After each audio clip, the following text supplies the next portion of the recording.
É um relógio, não é nada demais, é um relógio, o mapa é uma bússola e aqui é um cassino. São coisas que eu gosto. O mapa e a bússola é porque eu gosto muito de viajar. E o cassino é porque eu curto mais o cassino, jogar um pouco.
This stream contains fast-flashing images that may affect viewers who are susceptible to photosensitive epilepsy or other photosensitivities. Viewer discretion is advised.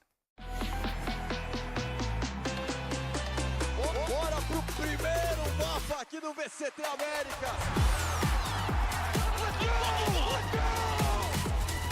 One more is all it takes.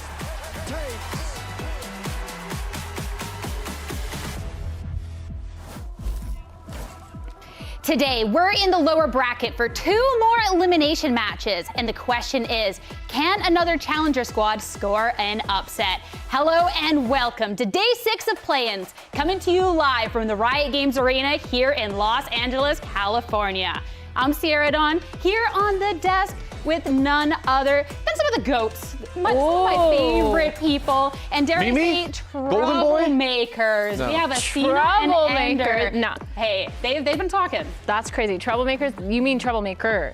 No S, and it's just Ender. I'm not here to make any trouble. I'm just here to call it how I see it, okay? Okay, I see. Full honesty. That's what they Full all disclosure.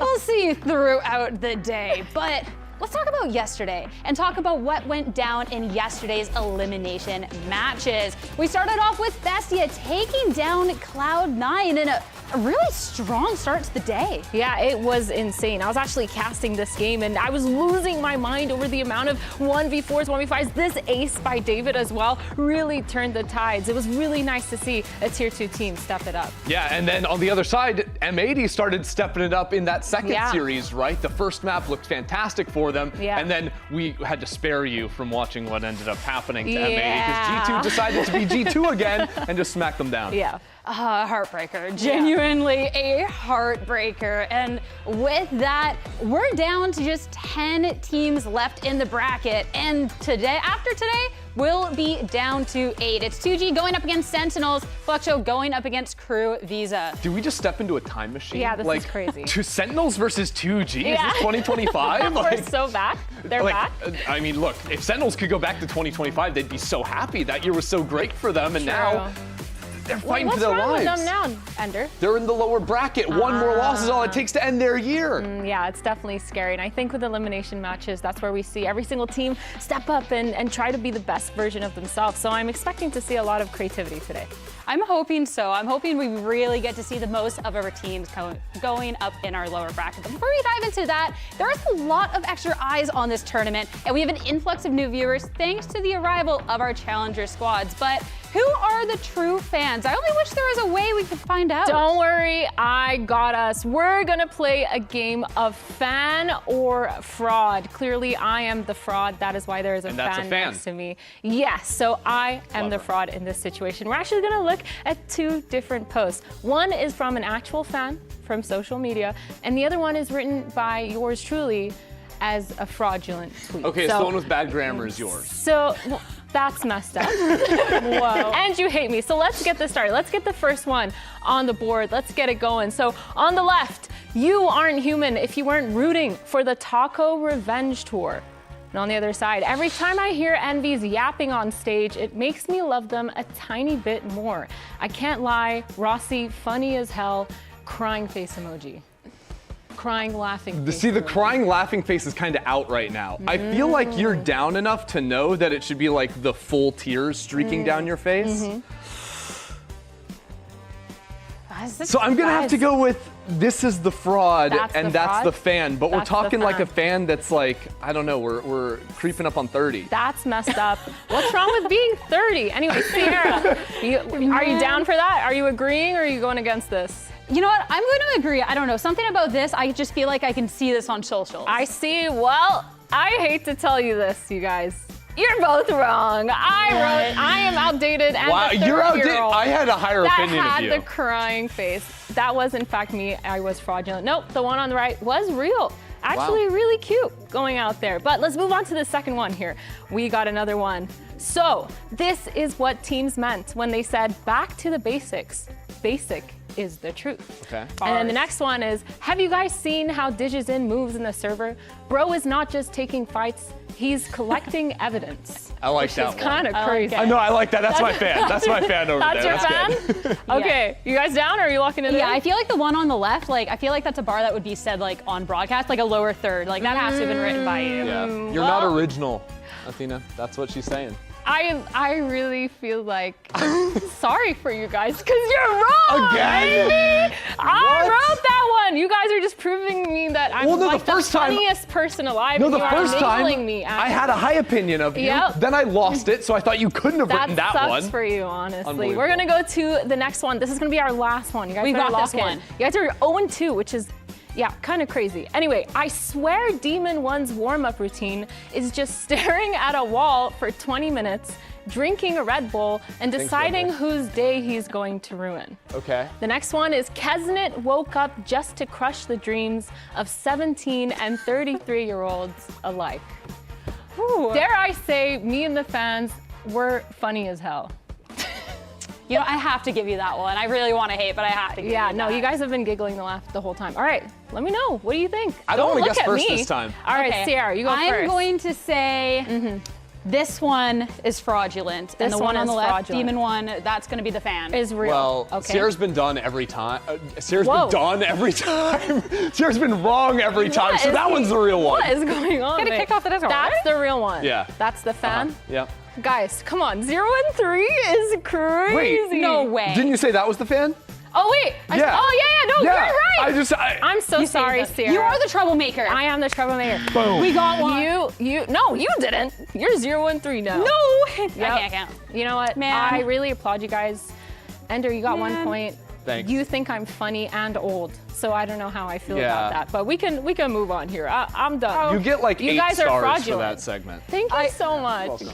We have to move on because I'm just so ashamed. You're like, I'm sitting here egg on my baby. We gotta put that in the past. And we gotta start getting into today. But before we get into our first matchup, we've got a new installment of profiles. Check it out.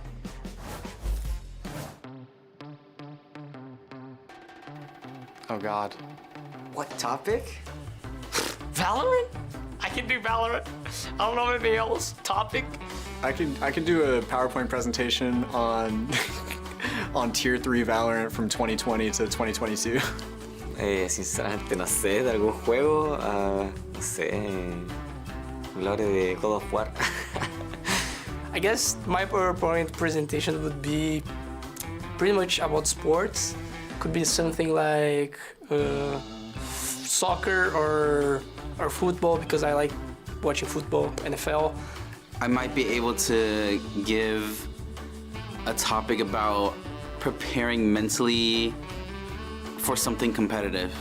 I've been in sports growing up my whole life, so I think having a competitive mindset also works out outside of sports too. Eu acho que o que eu posso fazer um PowerPoint sobre é negatividade. Eu sou uma pessoa que eu sou muito negativa. One time in middle school, I don't know why I have this fully memorized, but I did a research project on the country Djibouti, and so I'd say I can probably still recite that for sure. O assunto que eu curto bastante, domino o futebol. Domino bem. Probably NFL football, something like that. I think I could definitely do a lot with like real football. Eu acho que sobre comida um pouco e acho que só sobre comida. O resto eu sou muito leigo, não tem o que fazer. I think the topic I can give the best presentation on would be about survival games. I've played a lot, and that's the games I came up from. I'm pretty good at that. You gotta rotate a lot. You gotta use trees, and it's hard to call out. I'm pretty good. Like Rust, Daisy, Tarkov. I don't know. Honestly, maybe biology. That was one of the subjects I was good at, and also I knew I really like biology. But other than that, yeah, we're Coach G. I'm trying to think of very niche stuff that I know, and I'm figuring out that I don't know anything at all. I could probably give a PowerPoint presentation on how to not kill the guy looking at you when you're lurking. So on the first slide is me whiffing on Mata here. The second slide here is me whiffing on, who even knows, Mata again, I think. So that would be my slideshow, my presentation. How to not hit the guy looking at you. And of course, I had to pull up the clips for that. Yeah, that was well. crazy. The flashbacks is actually insane. Yeah, honestly, I think there's a correlation there with how little you could, or how irrelevant your presentation could be to how skilled you are at Valorant. I think there's a direct inverse there. We'll have to build the graph out sometime. I'd be intrigued, but let's get serious, guys. Let's get into our first elimination match of the day. Sentinels, they have to be ready for a fight because 2G played such a close match up against Furia. I mean, this was a great way to be showing what they're about here in play-ins. Yeah, especially a Fury team that went on to beat G2. They end up taking the first map in that series as well after 2025 was such a disappointment when 2G had played the full year up here in the big leagues. They came out with a bang on that opening map of Ascent. Unfortunately, though, they couldn't finish the job. Yeah, they couldn't close it out. It felt like they were struggling a little bit, but I was really happy to see them at least pulling that one map out. And also, it's against Furia, who's a team that's on the come up right now. They're looking a lot better in their games. And I think consistently what I was impressed with 2G was how well they were opening up rounds, whether it was setting up individuals for success like Gobera or setting up for forward fights. I think in the majority of rounds they were playing, even in the series loss, they had very good positions to play with just after the first, opening 30 seconds. They were super proactive, and that's something that I would argue some VCT teams don't even have that level of proactivity. So it was really refreshing to see that coming out in the server. I mean, and you're talking about Gobera getting active. This is his second run on the Americas stage, and he looked so solid. Playing not one, not two, but 3 different duelists and putting up numbers on all of them. Yeah, well, speaking of proactivity, I feel like one of the main reasons, like you mentioned, was Gobera. He was so active, especially when he was on that operator, on that jet roll, getting those deep lines so often, and was able to just set the round up for success. And in a world where so many duelists in America are either now Neon 1 tricks or Phoenix 1 tricks, this guy is playing the Rays as well, the Neon, playing them all to success. But you're talking about him finding the opening picks. This is a series where he had 14 opening kills, just 6 deaths. He was absolutely on fire. And that wasn't heavily skewed towards just the jet performance with the op. No, he was equally as impressive in those opening duels on both the Rays and the Neon. Yeah, and even on the Rays when he didn't have that high of an ACS, he was still pulling those crosshairs, making that movement really annoying and forcing Furia to have to deal with him double satcheling, getting all the space for his team on that attack side. And it just overall really well-rounded player. And like you said, switching those play styles, it's really hard to do. I mean, we get to see that coming out from him and a team that has this aggression confidence, but then what went wrong in their series to not be able to score that upset? Yeah, it feels like on their defensive side for 2G, they were really proactive, getting a lot of those early picks, but then when they switched to that attack side on their post plants, they continued to try doing this proactivity, but it just wasn't working. They were unable to take a lot of those fights, or at least aggressing way too far in the map that they were losing the numbers even though they were already up 1. And it started to be a little bit of a struggle for them. You could see Furia then that next map going into Sunset starting to fast flood, snowballing those rounds because they know that they can't fight it. Yeah, and punishing it in a big way. And this is something that 2G have to adjust quickly coming into today now, because to bring it back to Gobert, if 70% of the opening engagements he's taking, he's making the round a 5v4. Yeah. How can you be losing maps? How can you be losing the series? That is an insane stat. And when you have numbers, 2G, they just need to learn how to bunker down on site, be able to play those post plants, the crossfires a little bit better, and making sure they're solidifying those number advantages that they get so often. I mean, hopefully they've learned a lot going into this match. But before we get into it, we have to hear from another returning Americas vet. Here's Shannon with Dryad. Our Challengers LCQ team is facing elimination today against Sentinels, but they are still a team to be scared of. And Shannon, you guys have been incredible on Ascent, but how do you translate the success that you found in Ascent on other maps today? Cara, acho que a gente tem protocolo muito bom na Ascent, a gente joga muito bem e a gente tem que levar isso nos outros mapas também, tendo muita calma, porque a Ascent é time muito protocolado, então acho que se a gente manter nossa calma como a gente joga na Ascent, a gente vai se dar bem nos outros mapas. I think we have a really good protocols on Ascent, so that is something that is giving us that success. So if we're playing calm, if we're using those protocols on other maps, we can find that success. Shannon, thank you so much. Thank you.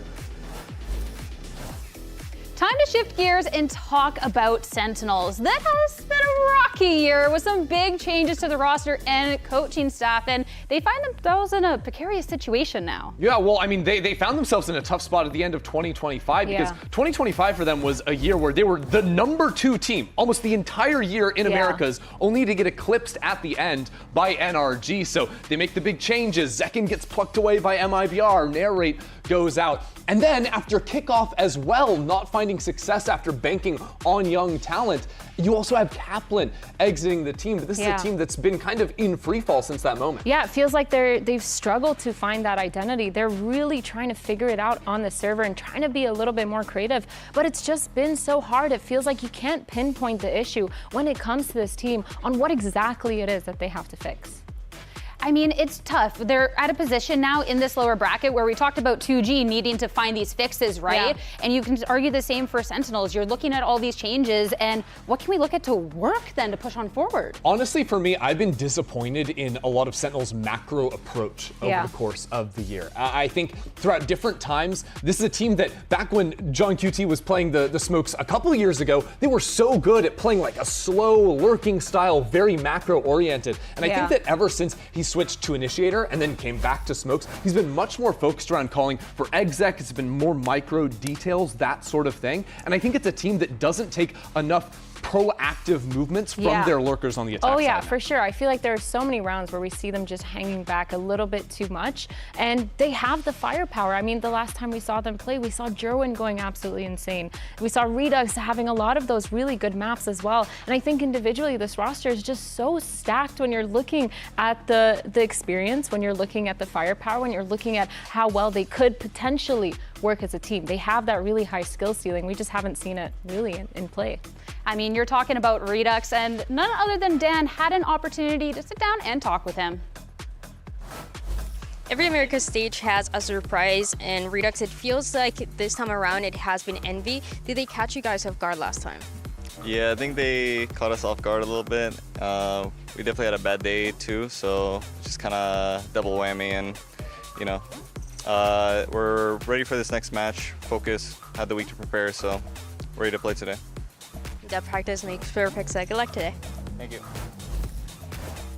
I mean, again, the fact that they're even here in this position, I think was a little bit of a surprise. Looking back at the last series, that match up against Envy, that was I think that would caught a lot of people off guard. Yeah. I mean, absolutely, right? Especially that map of Summit. They got completely that was blown rough. out of the water. And while I was just talking about, I think, some of their lackluster attack sides, this was a defense side of Summit where they were completely lost. They had no answer to the mid control and lurks that Envy were throwing their way. They just gapped mid consistently in rounds. You had Demon 1 that was running over them, making a mockery of Sentinel's macro. And even after Sen called a timeout and tried to adjust and play for more grouped fights, that just left even bigger holes on the map for Envy to punish. That's exactly what I was going to talk about. The fact that it took so long for Sentinels to start calling those groups, calling the numbers advantage. But then every single time it felt like Envy was just 2 steps ahead. They knew that that was the adaptation that was going to come in from Sentinels, and they knew how to counter it almost perfectly. And on top of that, the scorelines get lopsided as well because of the different clutch moments that Envy was having. Like, there were multiple late round situations where Sentinels are in a 2v1,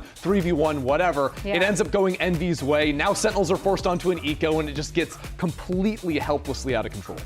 And I mean, even more so now when you're looking at the position that they're in. For Sentinels, if they don't make a run and qualify for champs, this will be the first year missing out on that global stage since 2023. Yeah, I mean, after this team has just been consistently there, but only having 4 champs points when you've got 17, 16, 19 over on this side, like, you've got to push all the way up and make it to the top 2 realistically. I think it's really hard because when you're a player, knowing that you're in that situation where essentially it is do or die, you have to put your best foot forward every single time, push the team for success, because you know there's no way you're going to get any kind of fluke into it. You're constantly going to have to be winning those matches. So you're going to start feeling that pressure. You're going to start having that mindset towards it as well. And it's going to be a little bit harder for them to just make sure they're not succumbing to that in the server. I mean, did we believe in Sentinels going into today? Taking a quick look over at the predictions. Ooh. I mean, I see Sentinels, and I just gotta say, that is Sentinels. But we got a couple 2G believers. We're pretty lopsided, I think. Sen,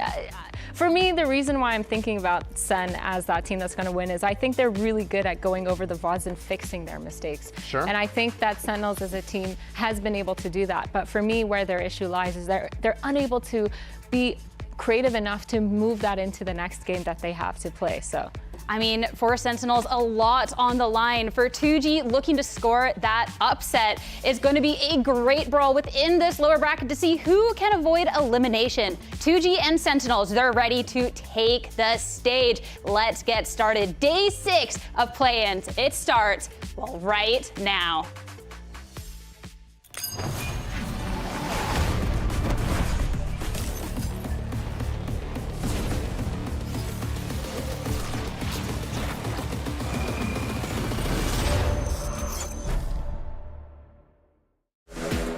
Pô, eu sempre acompanhei muito a equipe da Sentinels, então é uma honra poder estar aqui jogando contra eles. Our next match is against 2G, 2Game.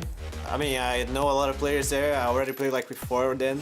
I'm excited. I mean, I always want to have fun, and when I'm playing against Brazilians is when I have the most fun. He's been slow, but is able to turn it into one, and Gobert connects onto a second. He's popping tape with this operator.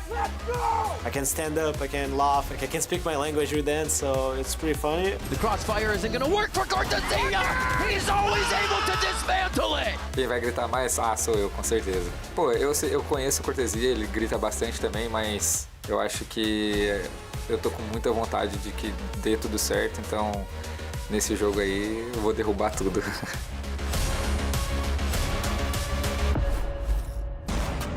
Let's bring 2G out to the stage. The Challengers teams with so much to prove. A fantastic last series, not quite going their way. Can they get the upset today? Yeah, just missing out against that last game that they played versus Furia. But this team has been looking so good. They've brought so much to the stage, knowing that they've come back to this as having that previous roster from 2G being on this stage. But they had a grueling run throughout that last chance qualifiers to make it here to this stage. A turbulent last match as well, just making sure that they qualify. So they're not going to put all that hard work for nothing. No, absolutely not, especially not with that chip on their shoulder, trying to get some reclaim their footing here on the stage after a tough 25. They can't go out here without a win on the board. they can't. They simply can't. And they have shown they have the firepower. They have that desire. But on the opposing end, we have Sentinels, an organization, players with expectations sky high. And for Sentinels, 2025, not being at #1 in Americas wasn't good enough for them. That's why they made roster changes. That's why they banked on young talent, but that has not paid off. They have found themselves now in a situation with their backs against the wall. Champs, a long-lost, foregone possibility at best. And America's staying in it, they might not even make it to the playoffs. Yeah, this is kind of insane. And I feel like for this roster, there's so much pressure, not just from the outside, but from the players themselves. You're looking at players like Cortezia, like Jonah P. These are big names that have been around in globals, trying to prove themselves once again on this stage. And when a roster this stacked is struggling, you know that they're trying to find their identity. And yet, Sentinels, they're no strangers to being in the lower bracket. The best tournament they had in recent memory, kickoff 24, they went to the lower bracket right away. They thrived by playing extra games, having more maps up on the stage. But now as we look forward to the map, starting things off on Haven, this is a map they only played once in stage 2. That was back in week 1. A match in which Marved top fragged. Hey, Ender, can you remind me what that comp was as well on Haven? Look, I won't bore with the smokes or the initiators, but they were playing Jet, Waylay, and Chamber. Yeah, it was out there. I don't know how I feel about it. I think going into this, surely Sentinels have cooked something up, or at least have let this through for a reason. On the other side, though, for 2G, this has been a pretty good map for them. This is one of the maps that they won in that grand finals against SRB to qualify here to this stage. So I'm looking at them to keep up the proactivity, like we mentioned earlier in the show, making sure that they're just keeping that confidence up in the server. And I mean, again, that grand finals to send them into play-ins was with a sub, with Gab stepping in. That isn't even their true final form, right? So starting off on the Haven, I mean, that's going to be a great confidence boost. And I'm looking really at how Sentinels can hit the server. And if we can see that confidence boost to really give that inspiration, that make it inspiring. Yeah, absolutely. I mean, after getting trounced in their last showing, you need to come out swinging here, especially when you think about this matchup. It's a matchup we saw a couple times back in 2025. Yeah. Sentinels win both times, no surprises there, but now they're the ones feeling the entirety of the pressure. This is not the easy win that it could have been in a year like last year. Every single match from here on out, this one, more than any, is going to be hard fought tooth and nail for Sentinels. I think it's kind of interesting going to be seeing both these teams in the server. On one side, on 2G, you have this team who's extremely proactive on their defensive side and their attack side, making sure they're taking a lot of those aggressive fights, the aggressive picks as well, trying to shut down the numbers. But then on the other side, you have Sentinels, who recently we've seen play a little bit more passive, not pushing past a certain line when it comes to playing on that defensive side. But these are the agents going into this. I'm pretty sure this is the same thing that 2G have been playing for quite a while for this Haven. And I like the Viper. It's something that not everyone plays because you have such good stall options, and also on the defense side, those retake walls are especially potent. Yeah, you would hate playing against Viper on long C on flat. Reminds me of something, Ender. Viper's a good one, but the comp will end up changing from Sentinels as well. They're going back to basics is what we want to see, but it's John QT on the Phoenix.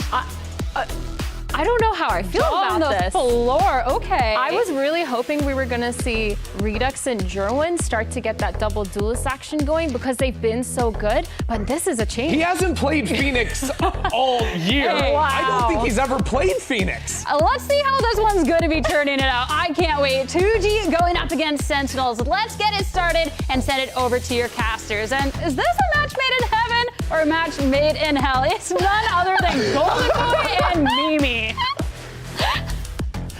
Oh, I think it's going to be a match made in hell, baby. Hello, everyone, and welcome as we get ready for this matchup. An epic confrontation is surely to be had between 2G and Sentinels. It seems like everyone's ready to go. We got a couple people in the house pumped up, ready to get this bad boy started, but it's important to note here what's at stake for the Sentinels if they win. It's a journey to make it to Champions, which was the point to begin with. For 2G, well, they're playing with house money. What can they do to push themselves further to playoffs? It's time for match start, brought to you by Samsung OLED. It's a tough position for Sen to be in. You're saying they were built for this success. Now having to go all the way, a chance for their year to end right here if they can't put down this tier 2 squad. Okay, so Pay attention to that Killjoy. It's going to give them some decent early info here, especially as that firewall is about to come down here, so watch out for that. But curious to see how this new look and John QT playing the Phoenix is going to play out. Yeah, it's very different styles. For 2G, they were playing this comp before, but the Viper's become less popular compared to this double duelist. You'll see them play a lot of these kind of retake rounds. This one, which is that C retake wall set up. But it's a strong post-plant position. Both a paranoia and a stun available to fight towards CT.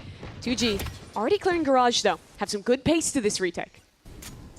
Seeing if they can get in the action. But of course, that's already going to be first contact there by the IGL. John QT playing the Phoenix, and once again, little jarring, thought it was a bit of a technical issue, but nope, that's what we're doing right now, and it's working. Cortezia ends up getting that kill off the side. So far, so good. And that is exactly what you want to see if you're a Sentinels fan. Well, the John Phoenix, he's already 3 orbs off, getting an ult online. Really nice start from him in this round. Yeah, that's actually huge. Yeah, that's how he gets the first kill. I was wondering how he picked that one up onto the garage player. Yeah. But as soon as they lost that control, that opened up Cortez. He was so patient on that lurk. Comes in at just the right time and completely shuts down that retake for 2G. I'm interested if that heavy retake C style is something that we continue to see from them. Playing with this Viper composition, you certainly can play that way, but I think just in general, this meta flooding works a lot better. Oh, wait a minute, a little bit of a poke around the corner. John wanted to get frisky with it, but it ain't gonna happen. He's all right with that. Instead, it's Cortezia again active over here in Sewer. You'll see a lot of this from him. He's such an active player on these lurks. And maybe he had a bit of a lower game last week for Sen, but he was one of the most consistent forces, even in this kind of struggle of a stage 2. Yeah. Playing on that lurk role. It's really him alongside that duo of Jerwin and Redux that has driven the wins for Sentinels. Been talking a lot about Sen here. Now it's a question of what does 2G do to try and break through this? They don't really have a lot to work with. That one paranoia might be good for them. Smoke to maybe give them a bit more coverage too, but it's going to be tough. Yeah, I think they might just want to die to the spike in the end here. When you're playing against a Phoenix and John has already won off his ultimate, you do not want to let him snowball. Nope. It is so interesting to see him playing this agent, though. I think that when I've been I have an thinking about aversion seeing IGLs playing duelist agents sometimes. I'm not crazy about it, so I'm curious what your perspective is of him playing the Phoenix. Yeah, it's less so the IGLing that surprises me, and more so that I feel like we've seen German and Redux build really good synergy playing the double duels together and going for that dive, but maybe some kind of comfort issue coming up. In general, I do think this is a much better change. I did not like the triple contact jet Waylay chamber comp they ran the week Marv was playing with them. So this is aligning a little bit more with the meta, even if it is unusual in who's piloting that Phoenix. 2-0 right now for Sentinels. Great start for them. Now it's time to see what this 2G team can do as they get some guns online. They want to try and just end this as fast as they possibly can. Look for Gobera to start to get active here as well. It'll be tough, though, against a run it back from John. That's the biggest tool that they have at their disposal in the Sentinels camp. Potential for a re-clear into mid. You see, Brink's in a position where he can paranoia. Gobera can slide off that if these players get close enough to make contact with the Sova. Go, recon dart in. No sudden movements quite yet. Still poking and prodding. See if anyone's going to give him something, and ends up not being the case here. So you don't get much out of this, but what you do get is at least just some intel. It's like, hey, we know that there's going to be some bodies here. No one was jiggling towards A long, so Cortez likely already suspects this is the Sentinel site. He'll try and walk up on QCK, but gets caught out on the jump peak, and that'll immediately call rotates over from both squads. Running back activated now. John QT trying to get inside of the site, doing well. But wait a minute, it's QCK who catches him. That was a scan that shows exactly where that running back was going to be located. And this is now just going to be 2 players left alive dealing with the might of 2G. And as I say that, it's Jonah P. He gets himself one more. It's now 1v1. Shenum, Jonah P., 2 veterans going up against each other here. Not the first time these two have squared off against one another. Shenum, of course, a VCT player, has been in this situation in the past. And he comes up huge. That's so critical to get that kill for Shenum. Jonah was just a bullet away from getting this clutch across the board. I thought 2G's rotations in this round were very good. They played for that mid-trap play, didn't over-activate it off seeing the blaze wall, and we're in a great position to play this fast flood retake. As QCK very intelligently tucked and kited around that run it back. still got risky, but it's a round on the board. It's that Phoenix ult used without a win to follow. And also, too, important to note that this composition, Sentinel's running, 2G has faced off against. They played a Fluxo or La Masia in the finals. They squared off against that double duelist comp. So one of the things in that game, they were getting run over on the defensive side. So it's nice to see them really button it up, give themselves a little bit more to work with. And if anything, I'm looking at Brinks, because in that series we watched last from him, I was really impressed with Brinks. Curious to see if he pulls off another big game today. He's got a nice spot here with the Frenzy in the corner, but it's well cleared by Cortez. Unfortunately for 2G, despite getting that last kill at the end, you see what it's done to their money. Only Shenum, the player, to win that one-on-one against Jonah, gets a real gun into this round.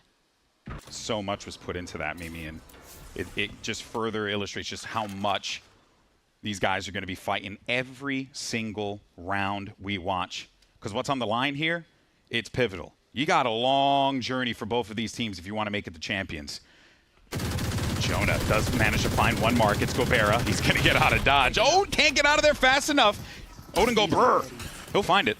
Yeah, good night, Gobera. That'll open up this C site. You talk about those implications for Sentinels. I think that weight sits on them heavier because of the reason this team is here. Sen was good in 2025. They made top 3, top 4 every single stage. Made it to international events, but couldn't get it over the line against teams like G2, teams like NRG towards the end of that year. And they blew everything up. It had to continue throughout this year, making changes away from Kaplan towards even more new Tier 2 talent. Yeah. But now this is like the event that we've been waiting for, them trying to qualify for champs. And they're in the worst possible position to do it from. Yeah, and really coming into play-ins, I was actually excited for Sentinels, even though they had quite a loss streak making their way into this. Yeah. I still felt optimistic because I was liking what I was seeing. But I think that now that we're at this point here, competition is just only going to get tougher and tougher and tougher. The desperation, all these like big plays. You got to remember, you're going up on the other side against a 2G with guys, and third round pickup for Sen, but you're going up against these guys, FRZ, QCK, right? Shenum, Gobera. They've been in the VCT before. They've played in these high stakes matches. But the question is whether or not they're able to win these big ones, you know? There you can see the stat. This is John QT's first ever time playing Phoenix in 589 games. That is crazy. All right, Awais, I see you. Hitting us with the numbers. That's that is a stat 100%, but we'll see what we end up getting here. So far, so good for John. I mean, hell, I'm liking what I'm seeing on the Phoenix, but still so much more left to play. Yeah, playing this kind of composition, it's something that I think does suit Sen's style. I like any map where we get to see Jerwin on the Neon. I felt bad for the kid last week. He had such a good performance in that map 1. Felt like it was kind of wasted. But with an IGL Phoenix, let's take a listen to how Sen's comms really sound. Throw the one-way for you guys. Can I wrap it? I'll clear it. They will? I have no smokes for 10 seconds. I'm one-wing now. I'm going C long. I'm all in. Okay, the turret C. I'm gonna get my ult. 2B, 2B. 2B, Viper Omen. C is weak, C is weak. Okay, you can. Speed up. I broke the turret. I'm gonna molly this. Heard. I'm blinding tunnel. Blinding. I'm all. We're orbed up, boys. Can be close. Give me the bomb. Get the bomb. Soak in CT. I can flash. I'm flashing high. 3, 2, 1. There you go. Back where? One more. Should be one more Omen. Dead. Backside. Don't kill me. Sorry. Care garage. One more. Don't kill me, but I died. Care garage. Caging. I have it. You can just one walk. I have garage now. I have camera first bomb, okay? Could flank window on timing. They like to save. Alright. Yeah, the bomb too. Give me a Vandal. Bro, all Phantom players? Oh, Gabriel. This can't be real. There's only Phantom players. Garage is a gap. Do we see Neon? No. I'm leaving you. You should watch behind you, Jory. I have camera first bomb. Okay, watching behind me. Please, someone buy Vandals, please. Exiting. There's a Vandal here, you want it? Actually? Yeah, it's in my house. Okay. Yo, guys. What's going on over there? Sorry. You want to start digging? I've made that joke many times. Well played, though. Just a desperate plea. I love everything that round from John too. That was great. The squeaky, please don't kill me. Yeah. As he's getting so vaulted on the execute. Guys, please. I love it. But that was really, if we talk about the actual execute though, what a thing of beauty. Yeah, that was clean. great. Way to get in there. Just everyone knew exactly where they needed to look. They had their protocols all set. I mean, this one right here, the flash around the corner, the relay bolt over to the corner there too. Like, oh man, that was great. Loved all of that. Keep doing that, Sentinels, and I think you continue to add. They're still giggling. They're still giggling. Bunch of giggly boys up there. Sorry, Right. it was Jerwin who was almost killed by the Soval, not John. But other way, I liked how controlled they were in that round. Up 4-1 now, and we're buying into this op that we had last round. Didn't get to activate whatsoever as that save, that tendency, 2G, was being noted by Sentinels. Gonna get anything this round? It's Shannon instead who opens onto Jerwin. Massive pickup. We wanted to see Gobera with that snipe. They're going to go away from him. If anything, Cortezia might run into him, but don't know if that's necessarily going to be the case. Actually, they are looking to favor this side here. Try to see if they can get more info out of this. Yeah, in the Sunset map that they played in their last series, I thought that the operator was the big key to them figuring out their macro there. They did a much better job of getting Gobera on active angles on one side of the map and being able to fight as a pack elsewhere. Here it's even a sneaky position from FRZ with that bandit in a sewers. He didn't want to give up any info there, so Gobera, smart, but FRZ, the bandit kill's nasty. And that's actually going to give them a weapon to work with potentially if they can go and grab that. But they won't worry about that right now. Right now, the objective, worry about B site as it was currently getting attacked by John QT alongside Cortezia, but there's Shenham for the pickup against his Brazilian compatriot. Redux, last one left alive. A rifle in this kid's hand usually will net you at least 2 frags, but in this situation, it's going to be so tough. He got the spike over yonder. It ain't happening. Good try, and 2G's back on the board. And there's some of that individualism from 2G.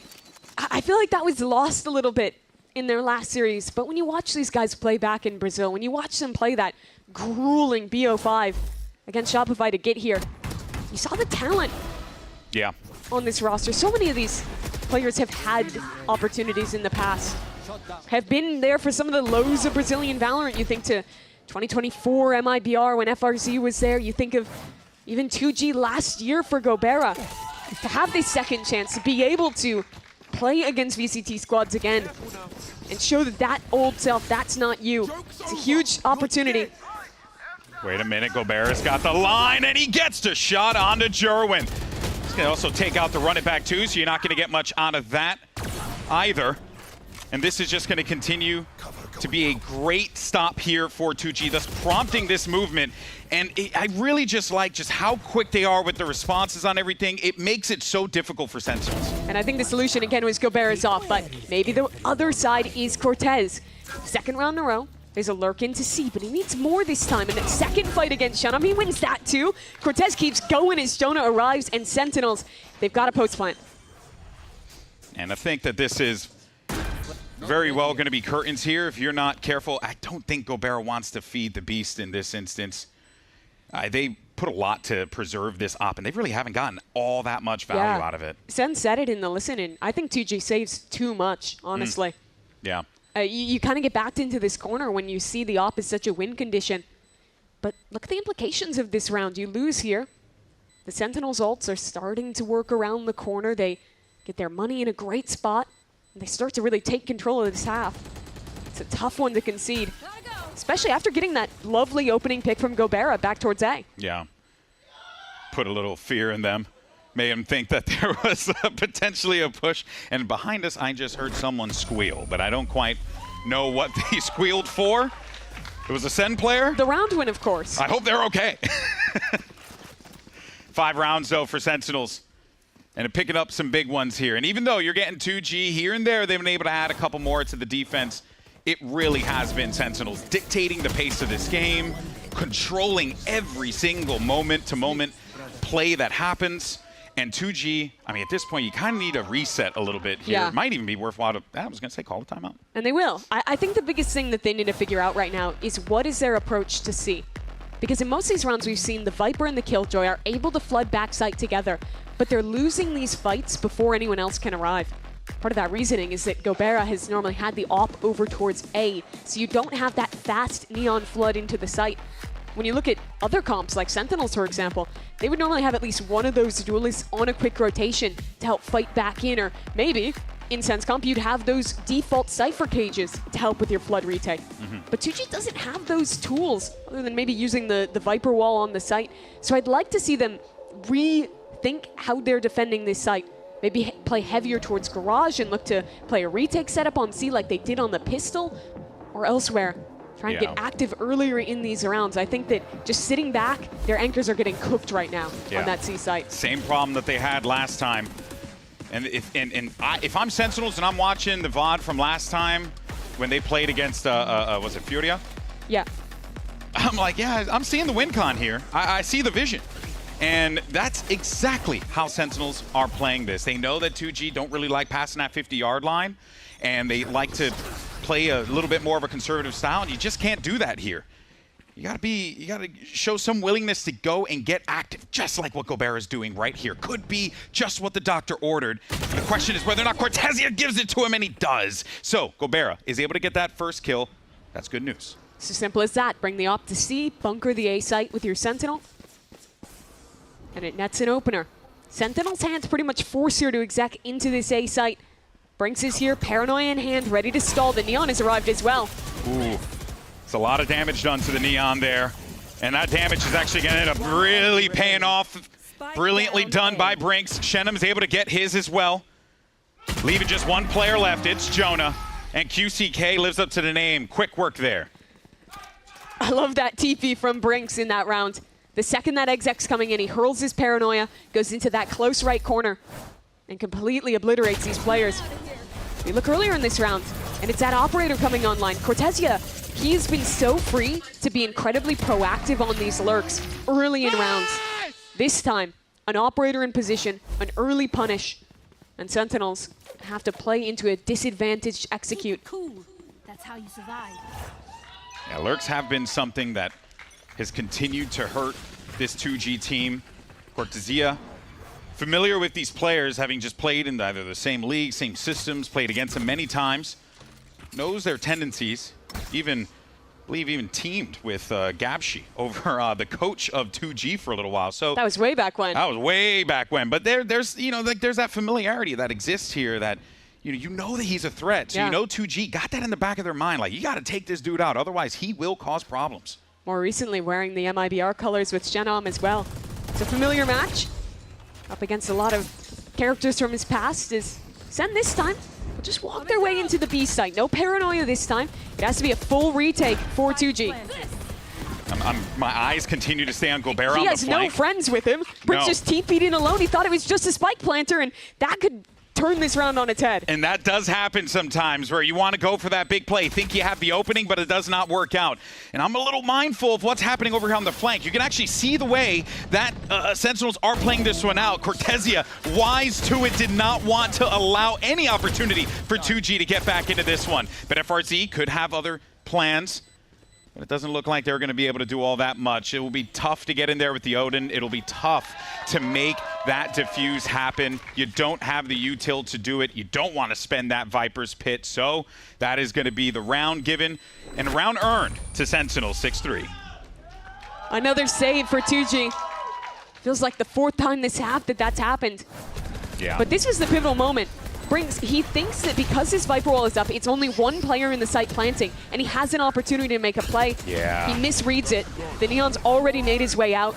John is there to support with flashes, and as soon as your Omen dies that early, this retake becomes infinitely more challenging to come up with. And I think Brinks was hoping to get on top of the box there. It wouldn't have mattered either way, because that guy had nothing impeding him, so he would have popped him no matter what. But even all that, everything just that could have gone wrong in that play went wrong. So they're going to need to recover here. And one way to do so, go ahead and chop off the sewers. Yeah, I dare you to make your way inside of here. They're trying to funnel Sentinels right towards this operator. But maybe into the loving hands of Brinks. Whoa, yes! He's able to get one, but John... Okay, John handles that problem. I was worried for a minute there that it could have gotten turned on, but it worked out. It was scary, that's for sure. But look at Cortezia. Again, he has been so proactive on these lurks. They have a drone to get him out, and he will back away, at least for a moment, as Sentinels again look to end towards this B site. Lots to do here for QCK. Also has that lockdown, so be mindful of that. Can't lose his life here. Turret's done. There's another player behind that wall. And, of course, the Odin, so you got to deal with 100 bullets coming out of that bad boy. But QCK backs up. And they're going to try and read this one out. Look, though. Look at Shenum getting busy. But this is a brutal angle for Gobert to play. He's worried about Garage and Long. This becomes a game of timings for the Opper. Cortezia, slowly but surely, marching his way in. Gobert, unsure of where this is going to come from. He has to watch, as you noted, 2 different angles. Here it comes now. He's actually going to be right in front of him. And that is a massive stop there, preventing Gobert from being able to just put a stop to that slow push into C. Now, good news here for this 2G team. They got that lockdown. They can try and force these players off site. But Cortez is staying. Uh-huh. He's got a little nook. I like the smoke for him. He's going to buy time on his own. How much can he do? He gets 1. That's enough. And they have the stall. It's going to be 1 shock, another paranoia, and it's now time to go Burr, but it's going to be up to Jonah. Clock is ticking. You got to do this now. That's first kill confirmed. Second one, you got to start defusing this one, but need to at least get it to half as it continues to tick forward. Jonah has to poke around the corner, but QCK gets the kill, but it don't matter. The timing was there. Job was done, and that's the 7th round for Sen. Red Bull clutch there for Jonah P in the 1-on-2. He plays that well from Long. There's a game of inches here, but I think the critical point of this round is that kill on Gobert. I don't love him having to play that angle where he's committed, having to watch Garage and Long alone with an operator. They're very reliant on him holding these extremities, letting the rest of the team fight together. But Sentinels making that call to contact into him, have the perfect punish on the Opper, and make that retake nigh impossible. Yeah, they've been really brilliant at just avoiding where, I was going to say, avoiding Gobert, but in this instance, shutting him down as well. He had to make a plan happen. He had to make something happen with that overdrive and gets nothing for it. I like this read a lot from Sentinels. He doesn't have money for an op. He has overdrive. They read an aggressive play. Look how passive their positions are. They were ready for that, be it the play through mid, a play down C long. They wanted to receive him, and well, now FRZ, he feels like he has to do something. His team is down a man, but Sen's just waiting for this play. They're waiting for this mistake. Ooh, little worry there. For a brief moment, Brinks kind of was out of position, but was able to get out of dodge. And the neural theft is simply just going to be annoying because now it's like all this info that they were denying Sentinels, they're just going to get it here for free. What do they do with it? As the push starts to come forward, John's there to back his boy up. Oh no, the timing. Oh, that is unfortunate. Takes out Brinks. He can't get away. He can't go back over to his teammates to join him with the TP. And that will allow them to put that spike down. Only 2 players left, but Shenum and FRZ, they can certainly make it happen. I mean, look, I was up here yesterday casting one of the craziest 1v5s ever, or 1v4 I've ever seen in my life. So anything's possible in this game. But GB, it's 2G. It's true. They're gonna save. They're gonna save. They love saving. You're so right, Mimi. Have you seen the price of eggs these days? I know the economy's tough out It's actually not that bad anymore. Yeah, but you know, it's still kind of expensive. the chicken thing ended, you know, but then the inflation happened, and then at that point we were cooked. Anyways, they're gonna save again. And in this economy, that's a good thing. No, I'm kidding. But of course, I don't know. I would have liked to see them try and play more of these rounds out. I mean, this one even became a 2-on-3. Sure, look at your money. You're going to be kind of chalked going into the last round. But I think they've slowly lost this game to attrition, in part because they haven't taken any risks. Yeah. And you know, if you're 2G, you are really bummed out because that ascent was so good for you. And Sen knew that. Timing. And Sen knew that, and that's why they banned that thing first. They did not want to let them have an in on this game at all. And even though Haven historically has been decent for 2G, this defensive side has really been struggling. I think it's a great advantage for them, though, to let 2G pick this map, knowing they have a far less troll comp ready than what they were playing last time. Yeah. And who knows, if we would have been on Ascent, I mean, the way that 2G play that map, I mean, they bully their opponents, so anything is possible there. Little fake play towards C. Fast lane activated just to kind of give them the idea that they want to push out. 2G aren't overcommitting to this, but look at that swing towards A long. Jump peek is Jonah. Did he get this kill onto Brinks? Tracking was close, but the Omen gets away with his life for now as Redux will look to activate now on A. FRZ has such a big play here to make. He saw the foot. He saw that big old foot of Cypher, but it ain't enough. He's clanging and banging, he ends up getting the kill on him. And that actually opens up this A site, provides another opportunity for Sentinels to add to that win column, add to that attack column rather. And they've been great in all of these plays, but just that is an unfortunate pick there. Look at Jonah in spawn with an Odin, was waiting for that flank. 2G calls off it. It'll be everyone through CT together trying to get this done. You got no other choice. You got to make this happen. It's round 12, last one in the half. You got to do something here. Slow walk in, Redux around the corner, but that's Jerwin and Redux. They get themselves a couple. Gobera up top, can't do anything about it. 9-3, Sentinels start strong. Rough attempt at that retake from 2G. I think a little bit of a disconnect. The Viper late to rotate over as this first iteration of the fight was coming in. And then by the time they're actually playing the retake, even if it is man down, the Neon is still in heaven. Two other players are coming out through spawn, and Sen clean it up easily. This was a good look half from them. They're up 9-3 as we head to the break. All right, folks, we're going to take a quick pause for the cause. When we return, question is Sentinels going to lock this thing up, or are we going to start to see one hell of a comeback from 2G? You don't want to miss it. Yeah, that's me. You're probably wondering how I ended up here. It all started when I got to the FIFA World Cup, and wow, thousands of Verizon customers. Oh, you got the free Verizon tickets too? No, I'm with amazing seats. I'm sorry. Okay. And even pitch-side access. Are you? David Beckham, a Verizon customer. This used to be for players.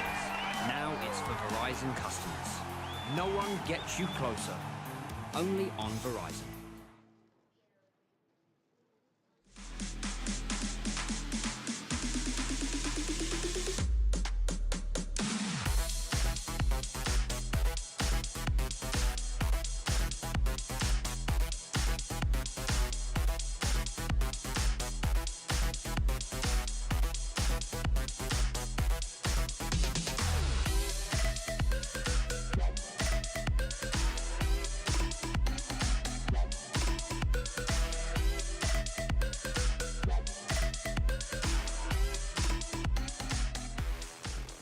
We know how difficult IGLing can be, and John Cutie, I want to ask you, with all of your experience, what do you think is the most challenging thing about IGLing?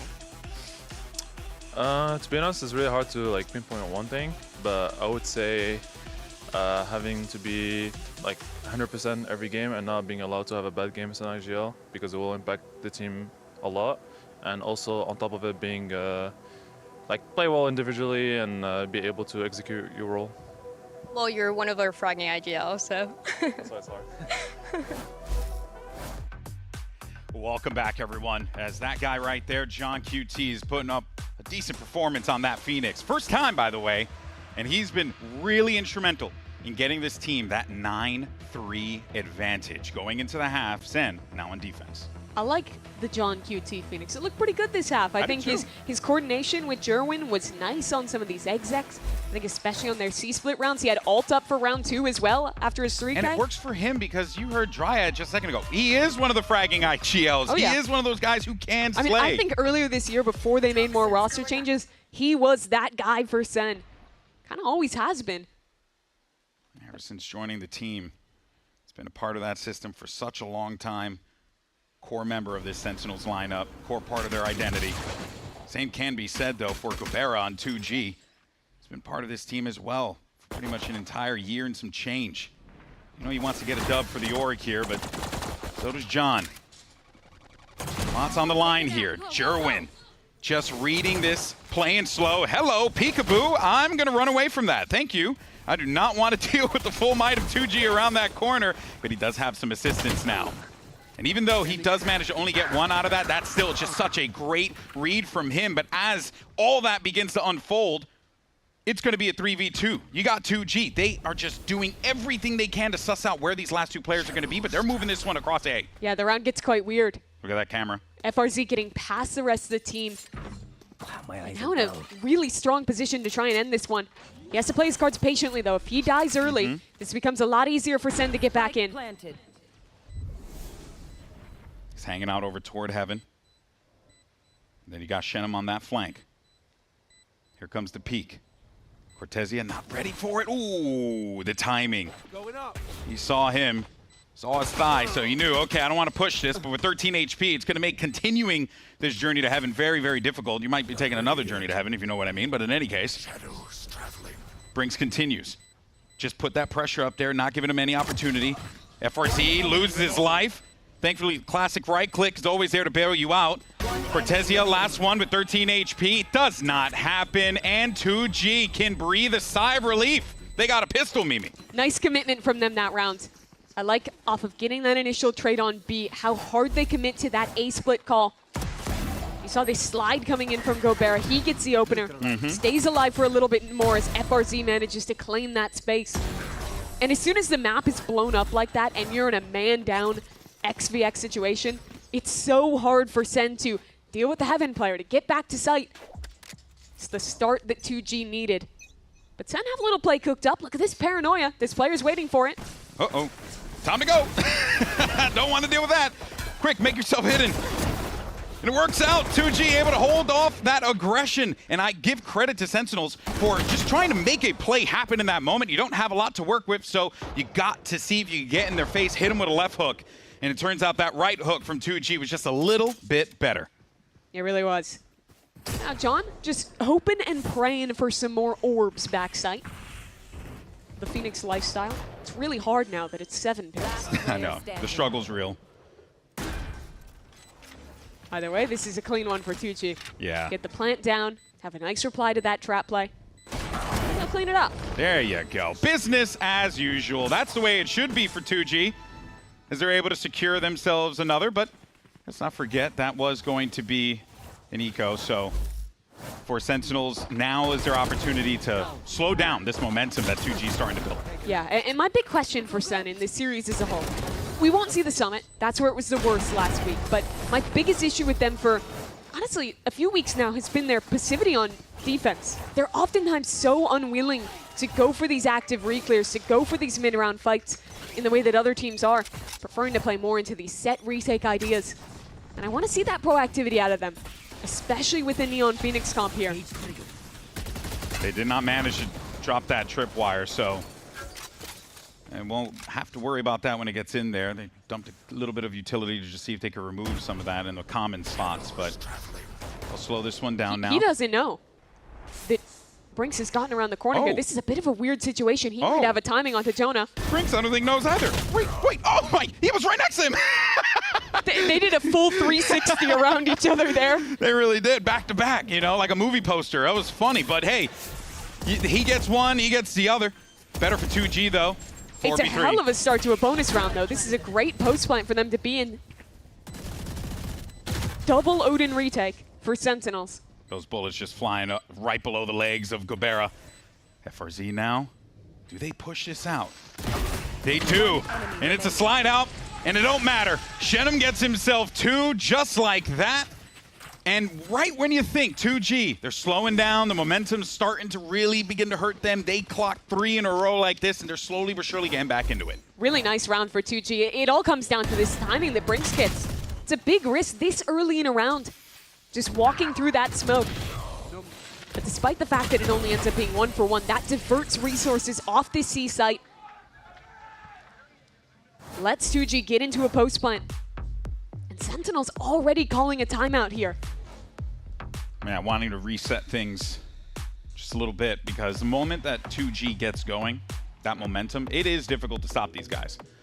You know, Brazilian Valorant, they come at you fast. They do. So if you're not careful, although 2G, as we've been talking about this entire time though, they are one of the teams that will play with a bit more protocol, with a bit more of a slower pace, just to see what they can get. Very disciplined team, of course, lots of experience on that squad. Yeah, I think that they looked quite good when they ended up being in big team fights, where they were the ones setting the expectation, where they were the ones initiating. I thought that's where they strived last week, but where this team struggled in my eyes is when they played these really slow rounds and their initial idea didn't work, how to navigate through that. I saw a lot of rounds that were coming down to kind of low info coin flip, just we're going to hit the site because we don't know what else to do at this point in the round because they've given us nothing. Yeah, and for the most part, it works for them, quote-unquote works for them, because they have such great aimers and they're able to hit those shots. Yeah. But at this level of Tier 1, you most definitely can't get away with that all the time. You certainly can some rounds, but you ain't going to get it all the time like you do in some of these challenger regions. And that's, I think, manifesting no bigger way than with the two Sentinel players, with the Pseudo Sentinel on the Viper on the other side, with Shenom and Cortesia, former teammates back on MIBR, familiar even earlier when they were both playing in Brazil Tier 2 before getting the call from that big org. Pretty incredible to see the history of a lot of these guys and go through all the matches they've played, how many times they've all ran into each other. So the familiarity is most definitely there, at least for Cortesia. But then, you know, I also think about the young players on this team too, who going up against these VCT veterans, you know, in Gobera and Shenom, FRZ, as well as QCK. It certainly must be a little nerve-wracking, just because you know that you're going up against guys who have been in these high-pressure situations before, and this is as high pressure of a situation as it can be for these young players on Sentinels. Hey, but some of those guys, they've had that moment. It really just brings you, it's his very first time in Americas.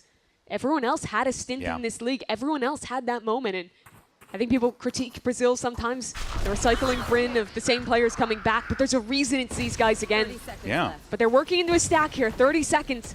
Makes me a little nervous, even on an anti-eco. Yeah, they are taking their sweet, sweet time, and I'm really concerned about Cortesia because he's got that angle. He might be able to get one or two here, slow down the momentum. The instant rotation starts to come in. They don't check the corner. Ay, Dios mío, this is falling apart in real time. Just when you thought that 2G was going to just go in, make a decisive play, it was Sentinels on the Thrifty that outsmarts their opponents. So remember when 45 seconds ago we were talking about how sometimes 2G, their initial idea doesn't work, and then they just kind of hit a site low info late? Yeah. Yeah, that's exactly what happened here. They had no time left. Sentinels had the right stack on A. They fast flood in with some great team fighting, and 2G just lose. Yeah. And I think that's a habit that comes from a lot of Tier 2 squads. When you're playing against lower tier competition who will give you a lot of opportunities in the mid round, who will peak you, it means you can a lot of the time just sit back and wait. Wait for them to make the mistake, because they're more than likely going to get a little overzealous or, you know, try and push or do something that they're not supposed to do. But this is a different level of play. This is better teams that are less likely to give you those chances. And when they do, you notice it, and you take advantage of it. It'll be very tough here against Sentinels, very disciplined team, regardless of the fact that they're a young squad. Lots of smart players here. It's funny that I think in terms of overall stage games, the Sen Core probably has less than 2G. And if you're averaging it out between the players. Cortez, nice off angle there onto Gobera. He's looking for a second on QCK. He's just good for it. Cortez has been a beast this game. Maybe even get a third one here. Hunter's Fury gets activated. Pressure starts to get added. Shenom, though, is able to get two. Wait a minute. FRZ also finds Jonah with the Hunter's Fury off screen. And that's now going to have to prompt a little bit of movement. This angle. Aye, that is a tough one. Jerwin. He's going again. He wanted it. He wanted it through the wall. Now he knows. I mean, at this point, FRZ knows clock's ticking. 30 seconds left. He'll try and desperately sprint to A. See if he can get a plant down, but Sentinel's already descending on him. 3 players ready to put this one to an end. And he is not ready for this. Shot right to the chest. That will be Sentinel's 11th as they continue their winning ways here, slowing down the momentum of 2G. And that Thrifty was devastating, man. It completely just changed the entirety of 2G's mental, I think. Like, you could just see they should not have lost that. That's what they felt. But they did. And as a result of that, this is the outcome, you know, cause and effect.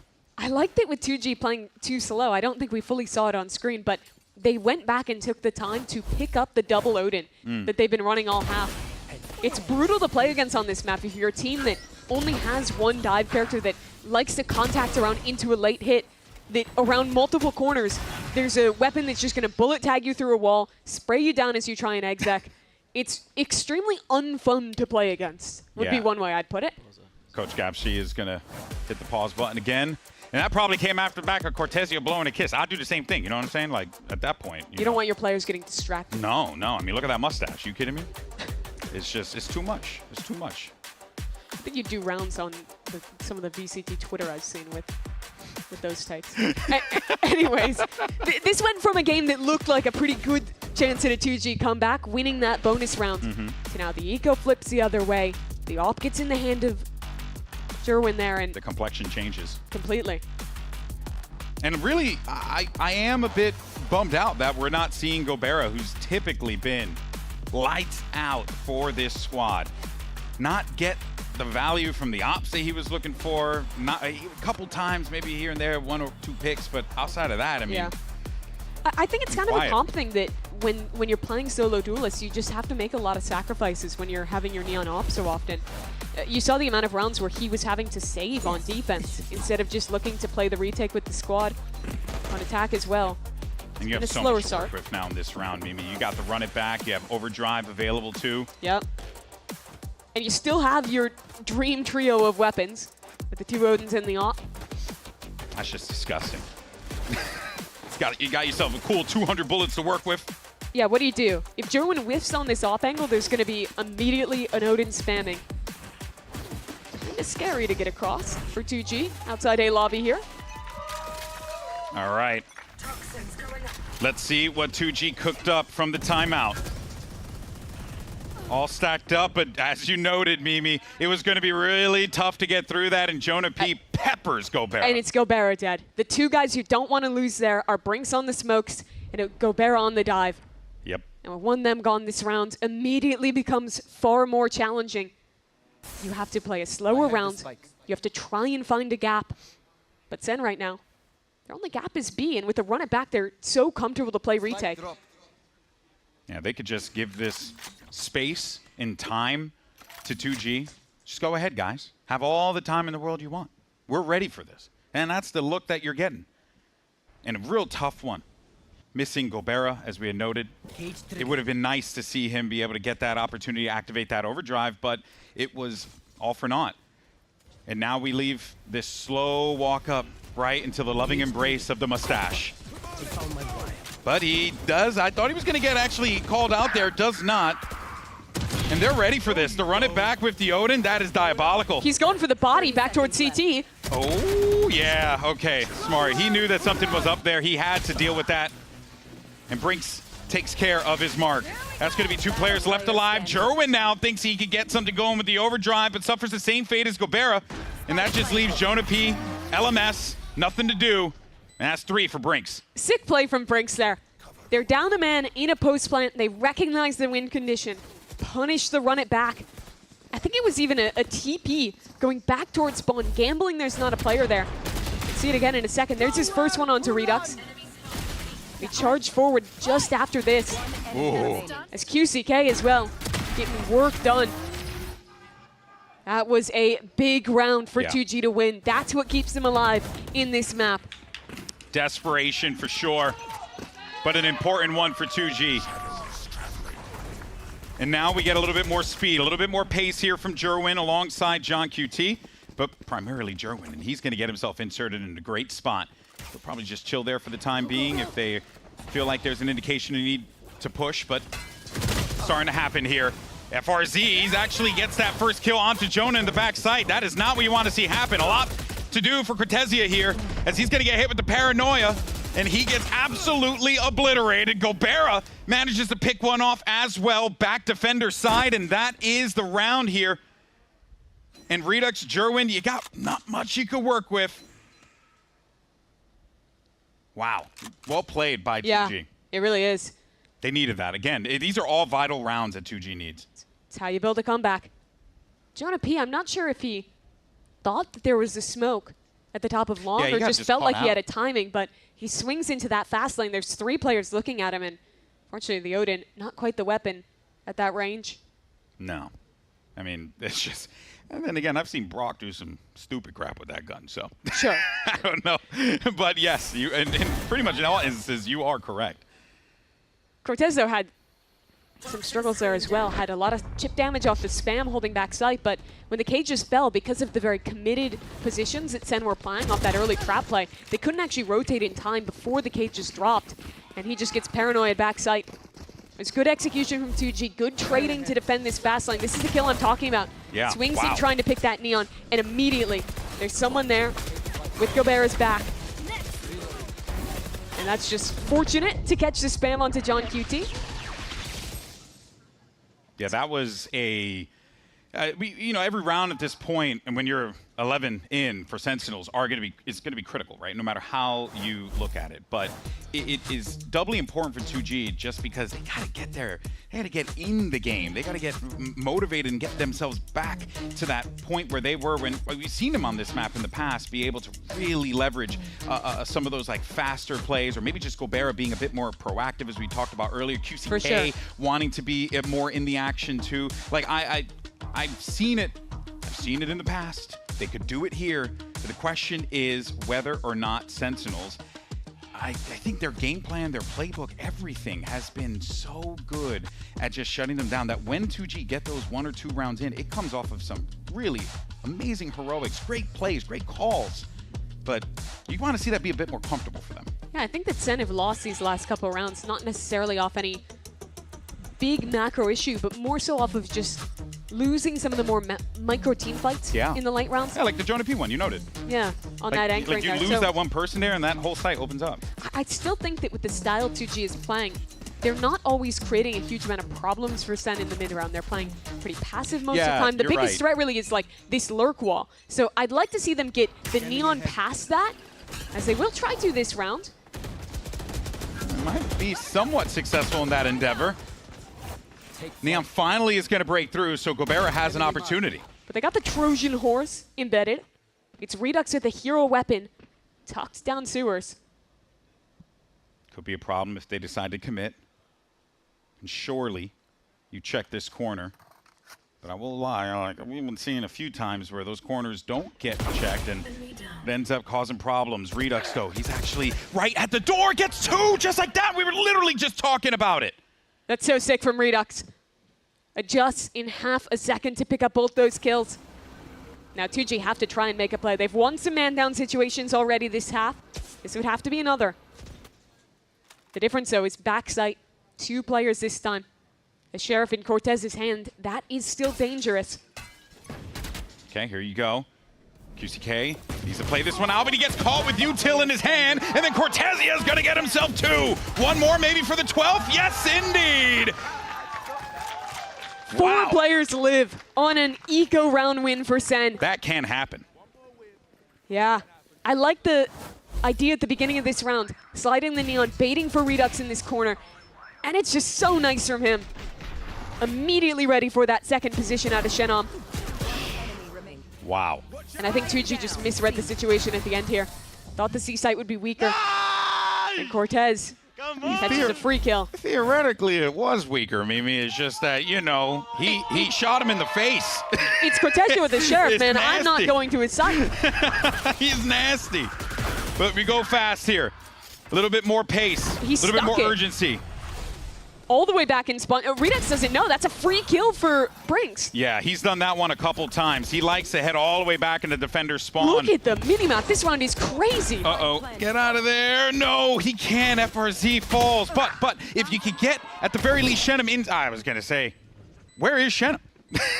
He's over toward A. There's 2 players still in A that are full wrapping around.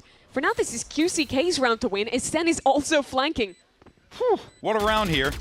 But an opportunity, as you noted, for QCK.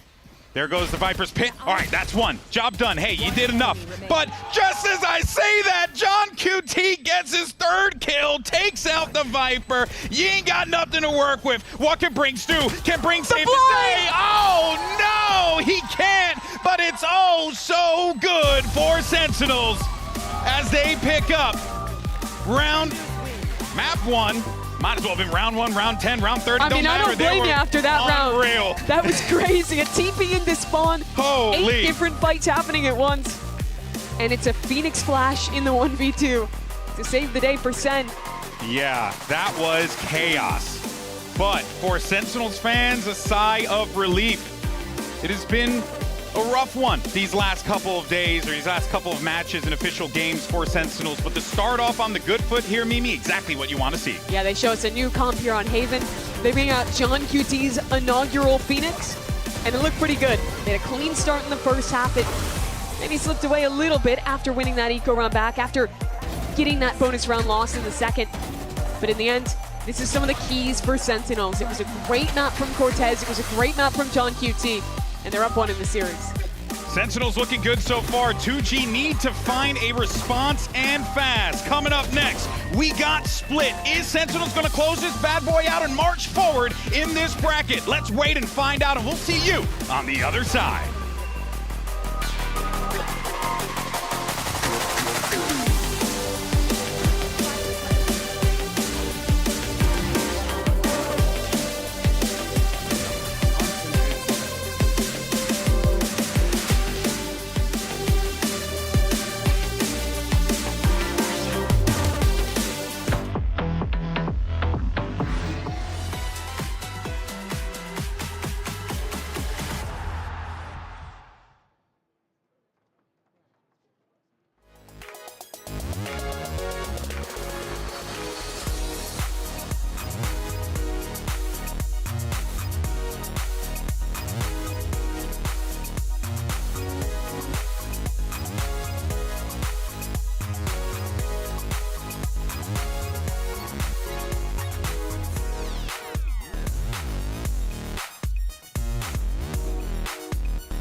E o Gobeira já viu o primeiro jogador, acerta o base, falta o Shai, caminhado também, Gobeira! Straight up now we see it, there's another flash and just rebounds against the wall. Knight now, and the rest of the team going to be flooding in. Envy trying to take this one fast, but Redux, okay. Oh, we can't hear her, Kurt. Well, I was telling John Cutie that he's one of our fragging IGLs, but I did not expect to see him on the Phoenix for the first time ever. Was that your decision? Was that his decision? How did this composition come to be? It's a combined decision. We've been working on it for a while, actually. We just haven't had a chance to show it yet, and I'm glad you guys got to see it. You were playing with a sub as well in week 1 with Marv, so were you cooking that composition since then or after? A little bit after then. All right, I mean, I hope we get to see more of it. Thank you so much.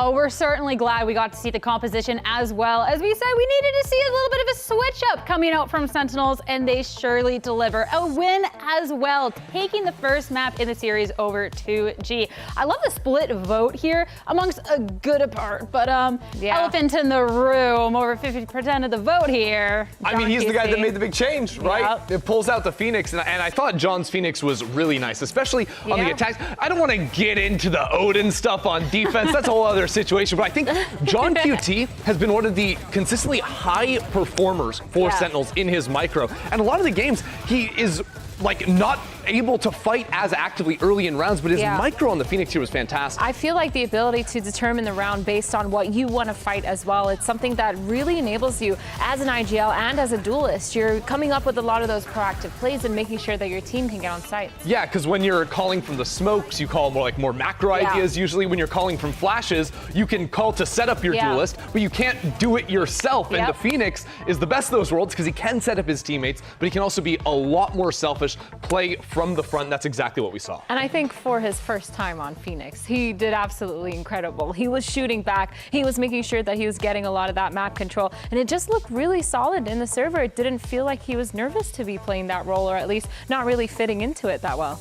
Which I love to see, especially too, to have your Phoenix debut here in the lower bracket. I mean, absolutely incredible, but not the only person to be popping off here. I mean, Cortezia, such a solid year, and start off Haven, absolutely no exception. I mean, he's been absolutely phenomenal. A lot of his lurk timings are the big reasons why they won so many of those rounds on that attack. He was able to get so many of those picks, that one being a big one on QCK, and then following on to Shenum. It just feels like there's so many of these small rounds, little micro plays that he's made to be able to get those picks. The positioning has been a little bit unpredictable from the side of 2G to understand what he was doing around the server. This was a really fresh look from Cortezia, I think, because like I've been saying before, the aggressive lurking has been a consistent sore point from Sentinels on the attack side, and it feels like he was just let off the leash to just take those moments on his own. He's not waiting for like the green signal from John to make those lurk timings. No, he's just snapping up good timings, and what it means is he's finding these beautiful windows to get those picks. And I mean, when you're looking at a 2G that's so solid on this map of Haven, just kind of getting dismantled by those lurks, the aggressive look coming out from the team, that set them back. And I mean, it was kind of a rough one to see in that way. It's the team fighting to not be eliminated, and you get Sentinels coming out in this fashion, incredible. And looking up at the next map, I mean, for 2G, the journey just gets more difficult because we're going over to Split. We're going over to a Sin City pick, and I'm a little worried. Yeah, I mean, this one could be a struggle, especially if the lurking gets out of control again. I think that's mission number one for 2G to lock down, is make sure the rounds don't get blown up in your face. But also, I think that this team needs to lock in on a few other details in the macro. Like, think about that second half. They're starting to come back. There's a lot of situations where they can run away with it, and they lose this eco on time, going for the late round pivot, gambling it away. That was really what killed them in this game. Yeah, it was really rough. 2G, they were starting to look really good, and I feel like they had a good understanding of how to shut down, for example, the Cortezia lurk, sending Gobert with that operator down long C, trying to get that aggressive angle. And I feel like that's what 2G has kind of been backpacking off of, making sure that they're getting that deep line.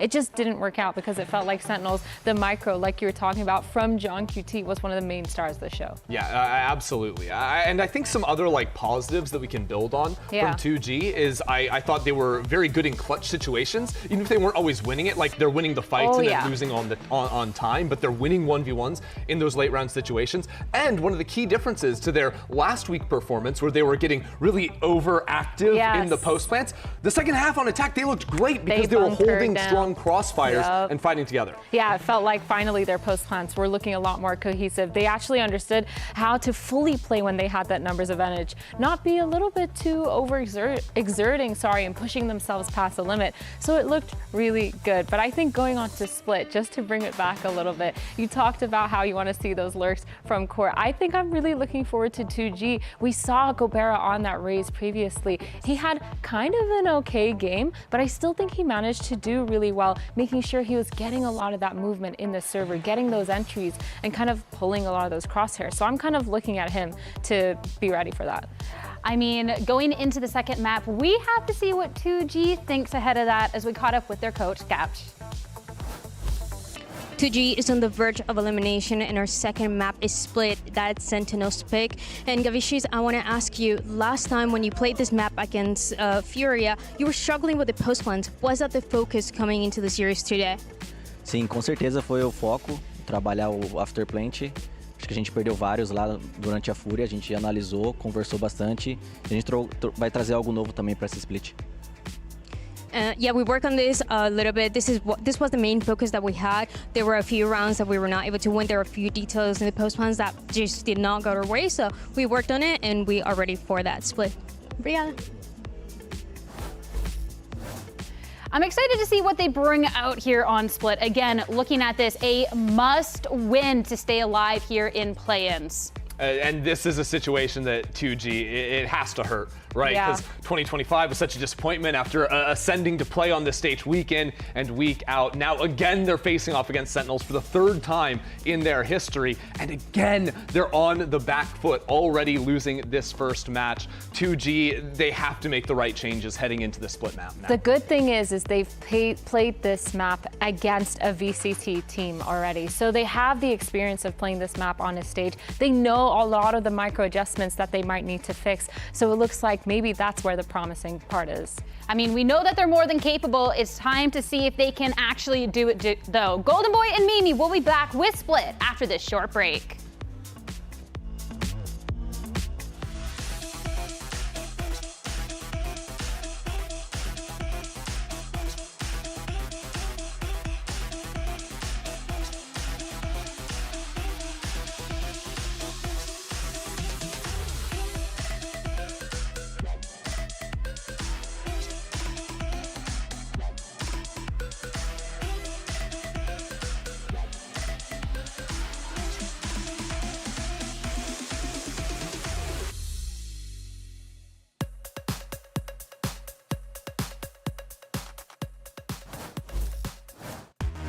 Welcome back, everyone, to VCT Americas. As we get ready for our second map, it's going to be Split, and Sentinels is currently up in the series 1-0.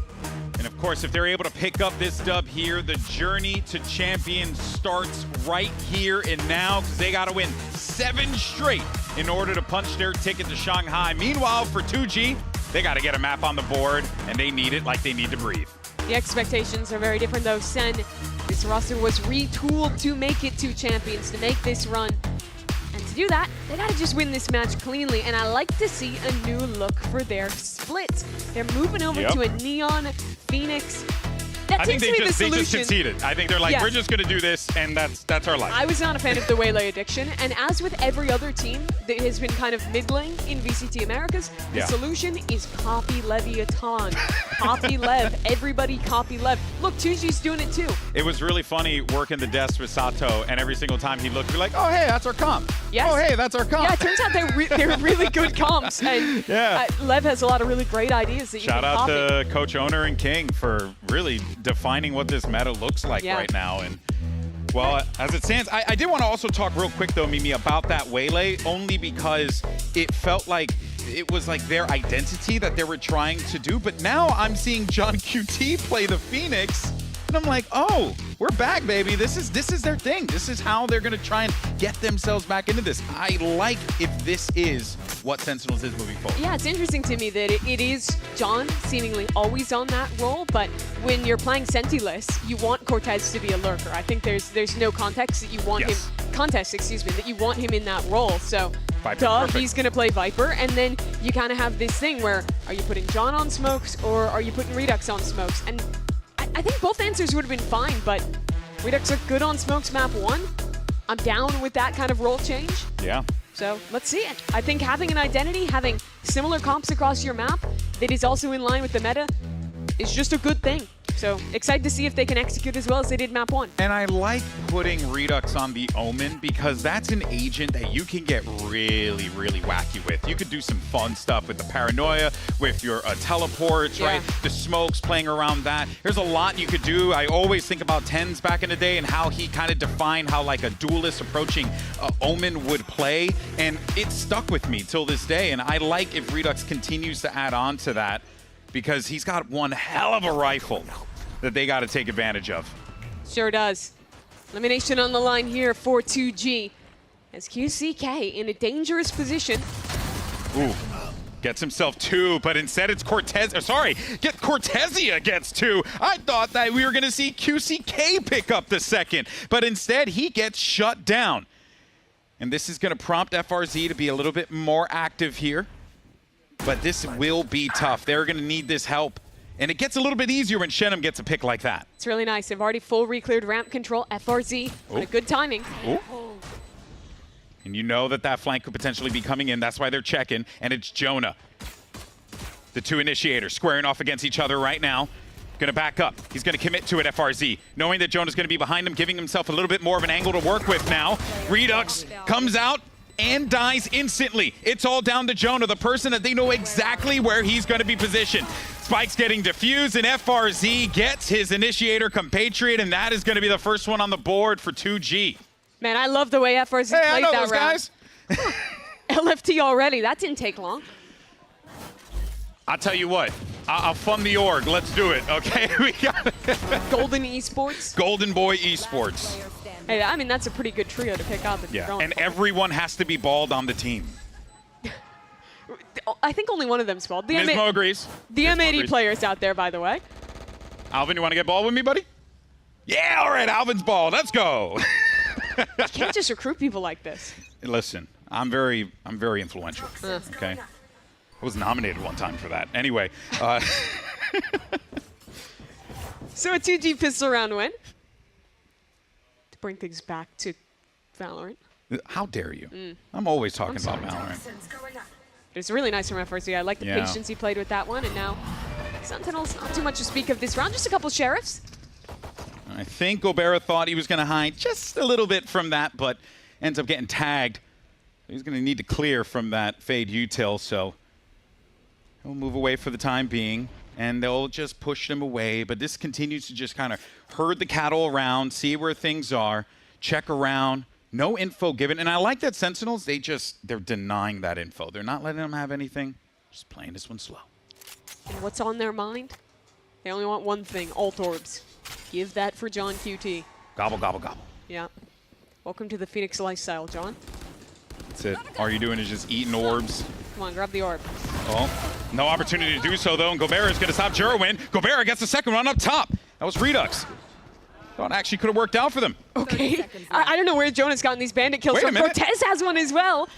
There might be something more to this round now. They got some guns. They got something to work with. Brinks and QCK on the flank, but it is the Phoenix. They do have at least some flashes, a paranoia, a flash around the corner. Jonah P, I think, is wise to it. Backs up. He's got assistance as well. Here comes the push through, but they're able to take out the help. Now it's down to Jonah P. Jonah P going up against one, and he clutches it out. The professor takes the boys to school.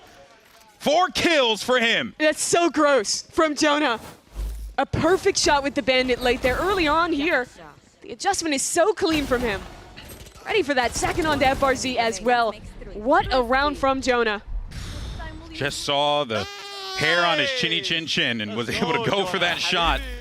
You know he was worried in that moment. And I'm thinking this round's already cooked. It They're looks just going to farm the orbs. They're down a man in an eco. And they turn it up. These Sen individuals, man. And this is actually a great sign for Sentinels, because when we saw them last in that matchup against Envy, I mean, oh man, it was not what we were hoping to see. The individuals just simply were not finding that success.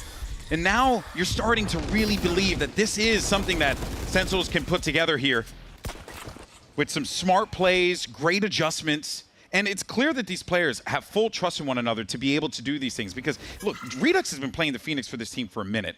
And for him to concede that, he's been a primary duelist for a long time, going to that Omen role. You know how much it means to them.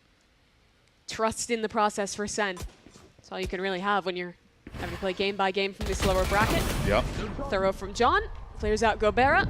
Oh my word, that is a flash and a half. I love that. It's clean work. Yeah, that's it. I mean, just go ahead, handle business. Look at all those X's right in the middle of the map. Oh, that's delicious. You love it. Nice stuff from Sen. They'll clean up this anti-eco flawlessly. And it really hurts me to see this for 2G, because the pistol round legitimately was great from them, and it was the same in the last map. They win that round 15 on Haven. They have a comeback, and then they get eco'd. And it's exactly the same thing here. An eco round win for Sen, a clean conversion. And I think that if this is like a part of that identity of Sen, the way that they're able to string together these eco rounds, that's a great thing. Because it does take me back. I think about like G2, when they were like force up the stingers and always try and like make those big plays or something like that. If Sen are just eco team where they can really find success in that particular win con, that's huge for them. But we're getting fast and frisky here. Two players immediately fall down. It's Gobert and Shenum. Two big marks again. And we keep talking about Gobert, Mimi, and him wanting to get going. It does not seem to be happening. Yeah, shut down again, but that's a big kill onto Redux FRZ. It is. He's been watching the Lev VODs. He knows the right spam angles there into main. Jonah will get the plant down. It's a 3-on-3. Well, Jonah and John with ults in hand and main control still strictly that of Sentinels. That's going to force out that Nightfall. As soon as that flash got activated, not trying to play with that nonsense. And just gets way more challenging for them to get into this. Cortezia, that is as good as it gets. And now with John, these two players backs against the wall, pretty much put him through a blender. I thought he was out of time on that run it back, but ends up getting the last 2 kills, spraying down both of them. And Sentinels further this lead. I love the early round tactic here. Going fast up mid, a slide in, and spam off that contact, and Molly as well to stop that very swing. That's brutal for 2G at the end. Mamma mia. John's a little surprised. I mean, one part that definitely sticks out to me here is that it has been Shenum and Gobera just really struggling in that mid. Every round so far, they've been punished. They just, it feels overwhelming, I wonder. And even in this instance there, you got to do something. You got to do it fast, so they get activated. QCK now in the fray. He's got to run it back too, and that's a gun grab. But in exchange for that opening kill, they have lost the A site. Yeah. Sentinels quickly expand into this space, and they do try and hold on to Heaven as well. I think the linchpin has to be this player in mid. Redux with smokes in hand. This is why you want to see him in those positions, and even though he's only able to get one, that's still going to be one that just really affects him, slows things down. You don't have any of the paranoia. Jerwin, he's just churning and burning. And that is a shutdown for 2G. They have nothing to work with. And it looks to be maybe another save. FRZ is so late to this one. Yeah. Second round in a row where 2 players get gunned down before they can even get active in the round. It's 4 for Jerwin in the end. And a 4th round for Sen as well. Had a slower map 1 for Sentinel's Duelist, but here he's looked so good. Whether it be these early slide plays into mid that you were highlighting, or here, taking the right initiative on that timing towards spawn. Nice! Vamos! Vamos! Hey, man, vamos indeed. Sentinels are playing great. The timeout is going to get called. Big red button hit. I really want to see 2G try and get Shenum more active in these rounds. I feel like we haven't seen any opportunities for him to actually work a lurk. Yeah, well, he's just been getting shut down in mid. Yeah. Time and time again. Or excuse me, sorry, my brain just exploded for a second there when I said the all name the time. Shenum, but anyways. But for 2G there, looking into this next round, they do start to get some of these big ultimates online. They're in a position where QCK is actually the guy that I'm looking at here, because a lot of this comp relies on the tactics on defense of how you can achieve either active pushes with your 2 duelists or winning out on trap plays. That's what Lev is so good at on their defensive side. That's why they always play this passive A-hold. And I don't think that those kind of tactics have been able to succeed just yet for 2G.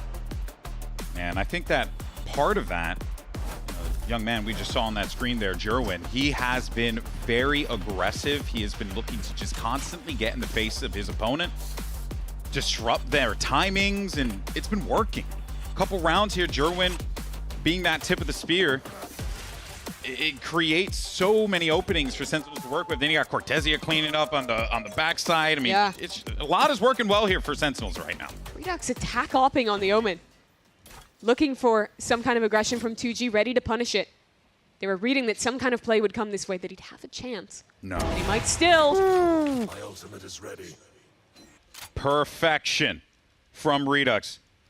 And that's the good news about Sentinels. You got a lot of guys on this team, too, who can also grab that op and put some work on it. So it's like, it really is a pick your poison type of situation. Oh, Redux kind of got stuck there for a minute by his teammate, but he's okay. He's got the help, and they got the clear. Last player left alive, it's going to be Brinks back of the site defender side. And look, it is possible, but it is very, very, and I'll just add another one, very difficult. Yeah, 2G have gone for this aggro mid-reclear in a few rounds where they're down a man, and I think Sentinels have read into it really well. Yeah. That round they go back, see him swinging to the angle, expecting that play. Great coverage there. Just good use of the op, rotating that thing around, constantly moving it, just checking all the corners. That was clean. And now when I'm talking about 2G, their win condition probably being getting this double duelist more active, being able to set up trap plays with the Neon, with the Phoenix together. Now you're constantly afraid of this attack side operator from Sen. Yeah. That's a threat in the back of your mind for the rest of this half. And on top of which, you have barely anything to work with except for the Clown Fiesta. You have all the ults available to you. Is that the technical term? I mean, back when I used to cast other games, that's what I would call it. And it seems like the Clown Fiesta is about to begin. Couple ults getting spent here. Gobera gets himself one, run it back activated there by John QT. Gobera continuing to try and find his mark here. He's actually going to... There's the ult on the other side from QCK with the operator in hand, just picking up a gun. They're running it into spawn. I mean, you might be pandemonium. Right. Look at the map in this one. They have the spike in attacker spawn, and on an eco round, it's QCK holding the line with the op. Just silliness. But hey, either this is going to be a really great plan or this could all come crumbling down for 2G. So they got to be careful about this. They already lost 2 players. You got 50 seconds plus to work with here. But on the flank, it's Shenum, and no one's looking at him. The spike's going to get popped up there, and one more player. It's Jerwin and Shenum. You wanted to see him get busy on the lurk, find those openings, find those timings. He does so and gives them a thrifty. Yeah, really nice job by him cleaning that up. But that is, I mean, you called it the Clown Fiesta round. I didn't believe it would happen, but it kind of was. Super aggro play, and this is what I'm talking about. When you're playing the double duelist, this Lev comp, you want to be able to show aggressive tactics on defense. That's one of them. Run it back, combines with the Neon ult, pushing down mid. Senate basically never started a player mid. Yeah. So 2G recognize that space is weak. They can fight out into the pinch B main. Yeah, but I think it's also important to note, though, that it can't always just boil down to those ults. It's got to boil down to a little bit more. And then Jerwin gets shut down. Let's see how 2G holds this one off. Tem a correria. Eu tô, tá bom, eu tô. Tô bom, E vem meio. Passando o rampa com você, velho. Cadê o teu A, guys? Vai fingir rampa, guys? Vem comigo. Vai pro L, eu acho. Tem aquela smoke? Falou baixo. Mas a visão não tem smoke, eu vou com vocês, então. Vai comer base. 1, 2, 3. A Fade plantou, 2 bomb. 2 bomb? Tá bom, eu tenho mais um lobo, vem. Tá, tô com você, Guys, eu vou passar uma parede aqui, tá? Pra gente povoar. Aberto. Você tem bang, irmão, depois? Tenho bang. Os 2 bombs, certeza, né? Esquerda! Céu! Céu com de vida, velho. Mandei céu, abre bomb, velho. Morreu o céu, clica. Ah, é, céu, perdão. Pode ter sido pra rampa, pode dar o clique. Só depois, né? Depois, velho.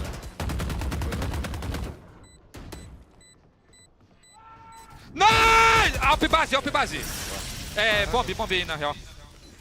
2G needed that round, and they got it. And that was a big one, because it continues to just give them that confidence that they can come back into this game. Still so much left to play here, Mimi. I like that read from Sentinels, going for the fast play with the Neon ult to try and punish the Viper's Pit. But 2G are a step ahead. Have QCK there for the defense, get themselves a man advantage.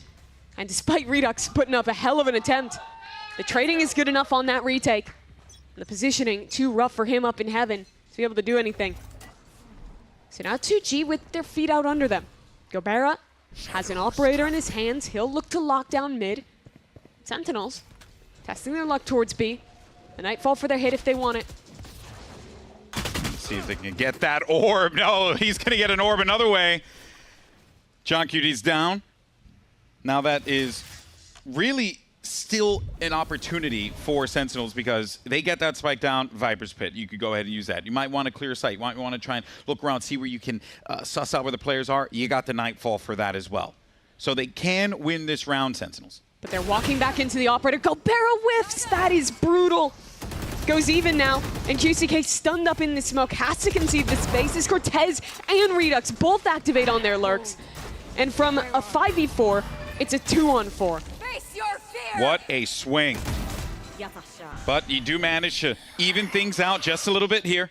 With that kill, FRZ takes out Cortezia. Redux, no! QCK, despite being a little bit encumbered there, is able to find himself a mark, and that will be FRZ securing the second. That could have gone a little dicey there, and it looked like Sentinels could have been able to pull that one off, Mimi. Yeah, it was a messy round across the board.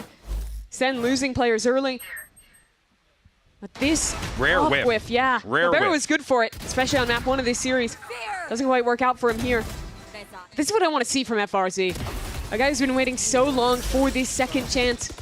Was there for the lowest year of MIBR, one of the lowest years for Brazilian Valorant as a whole. Yep. Back in 2024.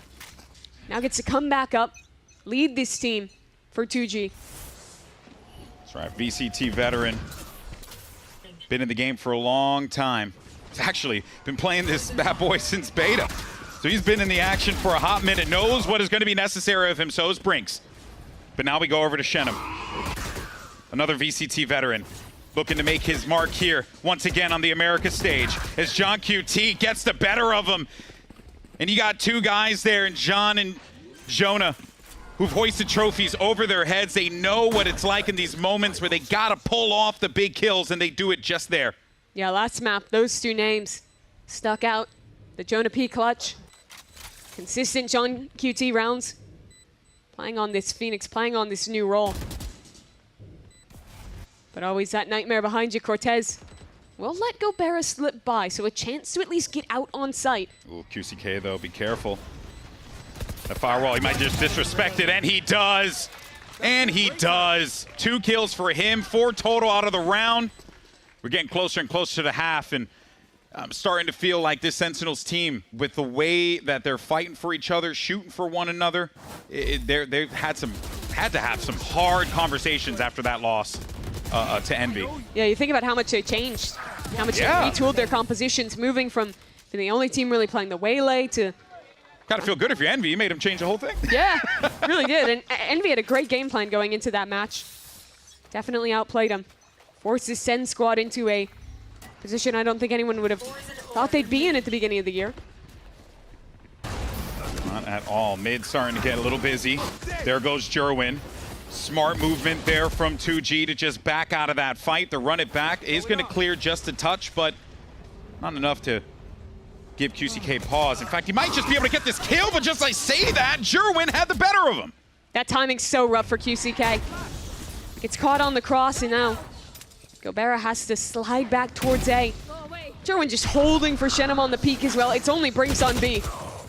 And that moment there, I thought Brinks had the reads for those players on Heaven, but he knows, being an Omen player, once you hear from the Shadows activated the Omen ult, well, it could be anywhere. It could very well be behind you. So you could see that moment of hesitation, and that is exactly what Sen pounced on.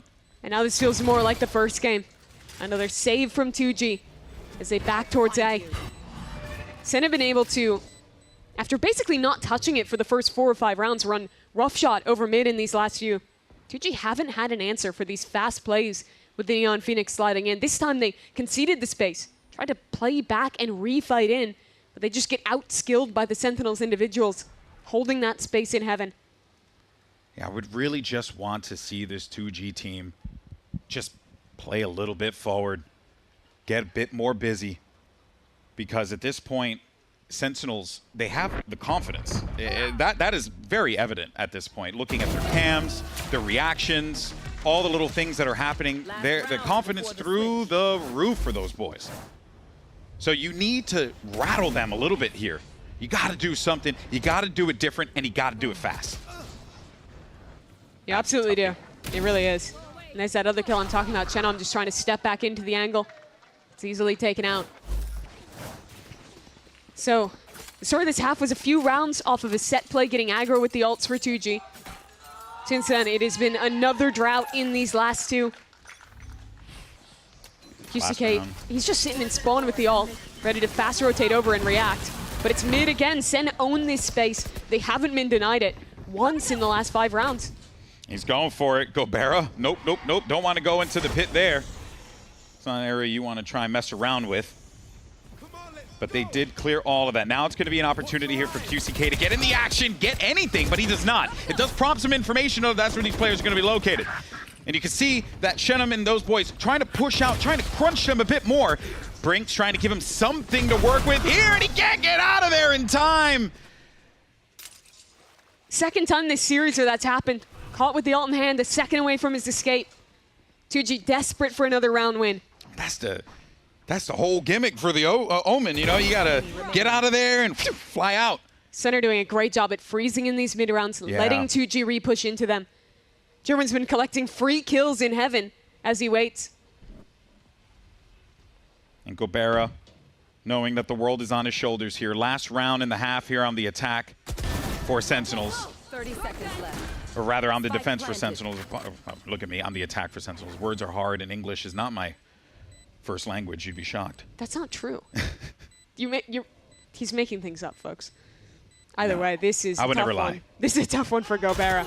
Yeah. You just don't read that angle from Jerwin. Nope. What a good game from him.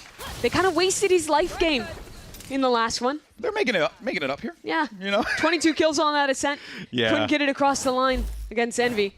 But here he is showing out for the team, showing that that performance not a one-off, showing why he was the player that Sentinels have been waiting for alongside Redux, investing in these young guys, believing they're the future. Just wish that animation ended a little bit sooner if you're Brinks. It's the pain of Omen players. All right, folks. This is a great situation for Sentinels. 2G, though, can they bring it back? We got to find out if all this unfolds after this.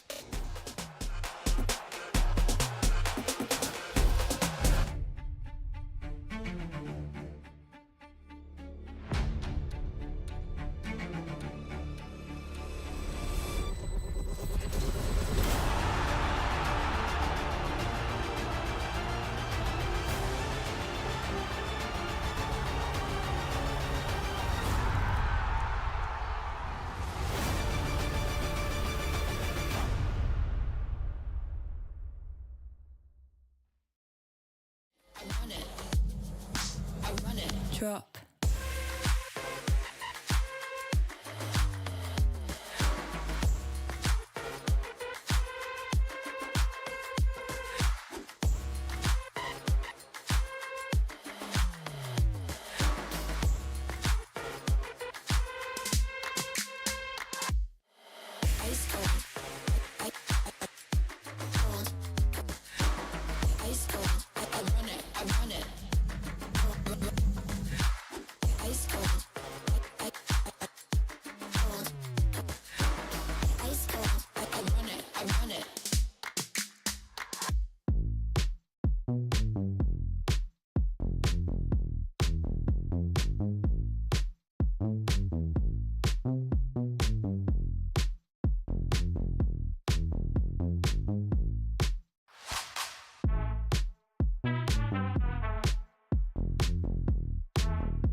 Welcome back, everyone, to VCT Americas. As Sentinels is up 8-4 as we get ready for the second half of play here on Split. Desperation time now for the Brazilians over at 2G. Can they muster up the rounds that they need, Mimi, to get themselves back into this game? It's going to be so hard to do it on the attack. It looked possible on map 1. You want a pistol in this second half, want a bonus after that. But it was that eco round loss that stunted the momentum. Same story in the first half here. Now trying to recapture some of that, keep this second chance alive in VCT. All right, now it's time to see what 2G can do here. Immediately gets slowed down. That's all right for them because they just got to give themselves that one little opening, that one room of opportunity to be able to get this round that they so desperately need, but it doesn't happen if it ends like that. Jonah P gets one. John is there to help out as well. It's going to make it into a 4v3. QCK dying there, losing ramp control is rough. Now it's 2 players bunkered on site, and Chenom in the prime position. Prime position, but unfortunately cannot get the hits necessary to secure the kill. It now puts a lot of pressure on FRZ. He's the healthiest player here. Brinks is a little weak, so he needs to kind of throw his body at this fight if he wants to win. But no, he can't do anything about it. And instead, just that pace and speed from Sentinels. They clear that site so fast that there was just no time for 2G to respond. Another smile from Cortesia. This has been a rough stint for Sentinels. They have been on a loss streak going into this game, the end of the regular season, the start of play-ins as well. This is a team that has been on the back foot, that has been struggling to find their identity. But this seems to be it. Changing the composition, the individuals hitting, and it just looks like they're having fun up on stage. I was going to say, though, you mentioned Cortesia, and look, he's been great for this team all stage long. It was really just the last couple games where he found, some unfortunate moments that just did not go his way. That was with the team as a whole. Exactly. So you look at what Cortez provides this team with consistency, and it makes sense why they're finding the success that they're finding right now. Speaking of Cortesia, he's going to be dealing with the full might of 2G. Got a lot of stingers here that could look to bite you if you ain't careful. They're staking everything on this round. You lose your force buy. And this map might be over, but they're walking right into a judge. It's judgment time, baby. No, not for Gobera. Is that a jumping stinger? That's crazy that he gets that kill. He manages to avoid the law. Few have. Let's see, though, if that is enough to be able to get this round. Player advantage. Forcing these Sentinels players to just peel back just a little bit. Concede some of this space. Redux got himself that Bulldog kin, put it to work, but he's going to be facing 2 players, and it's clean. Well done. Now a retake for the last 3 members of Sen. Oh, no. And that's a QCK not looking the right direction. Cortez is traded. Was waiting for that player in the corner to get that one kill. Finally ended up coming to fruition. Last player standing. But with John being the last man standing here, no. He's going to hit him with the flash around the corner, trying to chase him down. It's now down to a 1v1. What does the IGL look to do here? It's IGL versus IGL. John QT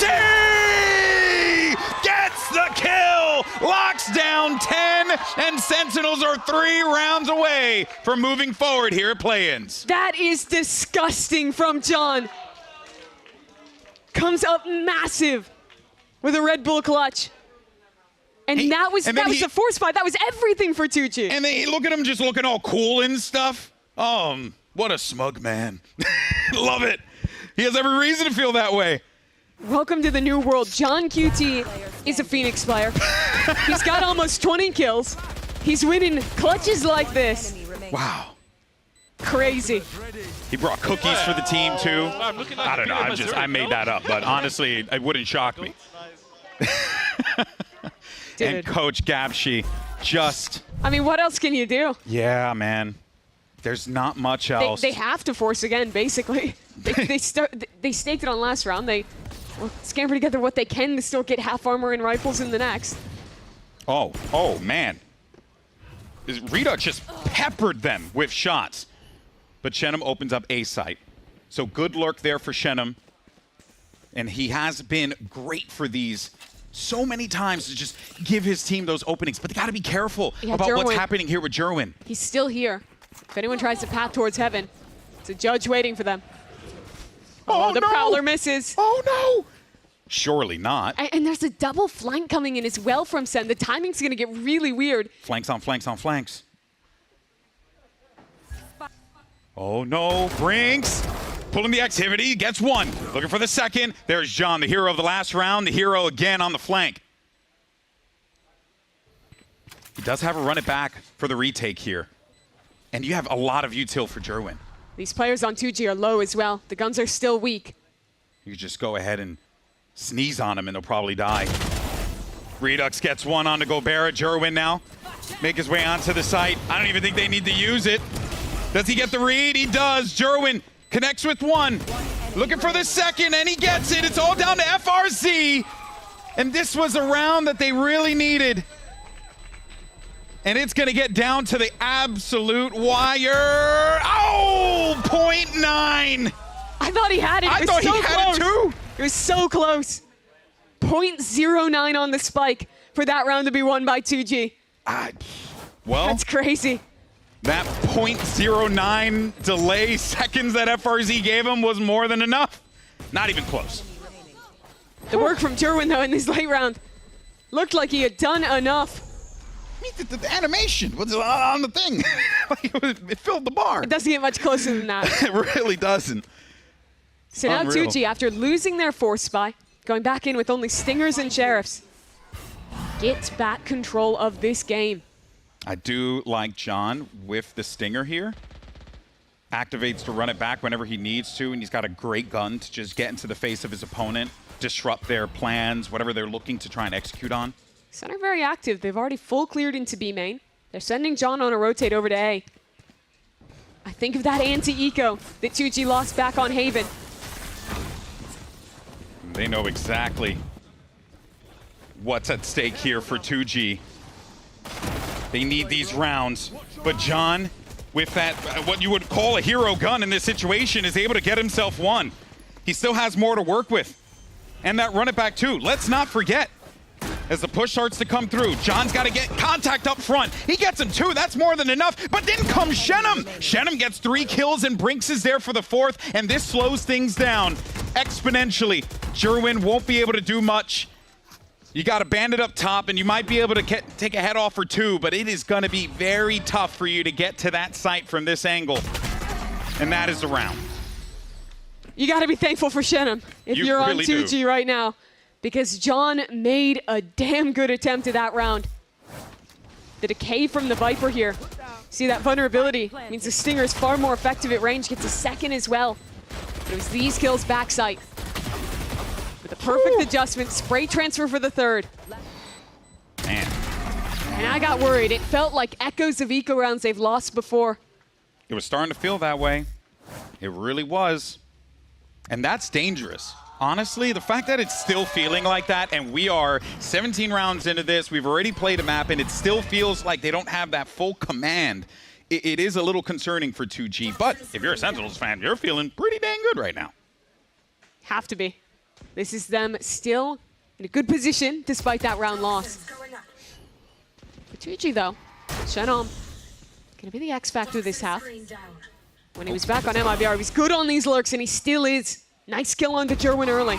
And that's going to prompt some movement over toward mid, opening that area up as well. Cortesia gets removed from the equation, and Brinks yet again. He's going for that play, but it doesn't matter. He still gets the mark. I've never seen a player that loves just sticking Omen ults into spawn more than Brinks. My guy I is feel committed. like he does it every other ultimate, but it works more often than not. Yeah, because not a lot of people do that. I mean, normally it's like part of a set play. Yeah. That you'll see it, or you'll send a smoke and fake it, something like that. He doesn't care. He commits it. Nice opening this round, though, for Shenum. I think that figuring out how to deal with these A ramp lurks is going to be one of the keys for Sen. Shenum has been a beast in that position so far. And I'm not shocked that we're getting this timeout called from Coach Ewok here. For sure. This is a game that could very easily slip away. With Sen back on another eco, with 2G, with the momentum behind them. It would mean so much for these players. You think back to the VCT teams that they've been on in the past, and there was always that asterisk for FRZ. Nearly winless with that year on MIBR. I think only 2 matches picked up. It was the same for 2G last year with Gobera, now being the only surviving member of that roster. QCK was kind of the end of Loud when he was being put on Phoenix back in 2023. They've all had these moments, these memories of things not going their way when they've been on this stage. They've been here in California before. Now trying to make up for that. Show that second chance. Show what they can do with it, really. And the last time we saw 2G play on split, 7 rounds was all that their opponent allowed them to get. Furia, can they get a little bit more here as they run into this one with momentum? Now, unlike the last time, they actually started on the attack and thinking that maybe the defensive holds would be a little bit better for them, 2G, as we could see from the track, not necessarily the case here. But either way, this is also a 2G with a new look, with a new composition. They had to change so quickly from that kind of old-fashioned Sky Jet Rays to now switching over to a mirror against Sentinels. 2 teams that, despite the difference in stature, had to take very similar learnings from their losses last week. Had to reinvent themselves, look to other teams. This match is interesting, too, because both of these teams, right, giving us new looks. It's like who figured it out faster kind of deal. For sure. You know? Who can put this together in a manner that makes more sense for the unit that they have, for the team that they've built. And so far, it's working great for Sentinels. It's actually going to force these guys to slow down just a touch. A lot of utility getting spent here on the mid, Mimi. See the difference in the pacing. Sen was a lot faster on these mid takes. 2G. This reminds me more of their last comp. They play these very slow rounds. They let Chenom work his lurks. But time can sometimes become their enemy. Getting a little active over here toward B. The fast lane played out. That's going to pull all those players over. But while that's going on, look at this. You got Brinks. He's working up toward heaven. The prompt starts to move in now. They're like, okay, we got to go. We got to make this one happen as they get onto this site. But it is going to be a rotation, a quick rotation here from the Neon. But it gets shut down immediately. And this is going to give this opportunity, give this site for 2G with only a couple seconds left. They'll get that spike down, and all this is happening. Watch out for Chenom on that lurk in case anyone tries to get a little active over there. It's going to be Cortezia. He's the last player left alive, and this should be it, and it is. Nice job to 2G there. They play with the rotations, play this slower round, and get both the Neon and Phoenix to pull off Heaven back towards spawn, allowing them to isolate only that Neon who attempted to slide in. And Jonah P on this site. Just an anti-eco. But these are the rounds that have slipped away before. These are the rounds that need to be clean for 2G. These are the rounds that have ran away from them. So you simply just cannot take anything for granted. Now I look back at the other side. This is Sen's chance to wrestle this comeback back into their control before it gets out of hand. Got the Odin. Gotta run it back. Lots to work with, but when I look at the other side, though, Mimi, you got a Viper's Pit, an Overdrive, and a Run It Back available. So 2G have that ult advantage. C's ready for Chenom. Jerwin might just look for this fight. But Chenom's going to back away. Call his team back over towards him now. If they wanted to use the Run It Back as they get a little closer in, take that Heaven control, but they got to get past Jerwin right at the ramp. And you know that they're just disciplined in this moment, Sentinels. They don't want to give anything up here. This is, as you noted, a big round. Okay, so the push starts to come through. Jonah now going to have to deal with too much, and it's going to really not help when you're blind there. Thankfully, Jur wins for the pickup. He gets himself two. Run It Back gets activated by John QT. QCK also activates that Run It Back. And that's going to prompt him to make the move forward here as well, and he gets the kill! Oh, man, that is brutal. 2v2, though. That gun that they spent, that Odin, is it going to work out for them here? Cortezia might not even need it, but the spam comes through. Actually, Pepperson does a lot of damage to QCK. Paranoia gets used as well. We need to be careful about those bullets. He has way too much to work with here. QCK can still be the hero of the round. 4 HP in a dream. Does he find it? No, he does not. Redux gets his mark. Very scary round there for Sen. You've been seeing Jonah P play committed on this site in the last 2 rounds, A anchoring. Yeah. I like when the Fade players play up towards Heaven instead, kind of copy Leviatán there. As he gets picked off, it requires a big moment, and that's Jerwin who immediately steps up. Really nice job from him, taking that tempo on the slide, getting back into this site. And it's Sen's team fighting coming through at the end of the round. Yeah, it was the thing that they needed to do. They needed to focus on that team fighting. Too many times when they were playing the Waylay, they would, you know, go in there, ping pong, and then no one else was there to back them up with Jerwin, right? That was part of the flaw of that competition. Cohesive. This is the new comp on display. The new idea for Sentinels is there's a big fight happening towards A ramp. Jerwin's already gotten one, and poor QCK, what's a man to do? Stunned up, he needs a good savior, and that's Chenom taking the head off John on the other side. Yeah, he was basically moving like molasses there.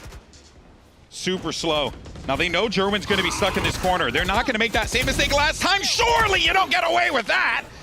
Unreal. So it settles to a 3-on-2. But Cortez, he hears this rotation. He knows the Omen's running back over. This flank from Brinks, but Cortezia. He really, both players have been great on those, like, you know, flank lurky plays and stuff, but Cortezia has really been the man of the match. When you look at map 1 especially, that was all him on Haven. And now the weight of the world is here on Chenom. Because if you don't get this round, that number 11 gets ticked up to 12. And you're one step closer to winning this series if you're the Sentinels. But Chenom, might actually try and make magic happen. And an individual fight there, but Jonah P had a sweating for a brief moment, but he gets it, and that's 12. Too good for it. Sentinels out of that timeout. They get this game back under their control. I love this refight from Jerwin. That one's just a basically unassisted kill, but later on the way he plays this, breaking the Prowler, sliding back in. It's just raw mechanics on display from The fact Jerwin. he gets one. Yeah, he's been so good for Sen. Just silly. Open it up too. Oh man, what a guy. Keeping their season alive here. All right, this is it. Match point for Sentinels on the defense. So the onus is going to be on 2G to have to make those moves happen. It's been a lot of that A-hit, Heaven presence. Main on the B side, you know, kind of been left alone a bit too many times here. Maybe they look to do something. Shenam is in deep. Look at this lurk. He's already up behind. That's a free kill onto Cortesia. Love to see that if you're 2G, but you need to get a couple more here. Jerwin, he knew that he was basically dead to rights, but he was going to hope that no one was going to see him in that corner there. Thankfully, they clear him for 2G. Now it's up to Redux. He's got the Odin. He's got plenty of bullets to work with here. Matter of whether or not he gets it, and he does manage to pick up 2. Can't get the 3rd, though. It's all up to Jonah. The professor can end the game, take these boys to school, but it's going to be so hard.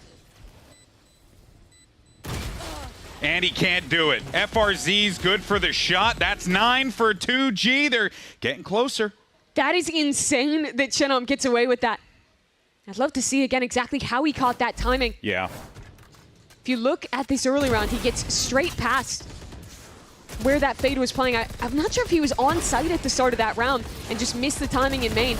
How bad that play could have fallen apart. Yeah. He didn't poke around that corner to catch Jerwin. Shenam's good though. Yeah. So cerebral in his play, catching some huge timings for the team and getting the win. And as his timeout gets called, I think that really all you have to solve is how you're dealing with Shenam, how you're dealing with this lurk. And I'd like to see Sen give up the A site, play to maintain Heaven control more often.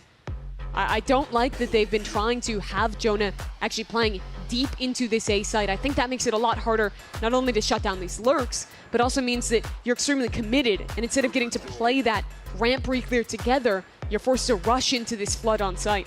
I'm also wondering what they do with Cortesia's Viper's Pit. Right? There's a couple things they could do with that, position it in such a way to kind of... Yeah, most of the time you'll just see someone like slam it down in mid, something like that. You could use it over towards A, something like that, but either way, you can take a look at the strength of schedule for Sen here. This is what they're facing against. A 4-game loss streak. 100 Thieves, G2. Sure, maybe you're expected to lose those 2, but then a beleaguered crew, an Envy that looked like a team on their deathbed 3 weeks ago. Yeah. And Now they're in- beleaguered, that's a $5 word. Thank you. I'll take you up on that.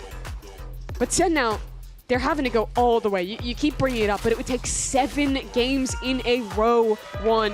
A Herculean effort. If they want to go to China. John QT has hoisted trophies over his head in the past. Wants to do it again for the big one, the one that matters. Big connection starts to come through his trades now. Workout in the favor of 2G. They're getting the kills. And not what you want out of a Sen timeout, but it's still good for 2G because they're getting everything that they want. They got Sentinels' backs against the wall here in this round, and they just need to play their angles and wait it out. That they do. But for Sentinels, it was an eco round. You would have loved to make something more of it. Now that seems more of a challenge. Curious if that talk they had more than likely was going to be for what's to come. Yeah. Normally, when you see these timeouts on an eco round, it's setting up more towards the future or more towards a big picture change that the coach wants to see. As Franks will clean up through the wall. Yeah, I mean, Cortesia knows he's all but dead here and will fall to that spike, but well done by 2G. They really needed a way for them to get some more comfort rounds in there. Yes, it was an eco, but you make that double-digit trip, and you're getting so close to force that OT. Absolutely. So now it's a question of the timeout. Shenam right now is top of the scoreboard. He's been taking over towards A. They haven't been able to stop him. You see Jonah this time start the round towards Rafter, looking to play more that A retake style instead, give less away to that Viper. They might be looking elsewhere. You see, at the last second, Shannon rotate over towards B, just a haunt to feign A. So they might look to just exec into Redux instead. They might want to see if they can get this push activated here, which they do. Redux looking. Does anyone try and make their way through B main? Well, it's a whole team's on the other side of that. And wait a minute, go Burr, but he does only get one. 3 though, fall. And that leaves here a 1v3 as Brinks is just the last one with the hope. And he's got to get out of dodge. Oh no, wait a minute. He's ulting spawn. He's ulting spawn. He's gonna be stuck between them now. They think he went to the A site. And now Jonah's questioning, which way did he go?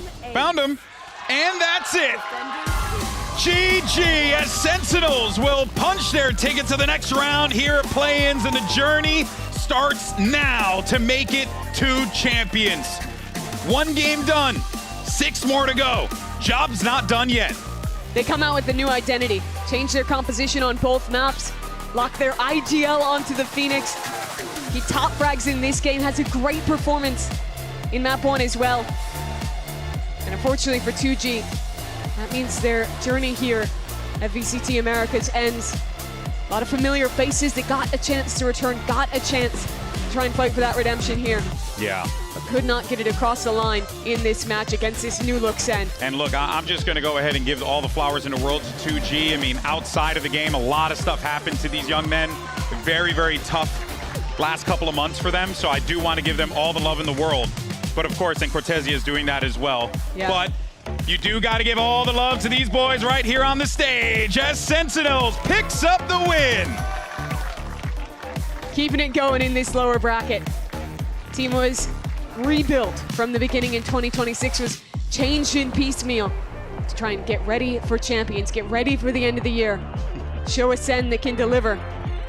Those two guys in the front there, Jerwin and Cortesia, one hell of a series from them.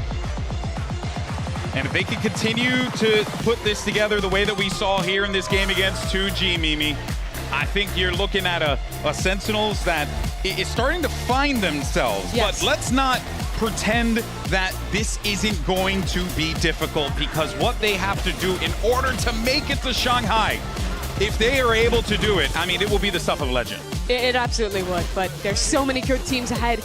Seems like everyone is starting to find themselves. You see almost this copy of KRU changing things up, going towards pretty much Lev comp to most of their maps. Sen doing the same.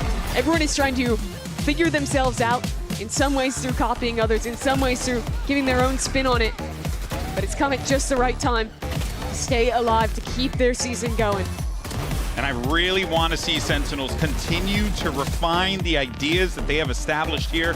Coach Ewok talked about the work that they were doing in that interview with Dryad. So one can only hope that that work only pushes them further in this bracket. So what a match. So. Good match there for Sentinels. If you're a Sen fan, we got a couple in the house. I think, you know, they're probably pretty stoked about what they just witnessed. That was fun. Yeah. Had a good time. That was, honestly, guys, I just want to keep it $150 for a minute. That was a genuine joy. I never got to cast on a VCT stage, so thank you, Albert. Thank you, Alex. Thank you, everyone, for making this happen. All right, everyone, that's going to do it for us here. Let's send it over to Dan Dryad for the Verizon post-match interview with Cortesia. Thank you guys so much. Come here one more time for Sentinels and for Cortesia, who was incredible today. Come on, guys. There you go. Cortesia, congratulations on the win. I heard before this matchup that you talked about how much you like playing against Brazilian teams, and I also just saw you hug each one of those players. What did this match mean to you? I mean, it means a lot. I'm really happy for them because they had the opportunity to come back to the stage for like Shannon. He's a really good friend of me, and I mean, you guys probably don't know, but I played with 4 of their players before on Tier 2, so I have a lot of feelings. I'm really happy that I had this opportunity to play against them, and I mean, it was really fun. I also have like a lot of fun when I play against Brazil, so yeah. Yeah, and only one can win at the end, but that was you with the new composition as well that you bring on that first and second map. I know everybody's talking about John Cutie, but how are you living that on that other side? Because you were popping off too. I mean, I'm happy. My jealous playing Phoenix, like, insane. You know what I mean? Like, he's crazy. He's popping off. I mean, it's been pretty easy to play with. I mean, Phoenix, he's really proactive. He's really confident in his plays. So I'm just holding his back every time, you know? I'm just like, go Amin, go Q, and I hold your back. So it's pretty easy for me. Yeah, do you feel like this calm makes you more comfortable to just find your timings the way that you did today? I think so, because we put a lot of pressure on the other side of the map, so they make sure that I have time to play on my lurk. I think, like, even on Haven, I think I got a lot of lurking times, but that's not because of me, trust me, it's because of my team, so. It's a little bit of you, it's a little bit of everybody else as well. But again, you have looked incredible, and you just talked about the Brazilian teams. That next matchup is going to be either against Fluxo or KRU, who both have some Brazilian players. Any predictions here? No pressure, because they're just right behind you. Yeah, they listen to that. I would say it's going to be a pretty good match. I think both teams are really good. 2-1, I can't really tell who's going to win, but I'm pretty sure it's going to be a 2-1. But, I mean, I hope maybe KRU wins, because we lost 2 times for them, so maybe it's our time to revenge. Yeah, maybe you can get that revenge. We're going to see what ends up happening. Cortesia, thank you so much. This is everything that we have for the Verizon post-match interview. We're going to send it to a break, but when we come back, we have that KRU against Fluxo.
Taking off, 247 not taking off.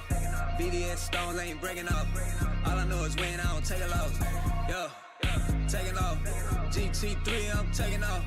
Locked in, we ain't finna play with y'all. Locked in, we ain't gonna drop the graffiti.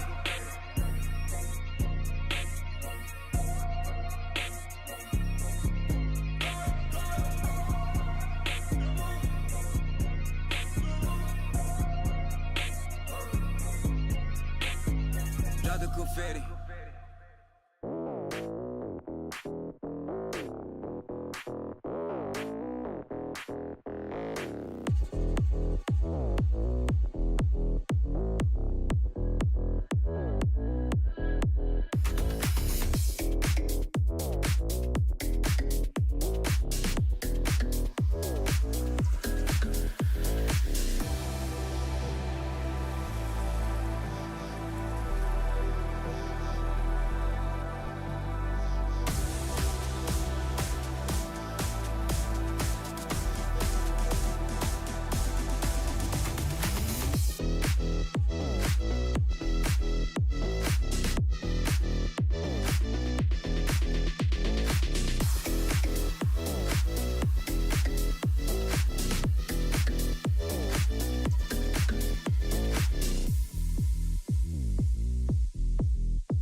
A KRU é um time muito bom, eu acho que eles têm um core muito vencedor, né? Muito experiente também. Acho que é um time um pouco mais completo em relação à parte tática e também individual dos jogadores são muito fortes. E o Tex junto com o Mazino, MW tá fazendo um grande jogo! MW zera levando 2-3 kills pra ele! Com certeza é um jogo difícil, também acredito que a gente pode ter um bom plano de jogo e vencê-los. Tenemos mucha gente que conocemos dentro del Fluxo por las ranked, en la vida, a Twist también que ya jugué con él, ¿no? En el pasado. es lindo ver los círculos de la vida, ¿no? Un día somos amigos y el otro día somos rivales. With barely any time left, and guess what? They're still onto the side too. He's straight there to hits down. Spamming, spraying away. El próximo juego es el juego de eliminación para que quede afuera termina el año, así que vamos a dar nuestro máximo y todas nuestras ganas.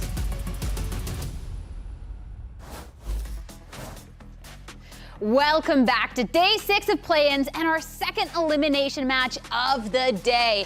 It's Bookto going up against KRU Visa. Sierra Dawn here, back on the desk with Ender and Athena, who, a little bit of trouble, but, you haven't broken the set quite yet. Whoa, whoa, whoa. I didn't break anything. Yeah. That's what she said. Yeah. She doesn't know about what we broke earlier. Hey. Keep them on. Hey, production here, they'll come after you for sure. Hey guys, another elimination match, okay? And these are scary for our teams, especially too when you're looking at a KRU Visa who started to turn things around at the end of stage 2. They got a win over Bestia, but losing to MIBR, this puts the whole season at risk. Yeah, it's a little bit odd for them, right? That they had to even fight back in that series versus Bestia, too, getting smoked out on the first map, only to do some good work and clawed back. I was real nervous for them. Yeah, it was a little bit scary, for sure. It felt like KRU was crumbling a little bit. And then they go against MIBR, where they get, unfortunately, absolutely dominated. A 0-2 to MIBR, where MIBR just looked so much better in the sense of being proactive and making sure they're taking a lot of that map control. KRU, they struggled just a tiny little bit versus them, and it felt like they just couldn't find their footing.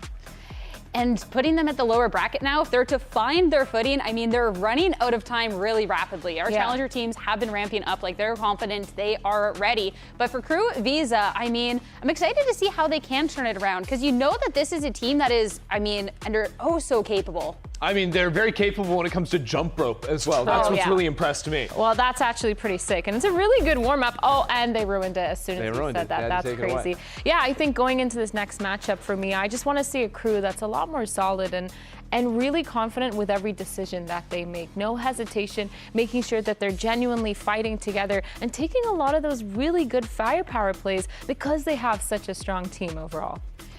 Taking a look back at KRU Visa's year, after, a sub-roster at kickoff, they had a killer stage 1. That's what I'm looking for. Yeah. Well, it's been a crazy fall-off because in group stage and stage 1, they went 4-1. People are thinking they're world beaters or thinking Dante's the kid that's taken over in the neon role for the team. But then they bomb out of playoffs, 0-2. They go on an 8-game losing streak just to barely scrape together a win versus Sentinels at the final week of regulation in stage 2. And yeah, maybe that gives you a little bit of confidence, but the players wearing the jerseys out there are not an 0-4 team, they're not an 0-8 team. It's been shocking to see them not be able to find the success that was such an easy thing for them once they finally got to play in stage 1. It's a stacked roster, and it's players that have been playing the game for so long with really good game sense. But then when you look at their map pool, it's a struggle. You're looking at them when they're playing that Lotus. It was the one map that they couldn't beat, but then they just didn't really change anything. Everyone figures them out, right? Everyone figured it out. Everyone countered, and so the creativity when it comes into how they're going to play these matches is really what I'm looking at here. A team that's proven and shown that they are capable. I'll have to see if they can have the bounce back today. But for more on KRU's chances, let's end it over to Dryad and hear from Sadak. Everyone has different approaches to a lower bracket run, and Sadak, one of the things that you talked about with KRU was that lack of experience that you guys had playing together, only joining in stage 1, was one of the things that was making everything more difficult. So as the IGL, what do you do to make sure that you're catching up in this lower bracket run? This is a hard one. I would say my priority is being a good leader. I think that's something that always makes the guys play even better. And in these situations, leadership is what's needed the most. So yeah, that's my focus. That's my approach. Well, KRU is known for going on a run, so we'll see. Thank you. Oh, if KRU want to stay alive here, though, they're going to need MWZera to keep putting in work. Not just work, we're going to have to get him to put in some overtime for these wins. Yeah, I mean, he was playing absolutely out of his mind in that last matchup. The last two matchups, actually, playing on that initiator role, he's managing to drop really high fragging power, but also his util has been really phenomenal. It feels like he set himself up for success in a lot of these situations. After using majority of the util to get his team on site, he's still able to play off of it. What I think has been so crazy is that he just has a certain understanding on one of the halves of the games. Like in this last series that they played versus MIBR, they only win 6 rounds on Breeze. Yep. But on attack, they win 5 of them. And this guy's 15-7 on attack. Like, he is single-handedly doing the thing for his squad to win those rounds. It wasn't enough, but he's topping the charts in most of these categories. This is play-in stats. This is after winning 1, losing 1 more match. And in those 2 games, he's somehow number 2 in ACS. As an initiator, playing on a team that's dropped to the lower bracket. And even in the series they won, they still got crushed in one of the maps that they played. Like, it's almost impossible to have those types of numbers when you're getting beaten on 13-6, 13-6, like on loop. Yeah.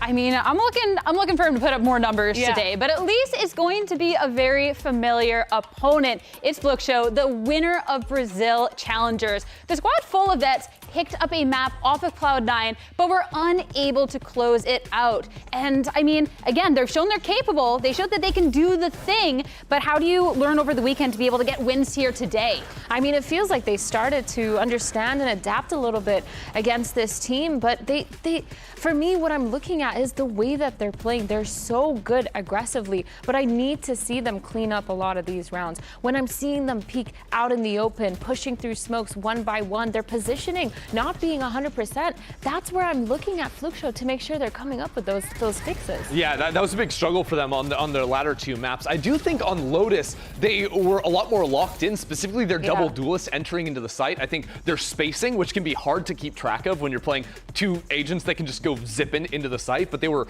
working very nicely together. Paula especially leading and finding trades in a lot of those situations. Yeah, Paula and Zanatsu, they have been working absolutely phenomenally. The Waylay and coming up with that Neon as well, close behind it. Feels like they just had such a good understanding of how they wanted to play against the other team. For sure. Their movements were really synergized. It felt like we were genuinely seeing a lot of those trades. The body was there to follow up almost every single time. And I think when they were calling these rounds, either look for the execs with the double duelist or pivot between sites, I think their macro calling on Lotus was really nice. They would play a lot of slower rounds where they're breaking utility, pivoting into sites where there's just one anchor left, and that's off of the information they're getting. Even though they're playing double dive, they're not just full sprinting execs on you. They're still playing intelligent macro. The difficulty came on later maps because on Lotus, it's a 3-site map with really quick rotations for attackers if you're making use of that switch door in front B or breaking down on Hobbit. It's just not the same when you expand it to the wide maps like Split. I mean, hopefully we can see a little bit more coming out from them today. But for more on this matchup, let's send it back to Dryad and hear from Tui's and Coach STK. When the pressure is on, it makes it even more interesting when there's faces that know each other on the other side. And I'm here with Tui's and STK, more familiar faces for VCT Americas. But today you're playing against KRU. Tui's, what is it going to take to play your A game against some familiar faces on the other side? I think it's going to be a nice game. I know Les and Sadak for a long time, and I know a little bit how they play. So it's going to be nice to shoot against them. What about you, STK? Do you feel like Sadak is the same caller that he was back then, or do you feel like he's different now? I think that he changes a little bit, some stuff, but something that we have in our preparation is that the way that I know that he wants to call. So we saw some voice of them, and then we see some patterns in the same way that he was in the past. Well, I'm looking forward for the back and forth. Thank you, guys. Before we get started, let's take a moment to highlight Fluxo Zanatsu, everyone's favorite Soba / duelist, because going into this, I have high expectations. Yeah, I mean, this guy's playing literally everything. He'll play the Neon on Lotus, like we saw. He's playing Raze on Split, but also the Sova on Breeze. But for me, like you were talking about before, his best look by far was this Neon double duelist on Lotus. Yeah, it felt like as a double duelist, he was able to get a lot of space. He was able to keep up with the timings that they were trying to get, using that default to just make sure they're getting a lot of the space. But I think for me, the most impressive thing is his ability to switch off so seamlessly, but still manage to perform on these agents.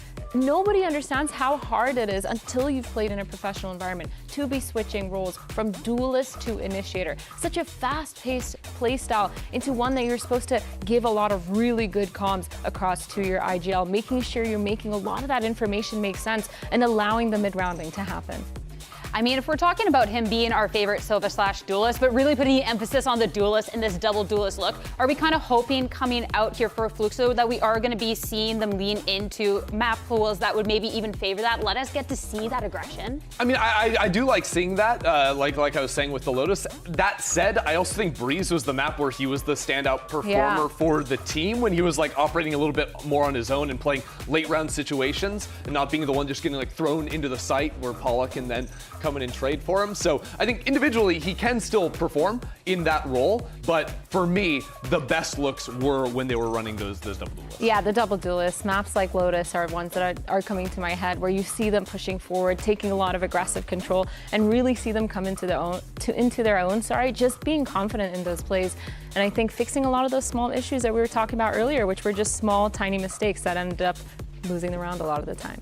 Going into a do or die situation now, I mean, it's going to be tough for these teams. It's a KRU Visa that again are looking to kind of push on forward, looking to really be able to make this push.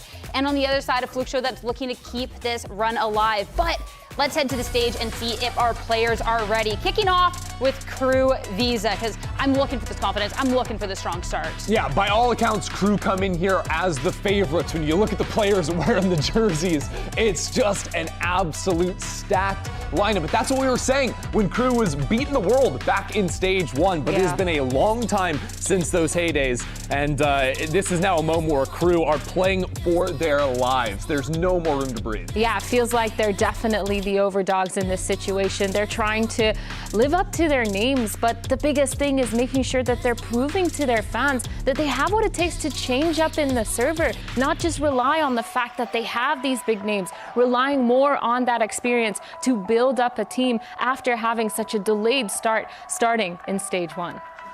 I mean, when you're looking back at stage 1, looking how they can get carried forward into now KRU, they have this opportunity with the talent across the board to truly be able to pop off, take us by surprise today. But Fluxo looking to upset all of that. It's time to see if we can get a second challenger team stay alive here in play-ins. Yeah, Fluxo being the team that actually beat 2G, the team we just saw play earlier, to qualify here from Brazil Challengers. They ended that first place. They have a lot to prove for themselves. And I think when you're looking at this roster, players like Tui's, who's played with Sadak before, you're looking at Paula, who's been so phenomenal as that duelist. They are explosive. And this is one of those teams where when you look at them, you see them as a friendship team. They love to talk about this game outside of the server. They're able to spend a lot of time together, and you can tell in the server. And they're a little bit quirky as well. In a meta where so many teams are running double duelist on every map, but it's always the Neon and the Phoenix.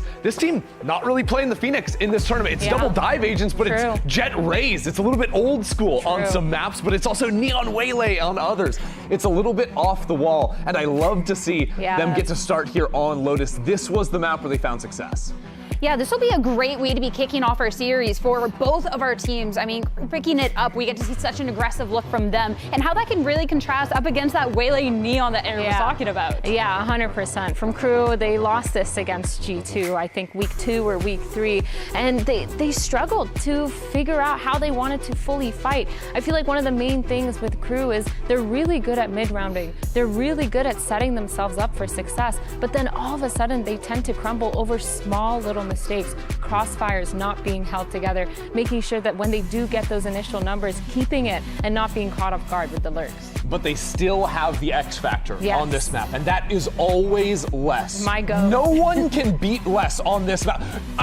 Find a player that can perform as consistently at a top level as less on this map. Him activating on the lurks, the site to behold, him holding down a site completely unsupported is just phenomenal. That was actually one of their struggles against G2 as well, is not allowing Les to have that freedom to lurk. So I completely agree. I think we need to see him back on that. Right, so as long as they bring out their X factor, a crew win, right? Yeah. Simple as that.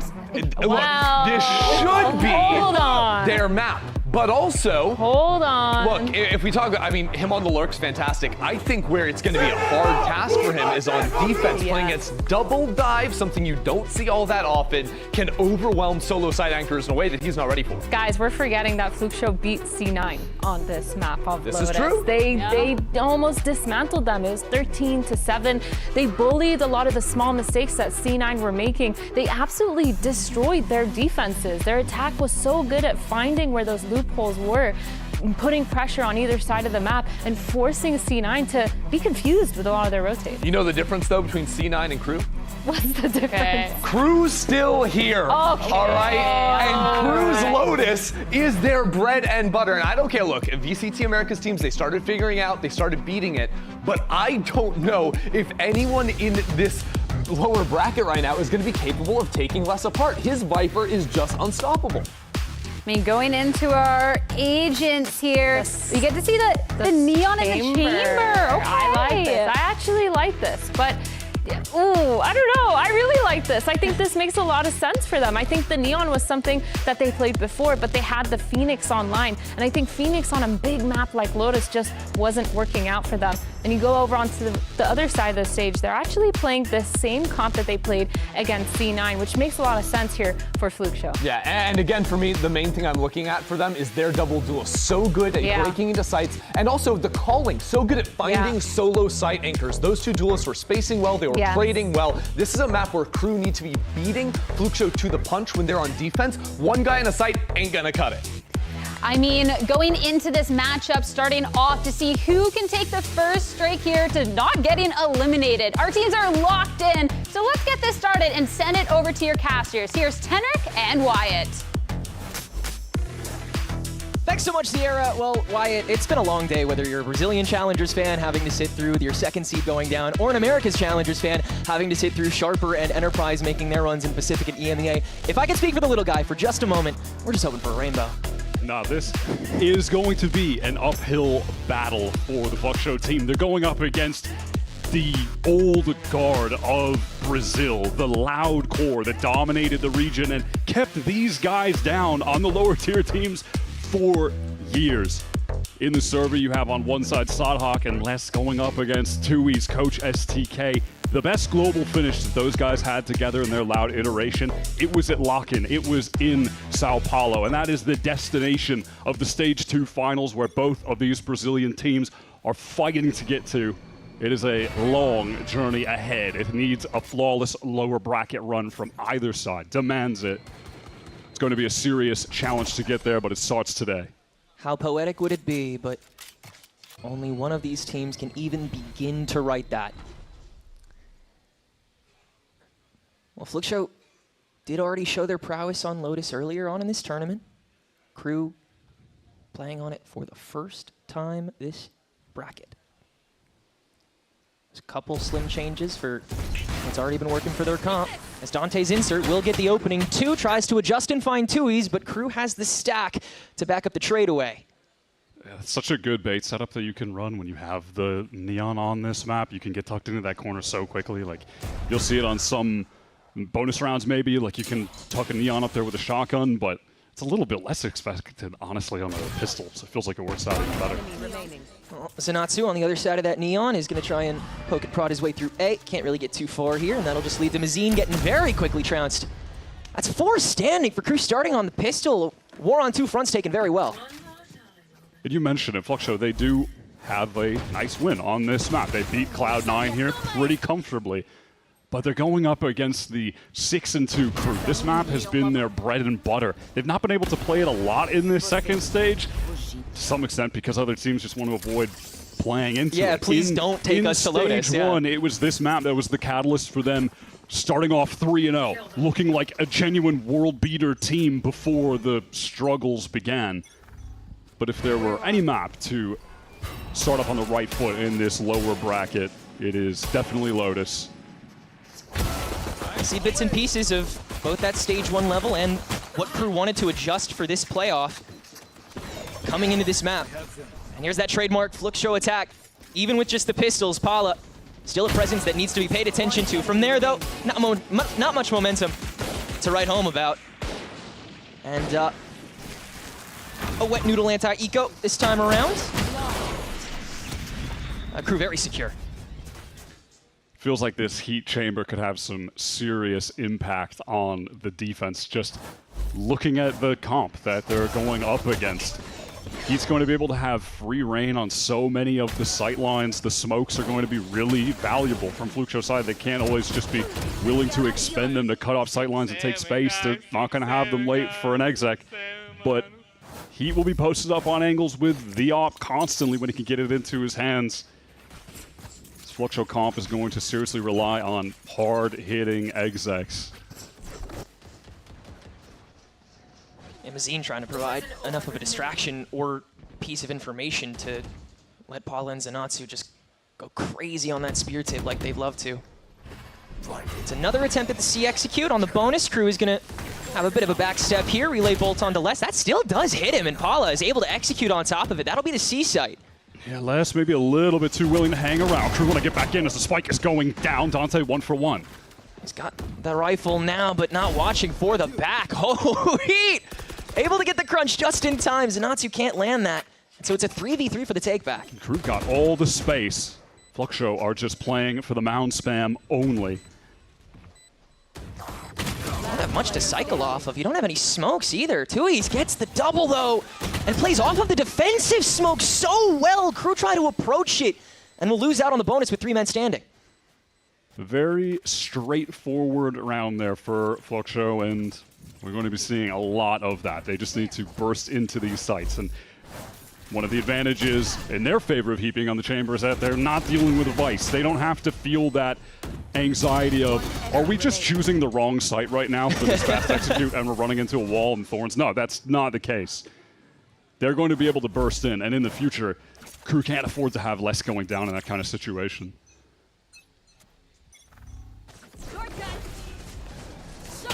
Once again, it's a mound approach. KRU meeting this heavily, and Dante again the insert nice and early. There goes your spear tip, and Zanatsu got stopped a lot earlier on. MW able to crack in through blue as well, and FlukeShow already getting crunched pretty quick here. Les through door as well, and it's completely surrounded. That paranoia is gorgeous. Everybody getting in on the action for that one. Just a blender, man. Looked like he was aware there for a second, going to go down, but that should be irrelevant. Economy for FlukeShow going to suffer quite a bit of damage unless Mazin can do something heroic. Second game returning to the stage. 1v1 against Les, not going to go his way. Probably the last player on KRU that you want to take a 1v1 against on Lotus. His stats here are outrageous. On this map, Les is averaging in 2026 in VCT 20 kills. That's his average for Viper on Lotus. I mean, compared to every other map, he's averaging 14. Yeah. The difference is crazy. Staggering. He is a master of playing Viper here. There's a level of confidence he has that other players just don't want to act on, whether it's through those switch doors or just playing off of his screen more consistently. He has those lineups to just play on the borderline. You see so many players set up a very strict equator on top of that toxic screen, and it leads to their downfall, because then players can work off of the opposition's obfuscation. We already saw that with the fast lane this round, where Dante didn't even have to use his own. He just worked off of Zanatsu's to get behind the mound fully in and worked the same way he did the pistol. You're already seeing that recycling of what works well for KRU come through on this defense, and FlukeShow having to already call the timeout to try to save face. That is an early call. Yeah. STK wanting to get involved. Was saying in the interview that he feels pretty comfortable going up against his old IGL that he used to work with, Sodhawk. Feels like he operates in some similar ways and has the read on him. Find out whether or not that is true or if it even matters. Sometimes you have the read, you have the right idea, but you're going up against MW, Heat, Les, some of the best shooters. There's a couple variables that we're not throwing in the conversation onto here. The stage, so sometimes it's just an FPS game. You get shot in the head, you die. You lose the round. Good spray through the lane at first. Dante just finding new ways to work this fast lane against Zenatsu primarily. Poor guy's down again already. And Paula, yeah, having to work solo off of the light speed into the orb. There is nothing doing on this pistol. Jay able to at least ramp through the river. But now KRU can once again just recline, make sure they only get rid of this one without dropping anybody else. And that should be all there is to it. I mean, shop is being set up beautifully here so far. Like, Fluxo, the win cons are only just starting to really materialize for him. And that's only in the ult cycle. Just go really fast into C again. This time they have the Prowler go to check the corner, make sure that Dante's not close. Maybe if one of those relay bolts got the connection, that could have been the opening for them, but hey, ultimately, that was just an eco round. So we'll see what they can materialize with this full buy. Ultimate's available as well. Paula, almost with those convergent paths. The pace from Fluxo has been as fast as it gets. Heat is denied immediately by Zenatsu. That's a beautiful first kill to get. Yeah, that's the kind of thing he's always looking for. Good on him finding it, and now he has that singularity. You have to fill up that broken space. His creep up is so well read by Jay, and now the relay bolt gives away the second, almost lands the shot onto Dante, but now he has to scale with how much time he wasted on that walk up, and that'll let him get punished. The Fluxo players are able to get back to assist. That gives them the advantage, but Mazin just gets caught on a swing. I don't know about that one. Yeah. Definitely could have just backed off, played with the pack. Still, 3 versus 2, but an opening has been created for KRU to get back into the round. Still a minute to go, but Fluxo are going to work off of this Nightfall proc before the spike fully goes down, and they have a good feeling about where it's coming from. Just spray your way through, and it's easy for them. Very empty ultimate to try to save that round. Yeah, KRU feeling really confident in that 2v3 to try to get back in. Felt like they were just trying to flow with the game, stay active. But to what ends? They're caught in smoke that they have zero utility to get out of. What do you think, they're going to run to C off of that because of the time they have? Like, you think they're that scared? Just not a moment for them to get out, unfortunately. Fluxo still with the cash, and now with 4 ultimates to play with, stacking up more from the last round. Yeah, no excuses not to springboard at this point, right? He'll get placated by the Prowler to start things out. So many pockets in this that you know KRU wants to toy with in conditions, so good on Fluxo to respect them, but not immediately aggressive. There. Spray for the chip. Whoa, they're playing with an Odin? Hold on now. On Lotus? Get out! Offensive Nightfall this time around, and that's Dante's cue to peek out from that cubby that never got fully cleared. Razorvine to try and slow him down, but instead, it's the convergent pass that still doesn't even proc him. Dante takes care of Zenatsu, and he's not done yet. God, he's just bulldozing this site. One enemy remaining. Rest of KRU here for the party already, and Jay stuck on flank duty. Now he's stuck on whatever he can find. And, wow, and Les is playing with his screen very well. It's like KRU never skipped a beat. He is caught. That one as good as done. This is the kind of game where you would love to see Dante really find some confidence. Please. Like in a server where he is going to be one of the better aimers. We have seen the raw aim from him. Very strong. And I think this year has been underwhelming given the bursts of talent that we had seen from him last year when he had a bit of a chance with KRU towards the end of the year, and especially when he was in Challengers. It just has not fully manifested into what has felt like the Dante that could be. But maybe we can still get there. Maybe he can find that form late into the year. Yeah, that image portrayed when, like, I mean, it was who he built around. Fluxo gonna try and stop it. Let's listen in. Guys, 145 no chamber. Dei Jotinha aí, faz o que eu falei. Dei Jotinha, faz o que eu falei. Guys, escuta, o cara tá sustentando C do montinho, provavelmente. A gente tem que voltar atirando esse cara. Sim, tsunami nele, mano. Então bora. Tá nas costas também, Otis. Ele vai lobar agora, abre porta, vai lobar. Vou bangar morro, tá? Vai fazer lobo? Espera chegar. Aham, vou lobar. Vai ter que sair lambendo, só tem um lobo, tá? Vamos entregar o pronto. 2, 3 e... Homem, lá atrás, olha pra direita, olha pra vou pegar a backside, tá? Ele tem bang, vai pra direita vocês. Vou ter pra direita e tá bangar, bom. tá? Bora. Tô pronto. 2, 3 e banguei. Da esquerda. Bangou reto. Em cima do bomb, o homem. Morreu o homem, Boa. O chamber vai chegar se tomando. Chamber de fade. Vou fazer um E base. Vou plantar pro long. Dá cover cachoeira, por favor. Tô Você pode mirando querer somar. cachoeira. Cachoeira é meu. Vai na boa. Ou não? Eu vou Joga jogar outra lane também. joga pra trás só, vai per viva. Confia, joga pra trás. Vou tentar. Comunica pra mim o eles Zaninha jogando, pode guys. kaitar, o Zaninha pode kaitar. Calma aí, voltei. Não jogou, irmão, não jogou. Tá bom. Vai pra trás, vai pra trás. Só tem aqui atrás, deixa o Zaninha na pica, foda-se. A gente ganha um round depois. Eu tô bem também. Costa B é o gap, né? Sim, sim. Mas é difícil. Só faz tempo, Zana. A gente ganha um round, tá tranquilo. Eu tenho um spot, tá? Arma na mão, galera. Tô de arma. Chupa tudo, tá? Vou jogar depois. Não clicou ainda, vou clicar agora. Junto. Clicou? Bora. Vai, rasga. Foi morto. Rasga. Boa! Lindo round, mano. Linda, Pala. Linda. Boa.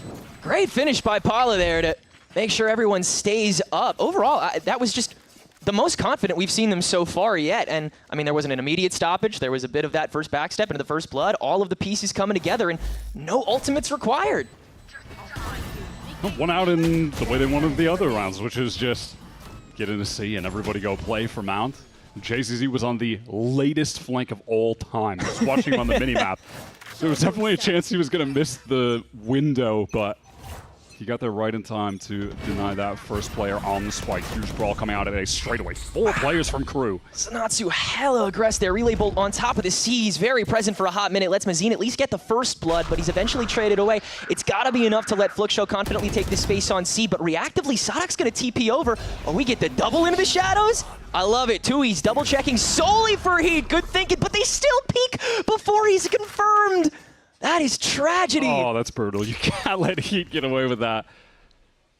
You can't squander that advantage. They're letting him alone, too. They're like, yeah, you're good, man. You're chilling. We'll just go make sure nobody else is pivoting again. They still got a minute on the clock.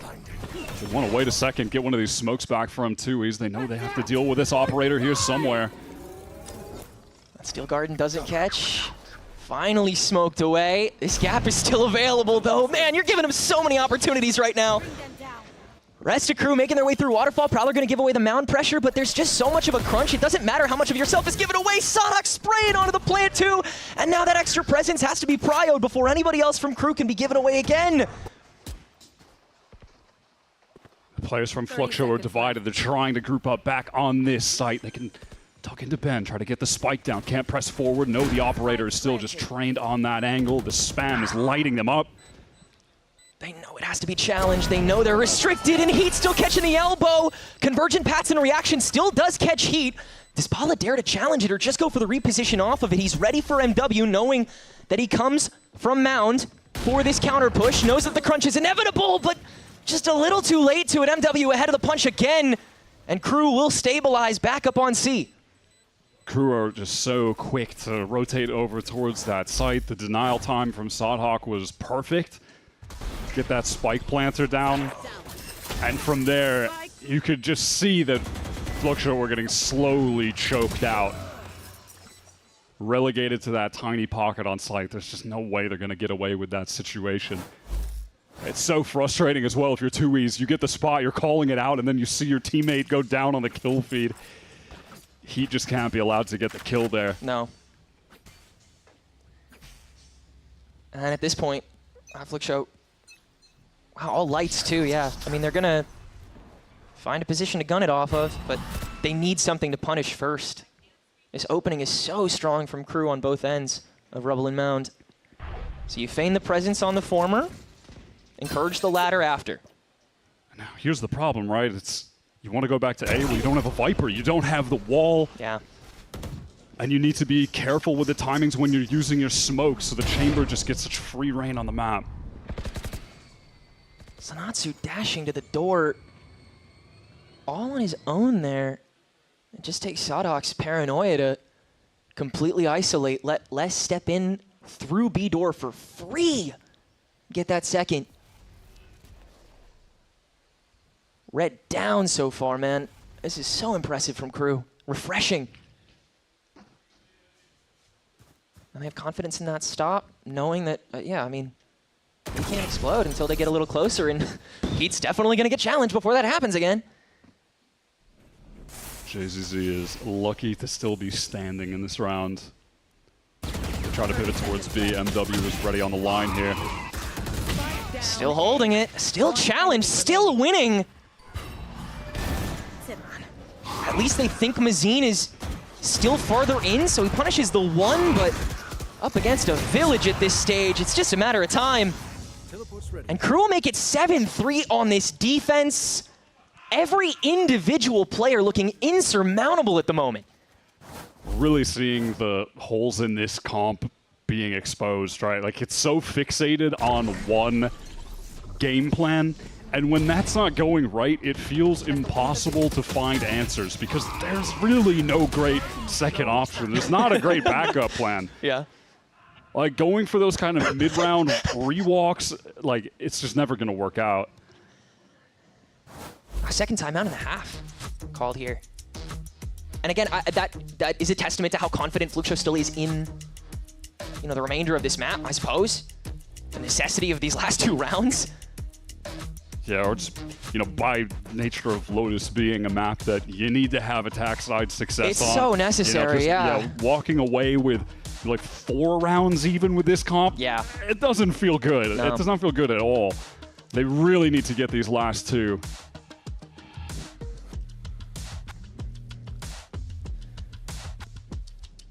Really does feel like my eyes are on Mazine for these last 2 rounds because it's not like Paula and Zanatsu are completely like breakable all of a sudden now that they're playing against KRU. It's just they have to be headstrong walking into these engagements. They have to be very quick. And with KRU having this buddy system so well engaged, that's just not enough. Like, you need to pressure, you need to intimidate somebody or find somebody ISO. Like, you need to have some sort of punish available, and KRU have been setting every single trap so far this game. Fluxo are going for the full 5-man burst out of this A side, which is being lightly held by KRU. Sodhawk is happy to just teleport away. Acquiesce to space from Dante, who runs in with the support, gets the spray kill. And then Zanatsu, the only one to try to step out to punish, and he's not even ready for MW, let alone Sodhawk on the tertiary there. It's really crumbling for Fluxo. The fundamentals just not as strong on this map as the KRU team. Those players going down in the ones. Paula is trying to wrangle something back, knows he needs a hero play, needs to find a kill somewhere.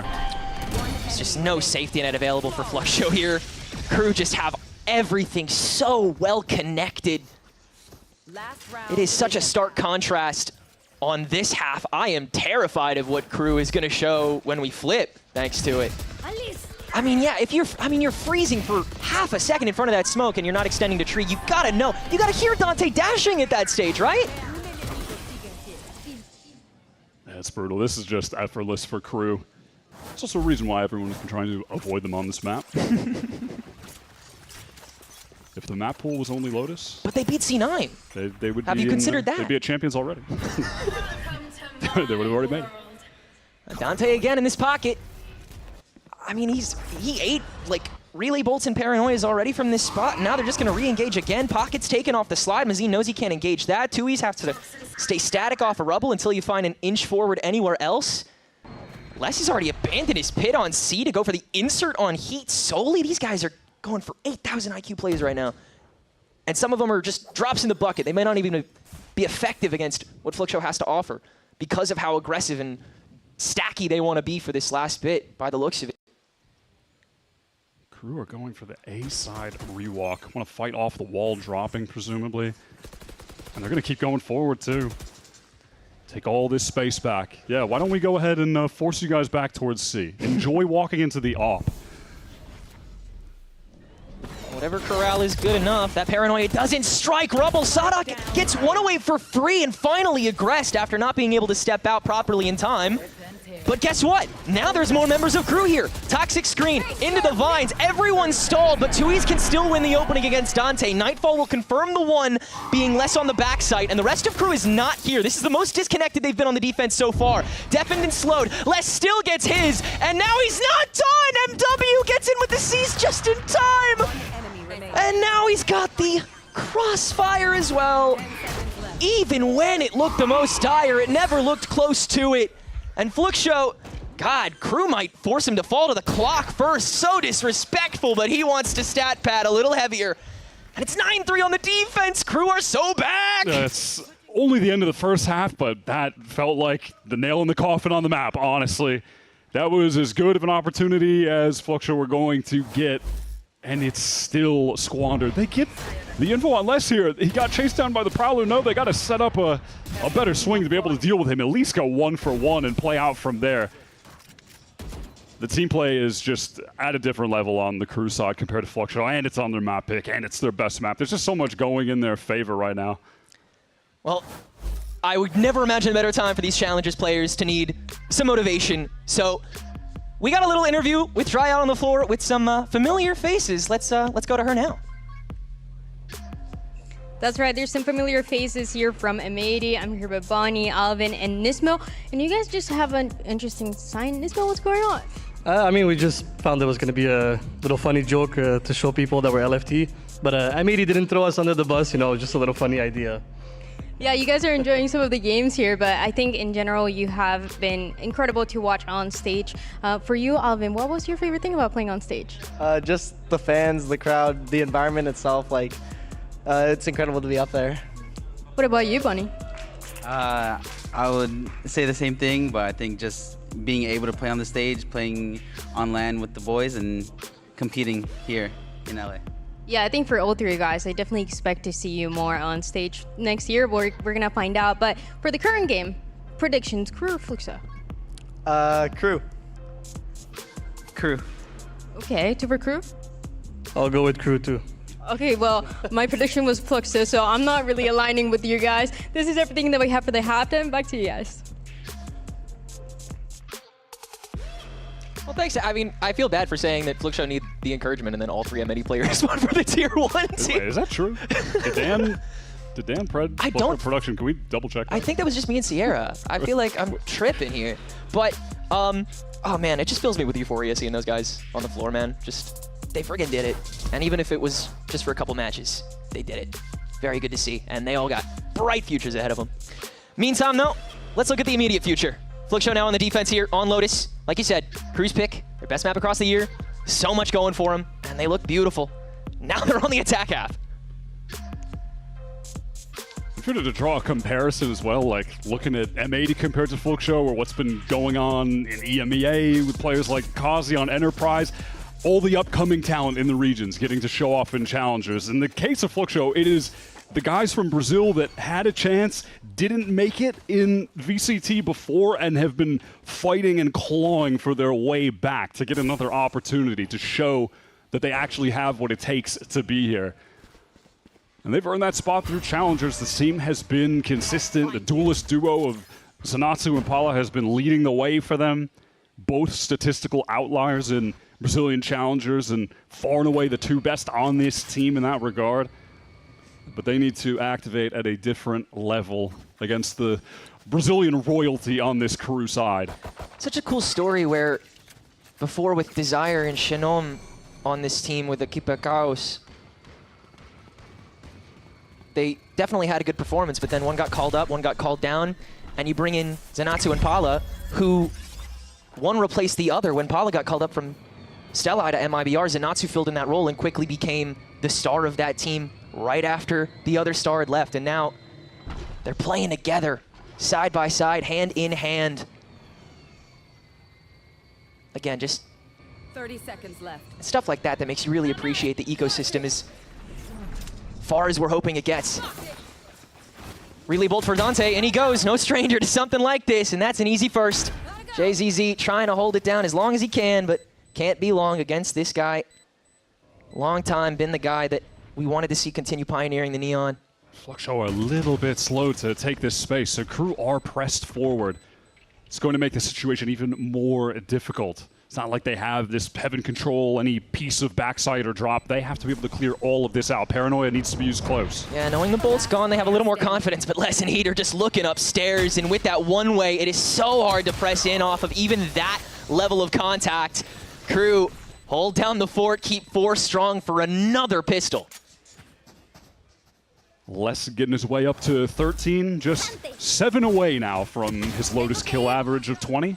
It's one of the craziest Americas stats this entire year period. Actually outrageous. You can have a Viper putting up those numbers so consistently. He is just different. KRU with the mild buy here. Dante having enough for that Phantom. Give it to him now. Heat with the Outlaw too, and they'll stick him on opposite prongs. They actually have Dante waiting to see if there's a B stack early on. Again, still paying so much respect to what Fluxo could have planned. And it's with this comp that KRU just have more options as well. Have a better ability to just contact get space on A with the Viper, with the Chamber, playing around the util, the wall up and down.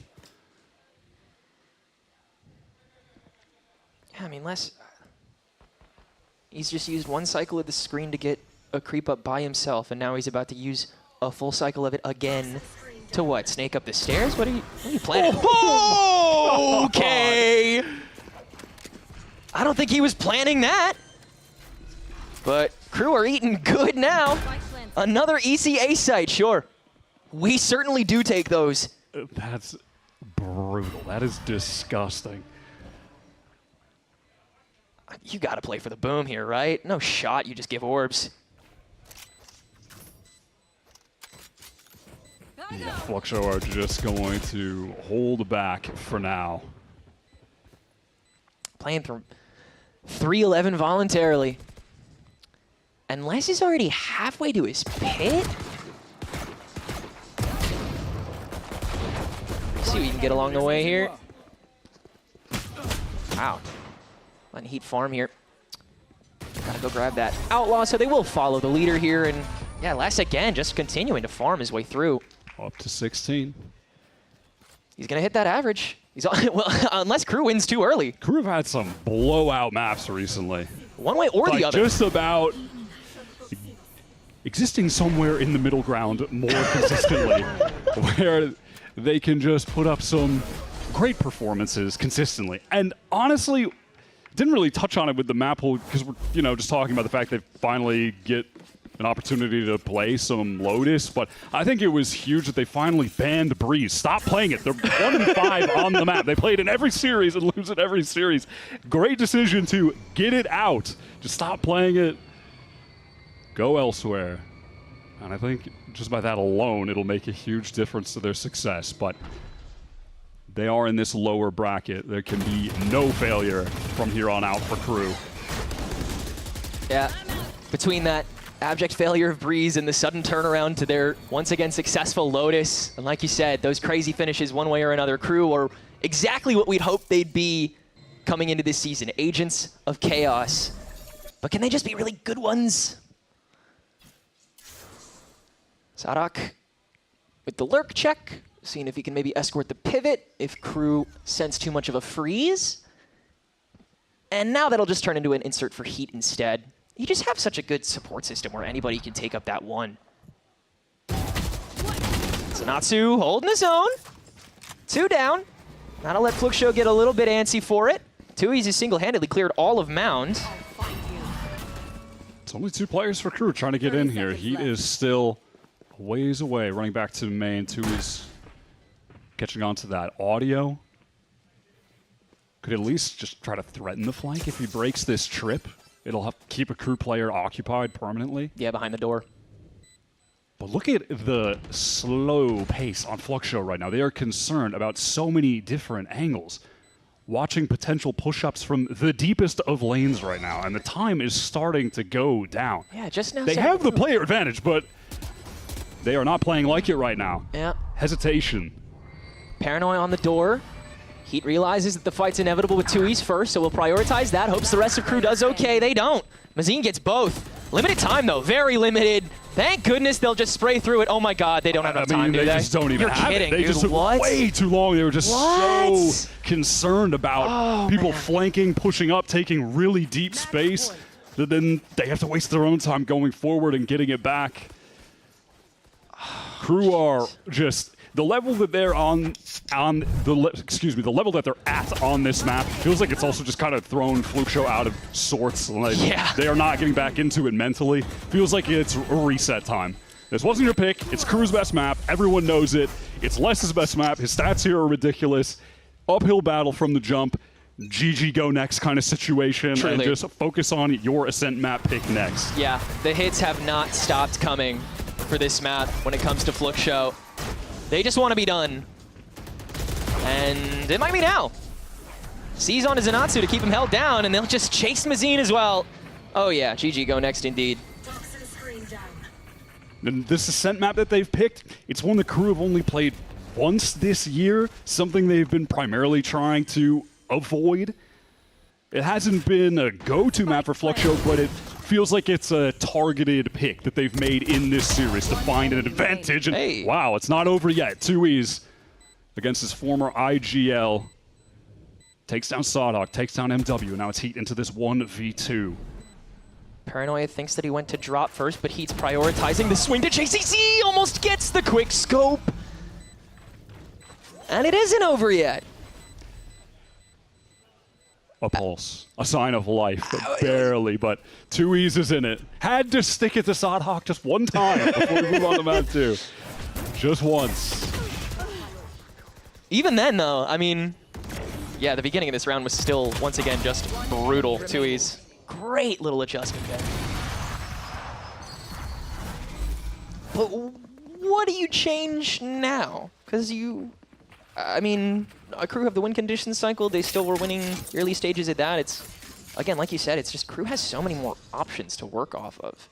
Fluxo doesn't have as much they can replicate. Zanatsu with this overdrive, though. One away from the garden. You have so many tools to play keep away. Get your own no-no square up and running. Paranoia on the mound. That'll flush out 2Es, but the Haunt senses him, and so that'll provoke a second TP nice and early. I was wondering if crew would maybe begin to play the round like they feel they've already won the game and just want to get things over with, so they force it into C but then run into a Vice and lose. But even still, they are going to be patient. They are not just going to throw this round away in favor of trying to get this map over and done. Off spotted out. Good teleport peek from Sawdog to reveal it. Knowing that that Vice util is still likely C. Here. Smoke confirmed for it too.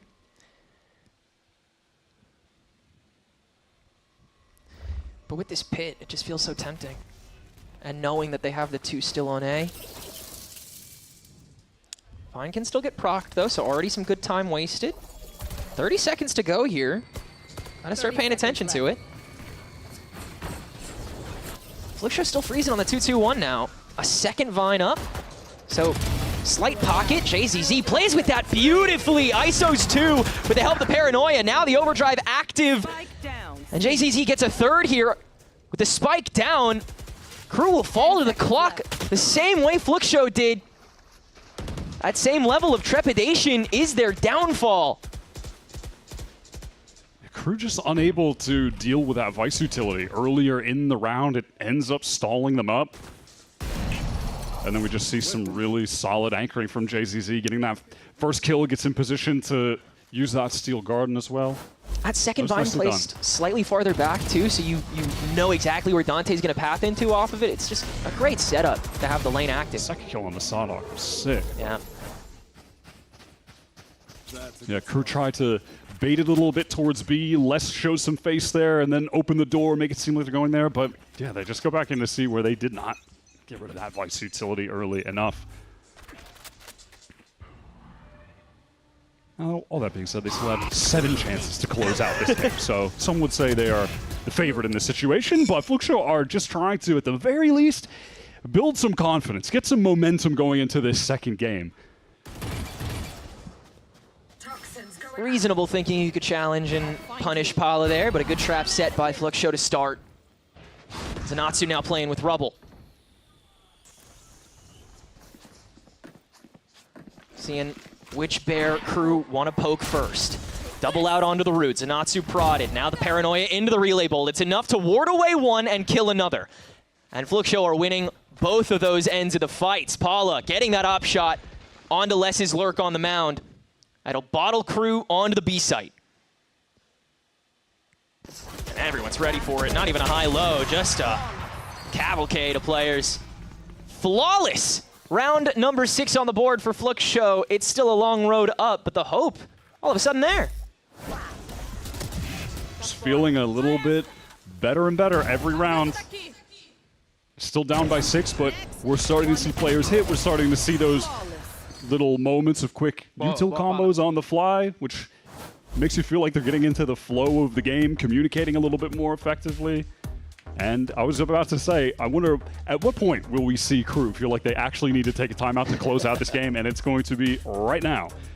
Because they did force that last round, so it's going to result in them having a bit of a half buy.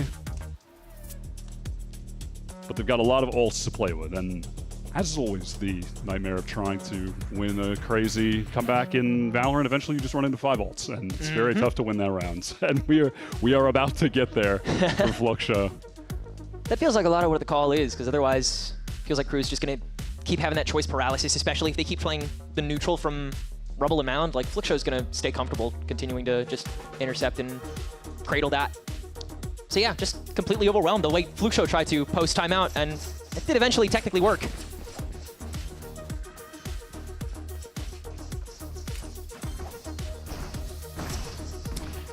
Unless, you know, still got time to get that 20, at the very least. It's been a tough stage for KRU. A lot of mental struggles with this team, the losses that they've suffered, starting on such a high and then dropping down. Feels like this was about to be a great way to begin this lower bracket run, but Fluxo are starting to wake up. And if they make a serious run at this comeback, I feel like KRU are going to be in a tough spot again mentally right away. Yeah, just a couple rounds ago, we were discussing the potential of how Boone Fluxo are now. I mean, you got your mojo back, and you didn't even have to wait until the map was done. Even if they lose now, they know that they have that potential to bring it back. And Zanatsu knows they can bring it back now. Dante knowing that the overdrive is necessary to be able to have a foothold on this round, and KRU wants to get this done here and now. Attempted explosion out of Blue. Mazine can tramp it. Heat into this 1 versus 2. Such low HP. And on the orb pocket, feels like it's inevitable here. Heat, you haven't checked roots first. At least you have the spike. At least you can cause that initial pressure. At least Paul is light years away with this operator too, so the take back has some questions thrown in. He'll have to walk through the graveyard to grab a rifle. But it is still a tough call for Heat to finalize this now. Face your fear! Gonna be able to get out of the way. Question of whether he loops back or just goes for it from the drop. And he'll challenge the very first bit of contact. Paula shuts it down. And Fluxo continue the climb. It's 7-12 now, post-timeout. That situation got a little bit scary. Encouraged the overdrive to come out from Dante.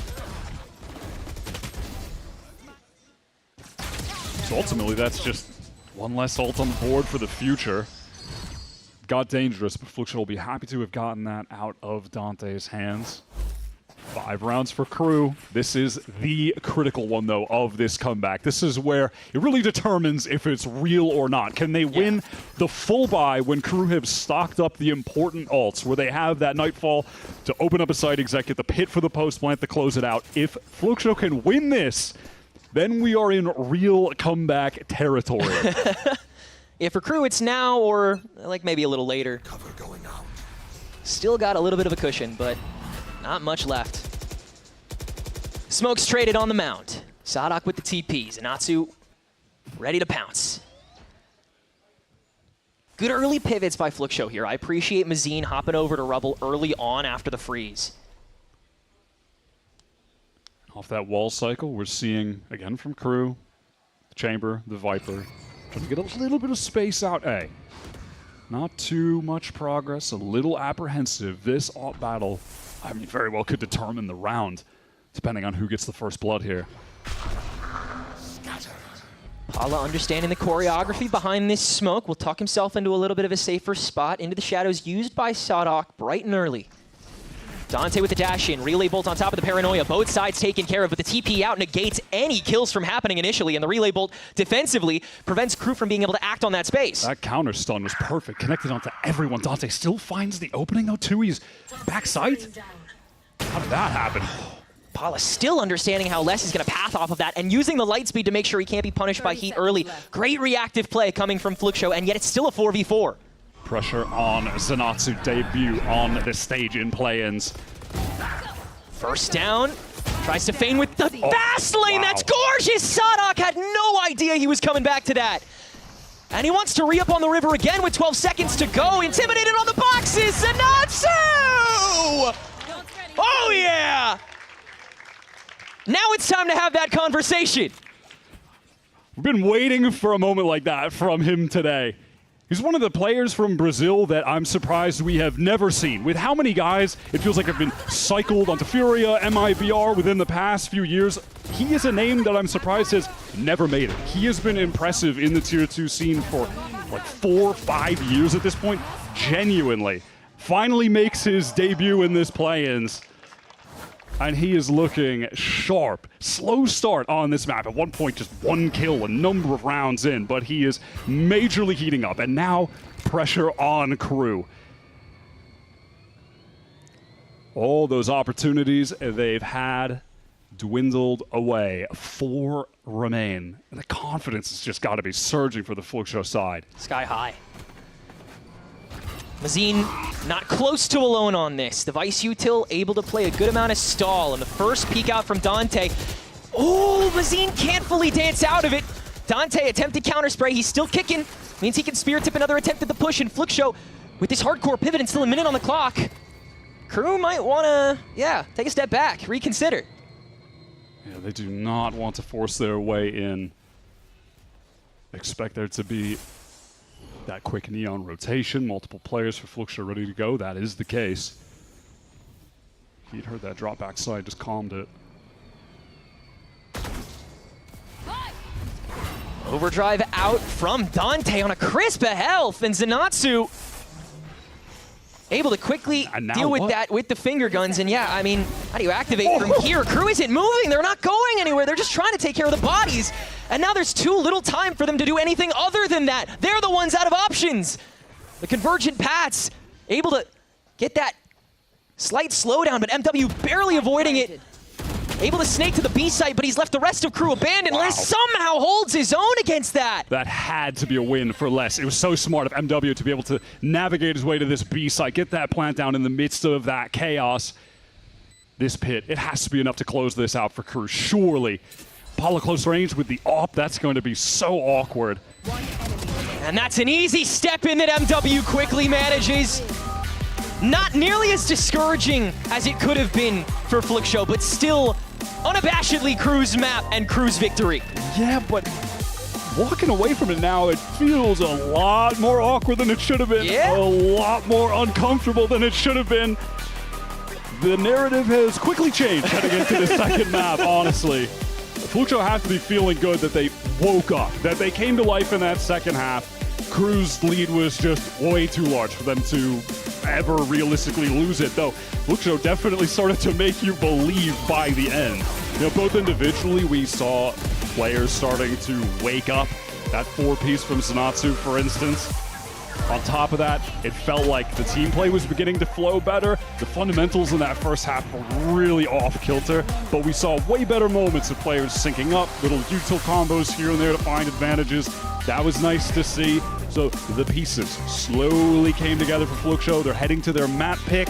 There's a chance they could take it. These old heads fighting to stay out of elimination territory for this South American supremacy. We are truly in the Twilight Zone. Ascent is coming up after the break.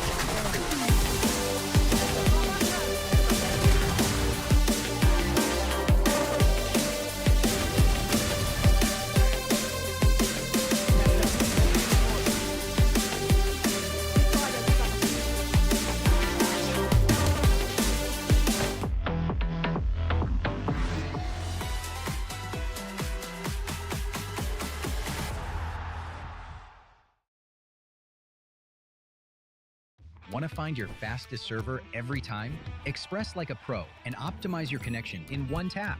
Express and game without ISP throttling. Express and shield yourself from DDoS attacks. Express and choose the VPN trusted by gamers everywhere. ExpressVPN. Experience gaming the Express way. Fast, stable, competitive. Outplay the world. It's time to Express. Unlock free cosmetics, including Lightning Kicks Buddy and more. Scan to subscribe.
Foi desistido, voltou. Bala ainda ficando parado. Ele busca o Nick. Já vai fazendo. Meu Deus! Ele busca o 3. O Bala é um monstro!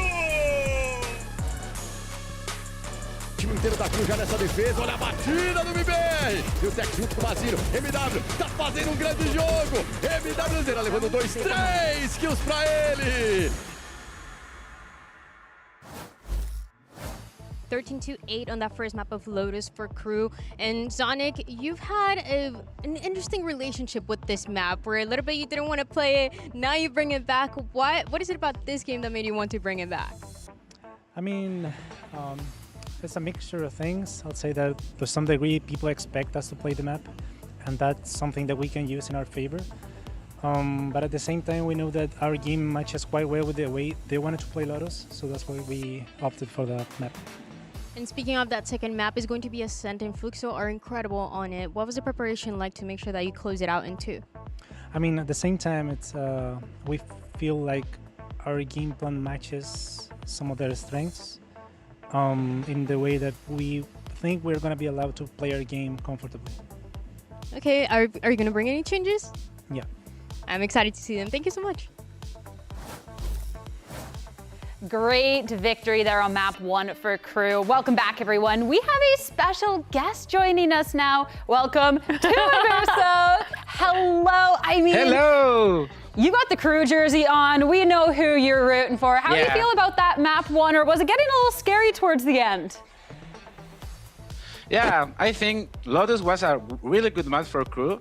Reminding the first stage, they play really good with Silence in Vice. Now they have Chamber. I think they feel really comfortable with Viper and Omen too. So it was a really good map, yeah. Yeah, I feel like I was getting a little bit scared towards the end there. It felt like their attack, they were getting shut down by Zenatsu. Did you feel like you were getting scared at all towards the end, or did you know that KRU was going to close it out? Yeah, after that 5v3 situation on A, yeah. I was really terrified about that, but was really good. About that, I think the special thing was the Flux that they don't have Viper, so yeah. KRU, they took the info on A every time, and was really easy to have the info in the map. Yeah, they played with the rotations a lot, and it worked out really well for them. It felt like they started getting there. It was just a lot of those multi-frags that got them in the scary moments here. And I mean, looking back, I want to talk about, you know, this different look that we got to see from KRU, because we got to see Dante just doing absolutely wonderful things, but we got to see the chamber as well. Like, I want to know who was really stand out for you in that map 1. I think MW Sarah, he plays really good with that Fade. They're a little bit low-key in that team because Dante played really good today, but they super really good now. So I think MW was a really low-key player today. And I'm really happy about Dante because he upgraded himself with this map. So I hope the second map is going to be the same thing. Yeah, I think he had an outstanding performance. It feels like Dante kind of fell off just a tiny little bit. He was struggling to get a lot of those frags, but this time around, he proved us wrong. Again, it felt like he's come back into the server. He's sliding a lot on that Neon and being able to really play to his strengths. I also want to point out Loss, he had a really good game as well, playing on that Viper, being able to be a really good anchor 1 and getting a lot of those multi-kills. That Sheriff shot too, so the collat was absolutely insane. Yeah, that collat was also insane. I mean, were you freaking out at that moment? Were you screaming to your chat at that moment? Yeah, at that moment really, was something special with the chat. I mean, that was a great map number 1 in the series, but going into the second map, do you feel like KRU's going to have another really strong performance, or are we seeing a series that goes to 3? They start in dev side, so that's good for us because Asen is a city side player. And I think depends on KO. If we play with KO today, Sadek playing with KO, it's going to be a really good match for us. So I hope we win 2-0 now. Can you elaborate on that a little? Why do you think his KO is going to be the reason for the win?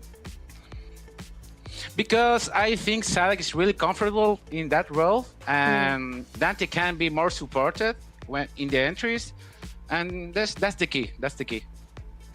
Okay, I mean, looking at KRU, it's a KRU that, I mean, they're up 1 in the series. That's awesome, but still have to do this lower bracket run. Are you feeling confident after this map 1 that, yeah, they're going to win this next map, they're winning the series, they're winning this entire thing?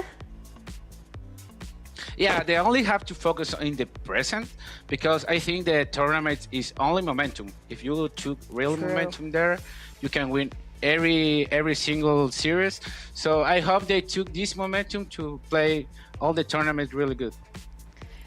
Let's hope it works out. Averso, thank you so much for joining us and for your analysis. Thank you. I certainly appreciated it. As for now, of course, we need to hear from the coach, STK, and what he had to say ahead of map number 2.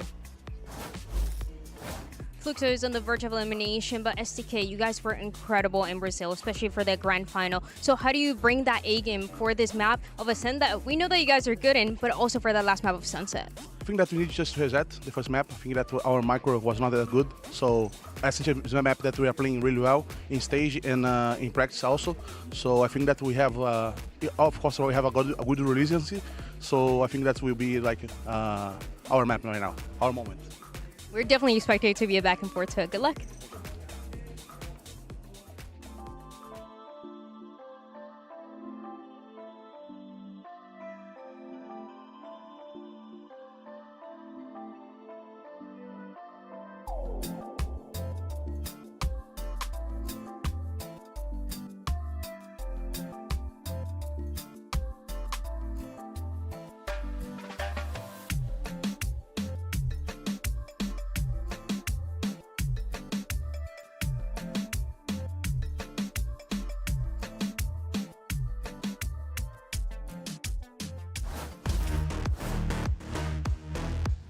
Welcome back to our second match of the day. KRU and Fluxo facing off with elimination on the line and a ticket to the top 12 for the winner. We're heading to Ascent after Wyatt, what was initially a blowout Lotus for KRU, but FlukeShow making the climb back just in time to get that mental reset for map 2. Yeah, absolutely. If KRU had won at a round much earlier in that game, it would have felt like we're heading into a map where FlukeShow was just dead in the water. KRU looked incredible, but that run back has definitely inspired confidence heading into their own pick of Ascent, a map that KRU have only played once this year. NMI in 2022. What am I looking at with these comps? What is happening? I mean, we're talking about the old guard of Brazil, Loud 2023 with Tui's, Les Sadhawk, Coach SDK. And these are comps from 2023. Yeah, we're getting I'm seeing the pattern. As old as it gets. Well, I mean, at least we got, you know, the Dante Neon. KRU have switched things up. Yes, yeah. Once again, homogenizing their compositions to what has been working on the other maps. Dante was previously on the Phoenix for this, and then Sadak was toying with the Omen on this map as well. But hey, if there's anybody who I would love to have confidence in Sadak's KO on this map, it's Adverso. I am so happy that he feels good about how this guy can activate, because that's been really called into question lately, despite how amazingly consistent Sadak has been in assisting. Just doesn't feel like the extensions have been proper enough with this singular duelist. That has to change here in map 2 to get a clean streak. KRU are just one map away from sending FlukeShow home, staying alive in this lower bracket themselves, trying to make their way to Sao Paulo in the stage finals. Beyond that, the run to champions. Heat trying to lock down D-Main on this chamber. Great first kill, and he's able to get out as free as it gets. KRU is hoping that we'll see a lot of that across this, and Dante, surprise, surprise, he's rushed over to where there's the most action going on. Are we flawless here, y'all? Oh, of course. Tui's stepping out, late to the party, able to get the one, but Spike on the island, Puppy guarded by the guy, and he'll only get one more on the way down. That's 3 pistols across the board here for KRU. The one time we did see KRU play Ascent, it was against 100 Thieves. They lost 10-13. The reason they got 10 rounds on the board were because of Heat. He goes 26 for 16 on the Jet. His AWPing was so good in that game. No one else on the team even went positive. He was dragging them close to the finish line, but they just couldn't get across it. And it makes sense to just throw him on the chamber here as well. It's a great chamber map. He can keep AWPing a ton.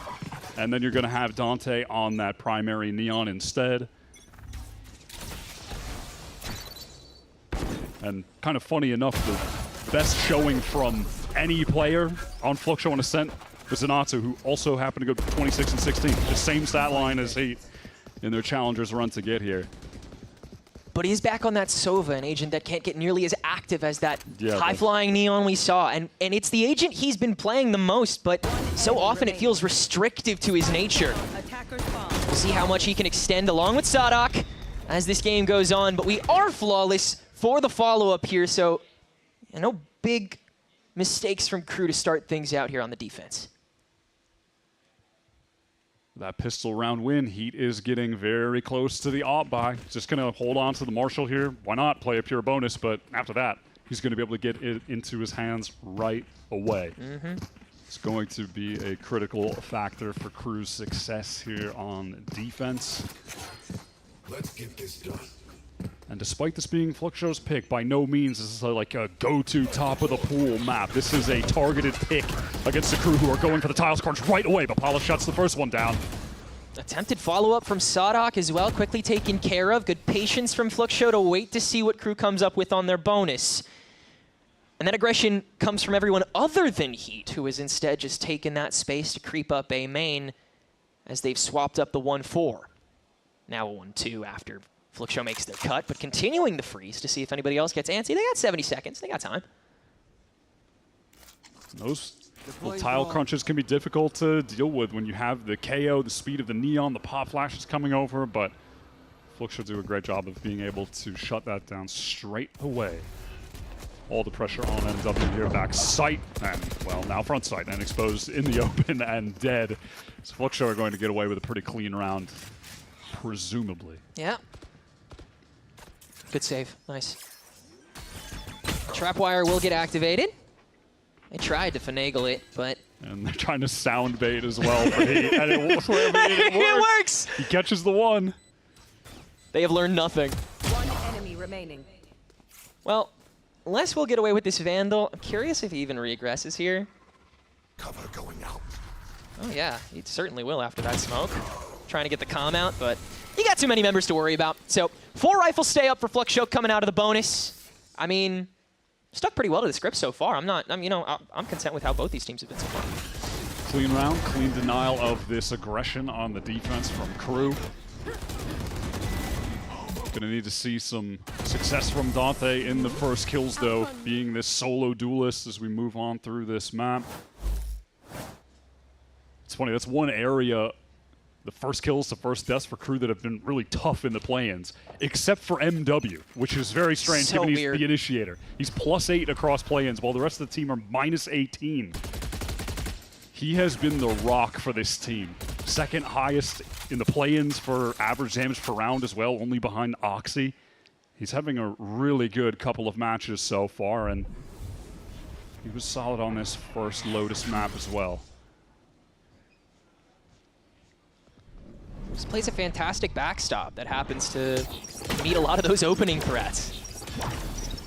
Fluxshow with the full stack on A main and already using a lot to give themselves away. Owl Drone quickly sprayed through, no intel given, so they'll Cloudburst tunnel their way through to deal with it. And the Fragment deals with one while Paula's Peak catches the other. Now it's a file in from KRU. The tempo's a bit cut short, and Fluxshow's presence here is just undeniable. Step in, met by the Guardian, no shots landing, and KRU doesn't look like they'll be able to pop under the body heat. Gonna have to save this operator, and Fluxshow can tie things up. That Util seemed okay to deny them at the choke, but the Cloudburst just keeping Paula alive while the Relay Bolt had him stunned, had a teammate stunned as well. Dante couldn't capitalize. You're watching him on like low ammo, trying to manage his bullets and just can't make the connections, can't go for the spam through the smokes. He just needs to save this op.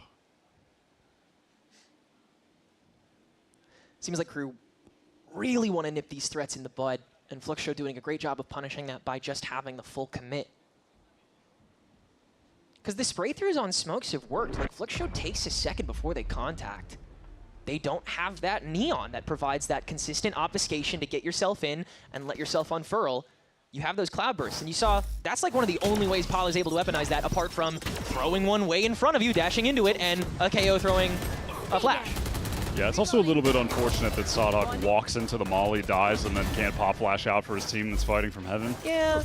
That definitely, that also has a negative impact. I'd say so. And an aura decrease. That's Which is the most important thing. Unlucky for one of the GOAT IGLs. Well, with that op maintain, the buy here for KRU is still solid. Sadhawk, the one with the shotgun.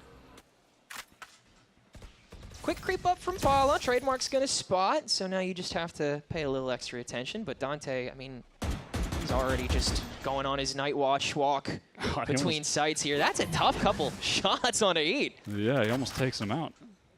Rifle v op. And then you just, yeah, condition it. Now Dante has to watch it. Can't be as ubiquitous. But then Fluxshow decide to still path their way into B.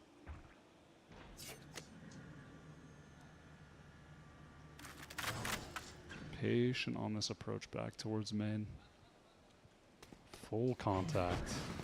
So that Cloudburst, the flash goes forward so they can take the space in main. Can Heat find his? He's being flashed up. He dodges the recon. Good flood, so MW's left alone. The smoke ISOs. He tries to get the opening shot off. TP's back, but he's still on his lonesome for the time being. Dante trying to wall break this, but it's not in time. And with 3 standing at the barrier, with everybody else on Fluxshow chillin', looks like they're considering the save already. I mean, they don't have much to spare. And you would hate to give Mazine his null command this round. Yeah, that's the call. Yeah, it feels brutal to have That to is save so in this tough. situation. And not even really in a position to fight to maybe find a pick, 3v4, try to inch forward, nothing. Pure save for KRU. Fluxshow are getting control of this game.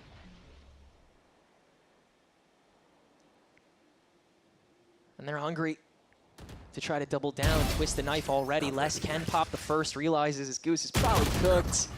And Paul is able to win the next oneer. Yeah, getting rid of these rifles would be so major, and you have almost enough time to do it. No? Okay. Well, even still, advantage maintained, and Mazine does in fact have his null command for this next round, so these openings even stronger.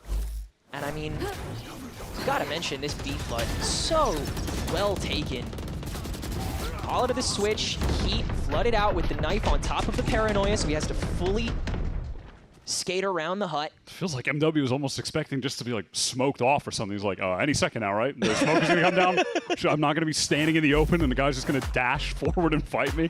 Like, he's just, I mean, in a way, caught out in the open, but it's like Paula should be caught out in the open. He's dashing to switch, and there's no smoke to cover the main choke. So it's crazy that he finds that opening, but yeah, it has never been said in the history of watching Paula that he's not good at aiming, that he's not good at killing people.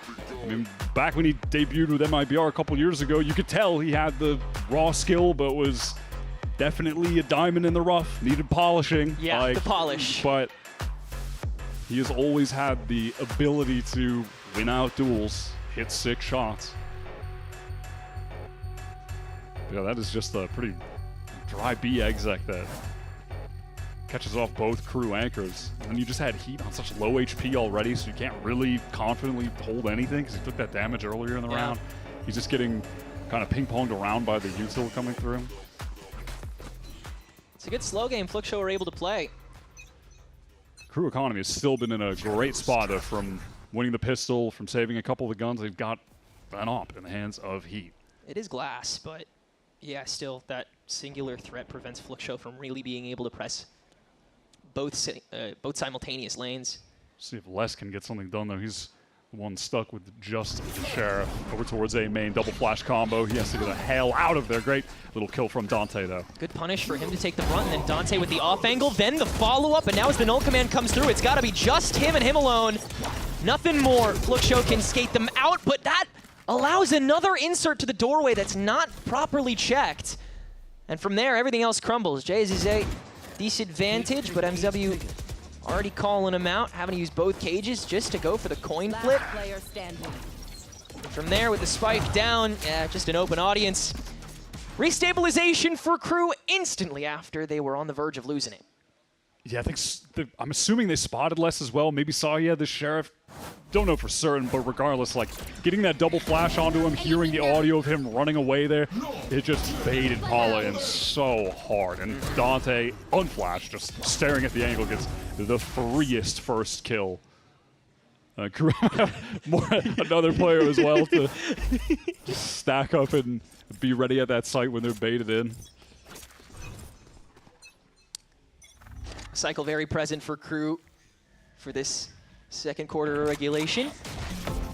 The defensive snowball is starting to pick up, especially if this round is taken. The economy from Fluxo on a dire straits after this one. But your win cons will run dry if you can't match bar for bar. I must wait a moment. Questioning if JZZ spotted Heat or if it was just Sadok off the pop flash, so slightly more space gain, but with a double freeze, it doesn't really matter all too much.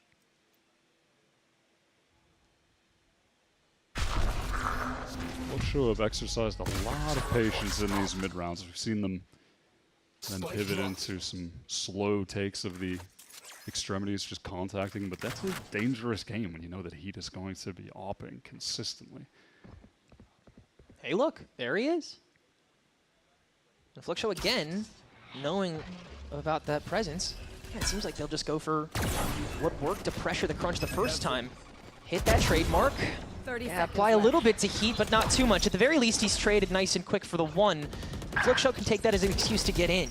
Dante's caught, and Sadhawk needs some help backside. He is all alone, being ran down by the Fluxo players. Super pressed, at least gets rid of Paula. Crew clawing on the way down, but still on the 2v3, unless only on 28 HP, it's gotta be NW that takes the brunt of it, but off the paranoia, it's way easier to do so at first. Instantly cuts down 2, and already pressuring out 2. He's able to skate through from boat to find the 1, and knows where MW is. A second shock dart avoided as well, and the smoke back up in case he wants to extend. Oh, But there's a little bit of extra space for MW to work off of here. A little bit of extra time to get that 50-50 active again! And KRU are the ones that'll keep the streak active. That was so smart from MW, just playing all the way down to the time of the smoke fading, so Tui's had to be concerned that he could try to work through it, that he could be waiting on that door for it to drop to take the peek.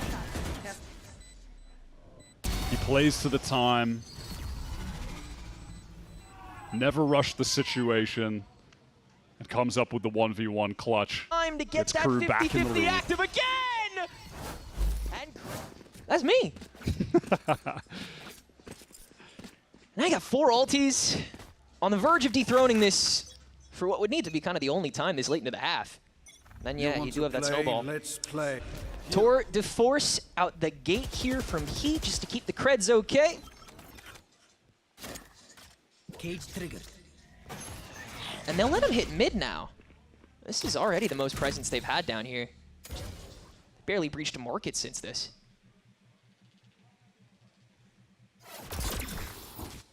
Little pop flash from Sodhawk, doesn't spot anyone out. Fluxo want to just gather up for this big B exec. They've had success on this site, just bursting out of main together before. Just want to go back to the well.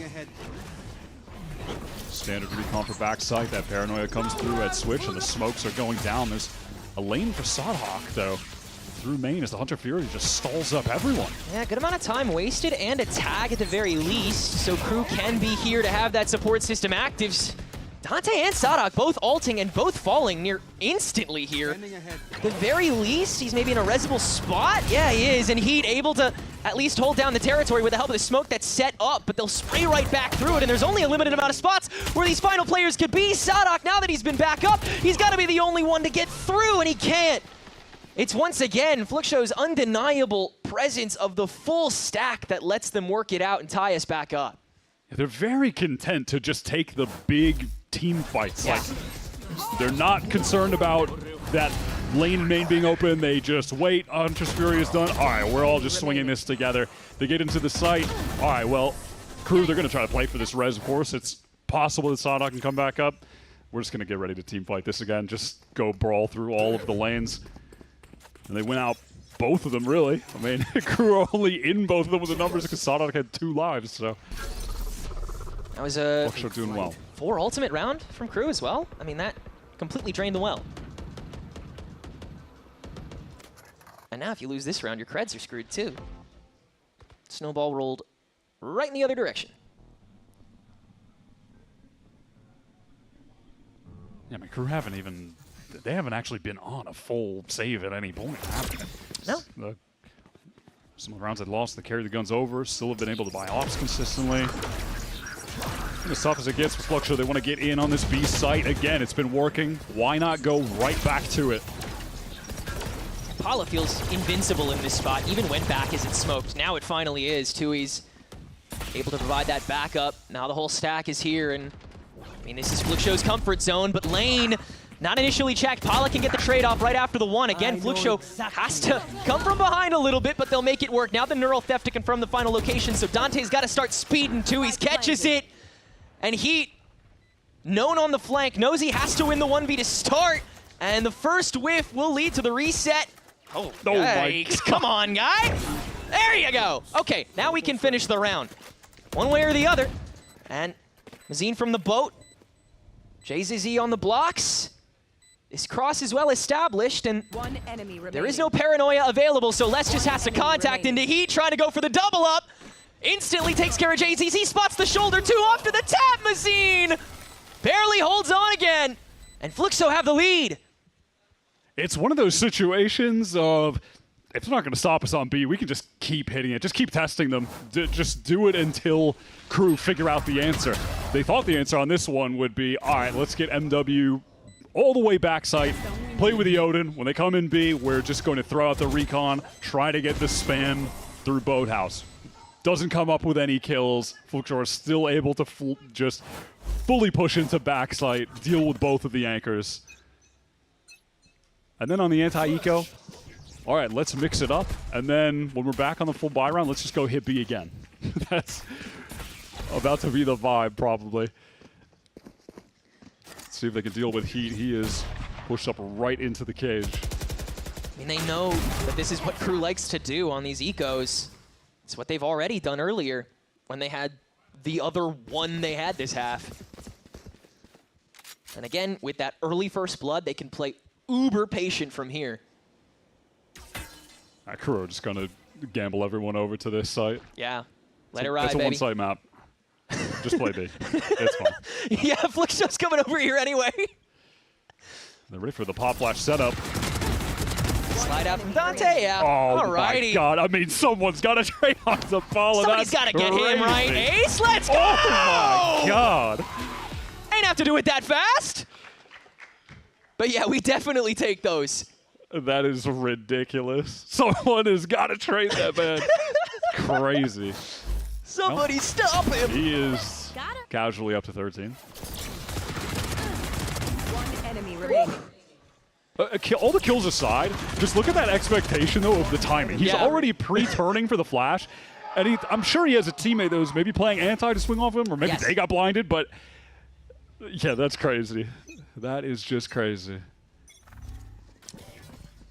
All the setup in the world to get the full collapse on the attack now. Null Command and Hunter's Fury available. You have all the flush you need. Heat and less. Oh, look at what happens when you start going A. Yeah, start going A, and you start losing. Let's switch it up. Head right back over. JZZ finally make his way to mid bot. This has only been occupied one time by Heat. Every other time it's been the trademark being the very first thing you see as you creep up mid. And that's the perfect time for Les to turn that into a bit of a condition where no one's paying attention to Cat, but he misses! Cage to prevent. Wow! MW is just running on the cross. He gets caught by 2Es as well. KRU cannot squander this advantage. Dante right in front of it. Ready for the slide. Yeah, you see way too many bodies for that. He's just going to toss the bolt and hightail it. Now the Null Command out from Mazine to try to work this full push from the market, but they're not checking yet another pocket. Sadok on the logs, but it's the one body they can res at the very least. They still got to scale from there. Dante can stop the first, but Flickshow got to go, go, go. Dante holding the policing spot. Nothing in the tank, but the flash available lets him at least get one on the way down. Heat, though, with an up and having to hop down to the logs to have that rifle. And 2Es is watching. Flickshow's chilling at 7-4. There's just no reason they should be getting away with this round win. No. KRU put themselves in position. They get a layup with this opening kill. Paula just being caught. It was a nice shot. But then you had MW getting caught on the cross. The Dante getting sprayed down super low, forced to jiggle mid for information. They've lost their initiator. They're losing control around the map, and it just slips away. 4-round run for Fluxshow. On attack side, Ascent. Yeah. Trying to end the half on another high note. Paula with all the confidence in the world to just start running it down mid. Seeing who dares to try to challenge it a little bit closer this time. And that'll let the Hunter's Fury into a very enclosed space. Double tag on a Sadok. Rush down in the market. Fluxshow's got the read. And Dante can't do a thing. How good was that? Off the pop flash as well, coming through while the Hunter's Fury just disrupts the positioning. 2Es now isolated against Dante. That's a great stun and a free kill off the back of it. But still, down a man. How can KRU get their way back into this round? A paranoia for less, perhaps. A kill is even better. Paula having to watch for the double up. Heat punishes. And Dante's fully circled this. Now with nothing in his way. The wire's gone. JZZ repositioning to the lane to take the immediate, but that lets the cross from the stairs come down soon. Luckily, Flickshow's doubled up. Now twice over. And it's an 8-4 half for Flickshow on attack here on Ascent. That's a total script flip from last map, man. Crazy. They are winning the rounds they should by getting the advantages, and they are winning the rounds they shouldn't because they are still somehow finding ways, inroads in rounds where KRU have gotten themselves man advantages, better map control. It's just been irrelevant. Somehow Fluxshow have come up with the goods. 8 out of 12 times, on attack side Ascent. The much more difficult side, especially when we're going back to these vintage comps. I mean, this is like when Ascent was even more defense-sided, it felt like at times. So that's a crazy result. KRU's backs against the wall. Yeah, Fluxo trying to go for their second 3-map series here and try to crack open this tournament as the second Challengers team with a victory. We'll see if they can do it after the break.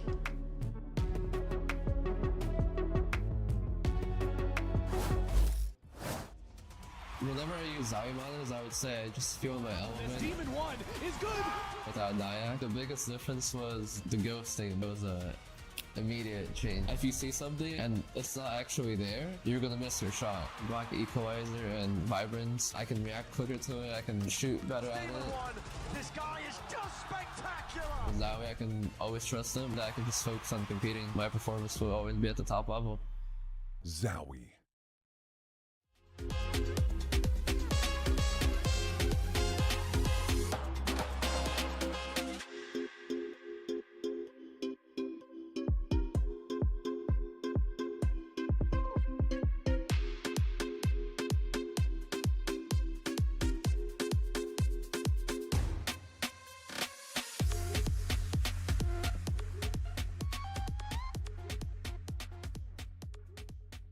We're still getting the chance to know some of these new teams from Challengers, but just to say, I want to ask you, when it comes down to the preparation as well, what is something that people might not know about Fluxo that makes them better than other teams? Eu acho que a gente tem 5 jogadores que têm muita mira, são 5 jogadores muito bons. Eu acredito que a confiança e a resiliência dentro do time é muito forte, então, e a união também. Então a gente como time é muito bom, então acho que isso é o diferencial das outras equipes. We are a really strong team. We are really good individually, but also the confidence and the way that we play together, I feel like is just something that makes us different and stand out compared to the rest. Thank you so much. Obrigada. We return to Ascent with Fluxo a couple rounds out from being able to once again go the distance. It's time to lock in with ExpressVPN, the #1 VPN. Be sure to scan the QR code on your screen now. Wyatt, the aggression we saw here from Fluxo took them so far, and like you said, it seems they were able to manifest so many advantages out of nothing. A lot of those were coming from Paula. His jet on attack was critical. He was finding kills that he shouldn't have been finding, had no reason to find, just straight up like 1v1 duels, dashing into a site, fighting a guy that's not flashed, not smoked, nothing, and coming up with openers. Dante has to do the same now that KRU are on attack. They somehow have to match how excellent of an attack Ascent half that was from Fluxo, putting 8 on the board.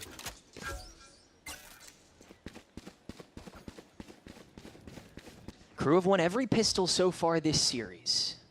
Heat has been first blooding pretty consistently on them defensively.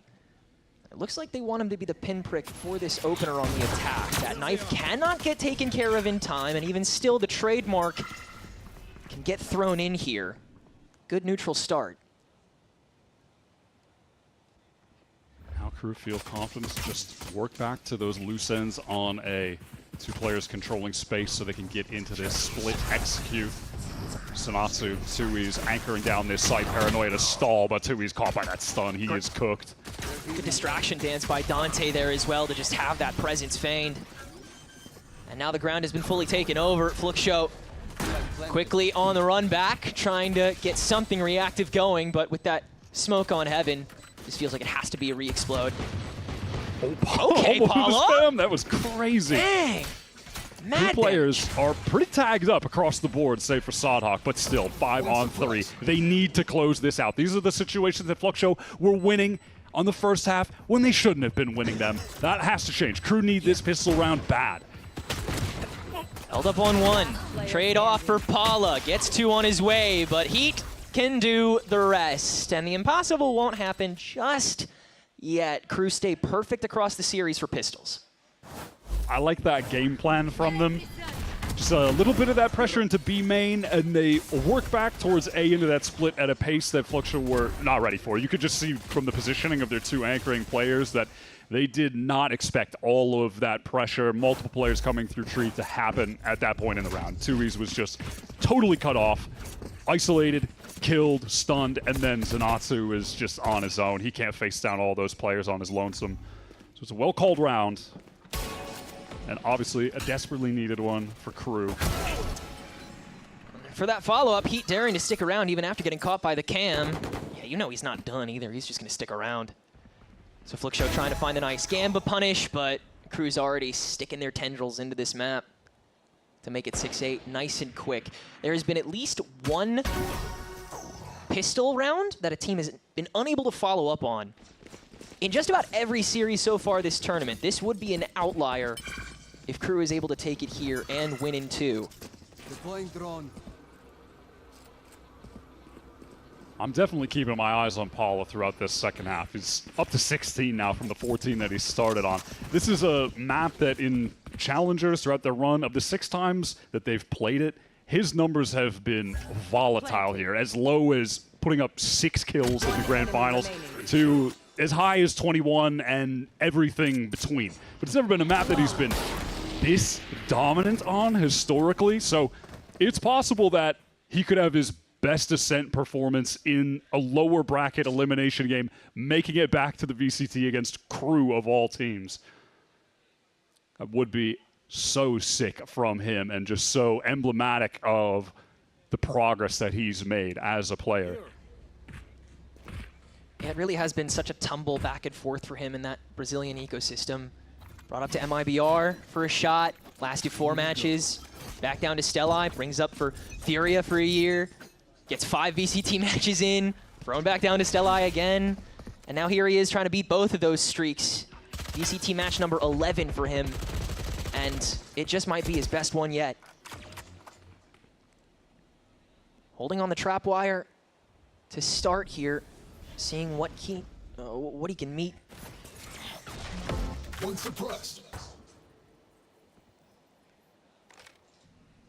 Heat still sticking here with this Marshall. Again, just so boisterous. Seeing who tries to challenge. This could be an opportunity for Paula to really go off. 2E's get great, get a really good supporting paranoia for him, dashes away, gets that first, that's lovely. A KRU cannot capitalize. Mazine catching heat on the transfer yeah, he's too. Just yeah, running. That's I mean that's so free for Mazine to swing out. Yeah. Here's all of that. I'm amazed that Paula was able to get out of there. He was stunned on that dash, barely got an inch backward, but it's just enough with the cover he had naturally. And how confident is that? Just the second the smoke is about to bloom, he just goes in to claim it, gets the kill, ducks on out. 30 KRU's seconds won the left. pistols, but haven't found much success in the way of these bonuses. Unless they can somehow run over these anchors in 20 seconds on B, 3 versus 2. But surely not, right? I mean, it would be insane. Look at how low the time is. Dude, yeah, the double intel forcing the freeze twice over already, and Zanatsu doesn't even care that he's gonna get sandwiched because he'll get all 3! What?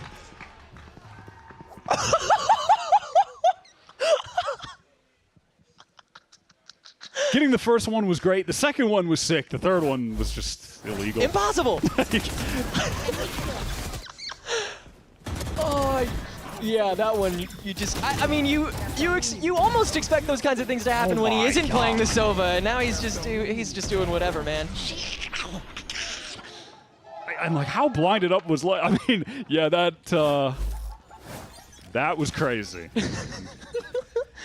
The Sawdog flash, I don't think helped Les out very much, but KRU now on the full buy. Another op in the hands of Heat. It's been good for a number of kills with that. Let's see if KRU can handle this round and listen in. Eu tomei a faca, mano. Tomamos nós 4, guys. Tomamos nós 4. Vamos resetar pra dá volta, bom. Tá. Cuidado a gente ter rushado, mano. Inclina tudo. Isso, mas a pressão saiu um pouco Mano, rápido voltar aqui. splitando B é bom, hein? Tá, boa. Tá com a câmera meio, guys. Você consegue quebrar ela, Les? Tá. Vamos segurando aqui. Eles não acham que a gente tá voltando A, viu? Porque eles não viram ninguém. Tá, eu vou vangar um aqui, Dante. Olha a esquerda da a gente caixa. volta pra Vai, ver. vanga. Vangueia? Ele fez wango aqui. Você quebrou a câmera no meio, Les? Ou não? Mais 2 aqui. Tá, a gente volta splitando mesmo pra ver, viu? É agora, tá muito lento. Sim, agora. Sim, vai. Querem smoke aonde? Mais CT. Bora, eu vou fazer a faca marcar aqui. Não, ninguém marcado, Dante. Vou passar com você aqui, mano. Tá bem. Gente, Vou fechar por ele. guys, É um kill aqui, Tá, cara, ok, eu vou fechar por ele. 30 seconds left. Corta o kill. Mais um. Eu sou safe, eu sou safe. Tô indo pra ele, cara, tô indo pra ele, cara. Peraí, Dante. Ele tá aqui Aqui, só. toquei dele. Tá, cara. Cara, vou pular nele. Boa, shot. Pulei, Quase Dante. o homem. One Morto. enemy. Boa. Tá na última, tá na última. Tá pau? Caralho, bom trade, guys. Caralho, vocês... Spike Vai. planted. Tô muito mercado. meu, tô muito meu. Passou. Do dash. Pra ele, vocês. Vem comigo, vem comigo. Aham. 1, 2. Boa. Boa. Vamos, caralho. Boa, porra. Boa, Nice, cara, guys. hit. Boa, cara, mano. Boa, cara. Good protocols with a little bit of extra sauce on top. Really loved seeing that wrap from Les actually come full circle, literally, to be able to make sure that that B exit came off without a hitch. Yeah, there was a nice mid-round adjustment that came in there from KRU when he was able to get that kill on a Zenatsu, who was a part of a really proactive mid-round flash play that was thrown out from Fluxo. Intending on catching heat, he has been forward in those B-main positions alone, lurking very often. They had the right timing, but that flash didn't connect, and with the player lost, KRU respond with a fast pinch into B. It was the right call, and it worked out perfectly. Still work to be done if they want to get all tied up. Oh my gosh, Les, you absolute madman. Yeah, he was just caught right away. The spam is good from Zenatsu. The whole team is stalled out in main. They wouldn't have even been able to get in to help Les if he stuck that TP and no one was there to greet him. Yeah. This is the choice paralysis that let Fluxo get a good couple rounds for themselves. Zenatsu has had three opportunities to counter-spray this already, and now you have this defensive presence so heavy everywhere except where KRU has been bottled up. Paula, even with the pivot, covered on this operator. It feels like it's just a matter of time until we watch everyone on KRU die, because they are stuck in B main. They know they're all in B main. They have no smokes. How could they possibly get out of this? There's just no way. Unless Fluxo's keyboards all malfunction, they'll hit W and run into them and try to fight. Like, that's the only way. Don't speak too soon. Knife out the play preventative. Yeah, I feel like, KRU are trying to, mind game this as much as we can. Like, I know that you know that I know that you know that we're stuck here. And MW, the creep up. Wow, we're just letting this contact go, sure. Crawl on in. Zenatsu catches the one. MW Zera has still yet to be caught. He's found his way all the way up the steps. The recon bolt is just in time. And that should be everything taken care of. Operator, you got 10 seconds to go. You might want to try saving this. Paula, yeah. Get out of dodge, buddy. But that'll be another Fluxo round, hitting double digits on the defense. This damage is actually really significant if he got more kills. Yeah. The money for Fluxo is not good, and they would love to have been able to save that up. And Paula just made a ton of noise, so he got the free win onto him, but it doesn't matter. With Les getting caught and the rest of the team getting stalled out, the round it was done real early. Still appreciate them, leafing through the playbook to find stuff like that. I mean, like, MW thinking to just crouch walk through all of that. Yeah, those Omen teleport set executes on attack. I feel like the win rate percentage just drops every single year since the game's release. When they work, they're awesome. When they work, they're really cool, but people are like way too wise to those happening. Look at my niche strat, bro. They're very cool. Well, the 3-round gap that Fluxo has managed to scrape out. And it feels like they've been able to manage all of the threats that KRU wants to maintain despite being from under. They want to keep heat on the one more consistently, just being that confident person that you can rely on to get his and keep some people stuck. It seems like Fluxo are finally okay with that. And just either counteract it or work around it. It's funny, it's similar to how a Challengers team like M80 approached this map with Nismo on the deadlock. And Envy were able to kind of positionally work around it rather than face those insane threats head on. Let's play. Pop flash is good. Wow, the leg shot on the heat. That's rough. 5 HP.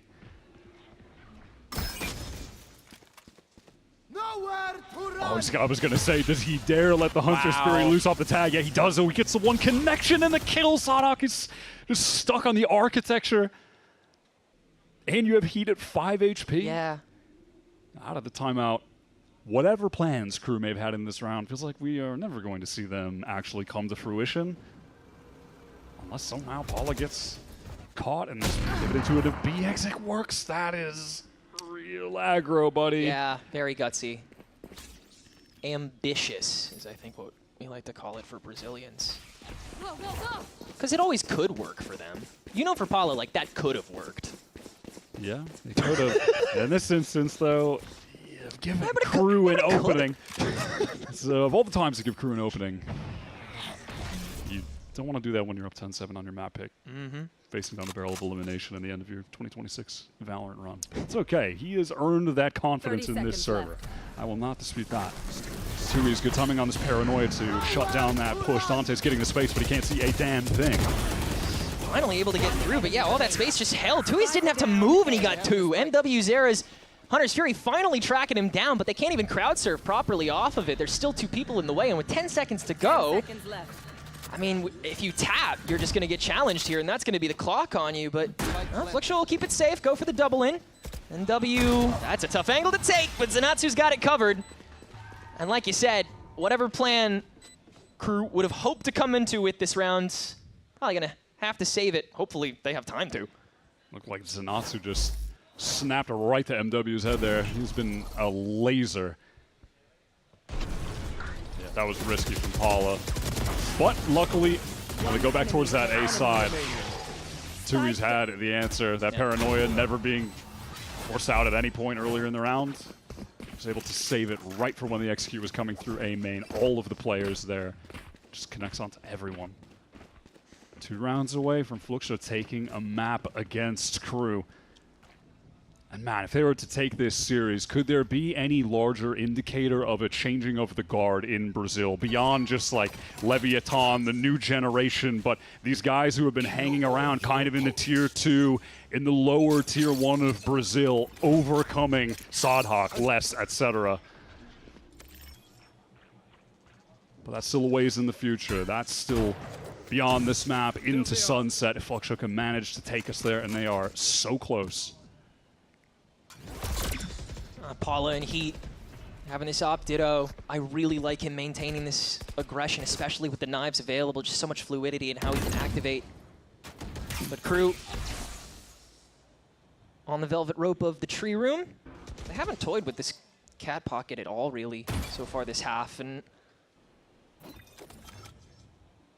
yeah, they won't try to spring off of it here.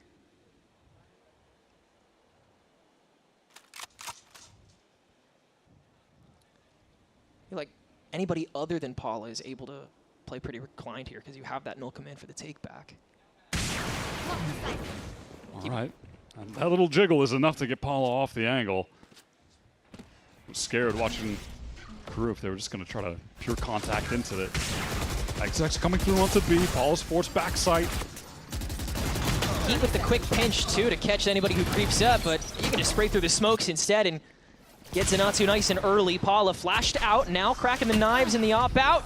Can't get either active, and JZZ also dealt with swiftly. KRU really able to shuffle through that, despite Fluxo seeming like they had such a good system. And yeah, nothing can be justified now with this economy still pretty tough to manage. Fluxo will opt to hold on to the 2 rifles they've still got. Yeah, they definitely had the opportunities. Unfortunately, Paula just couldn't connect the shots in the situations that he was put in. And KRU were able to, as a team, just scale forward into that site, play around the pop flashes out of the smoke, and just force the anchors both back site, suffocate them. And they're getting closer. 3 rounds away from tying up this game. And so many win cons at your disposal, so many times. Like, KRU is still playing with 30, 35 seconds to go. They have a couple ways in which they can continue to psych out Fluxo. It feels like the immediate punish game for these main doors is not as effective, but if you're able to, like this round, get that CC active first, force him a couple blocks back so you don't even have to worry about clearing as much, which KRU have not enjoyed clearing all too much this map, then they feel a lot more confident in being able to shoot those fish that are in the barrel.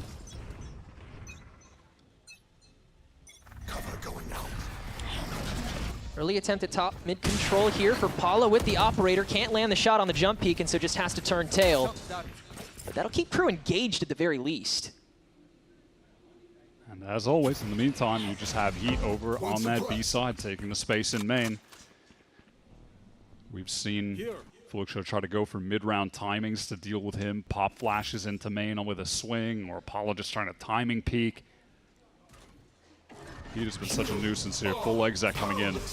Apollo can't escape, has to go to sight, is going to down Sodhawk. You absolutely can get rezzed in that position, though, and will be straight away.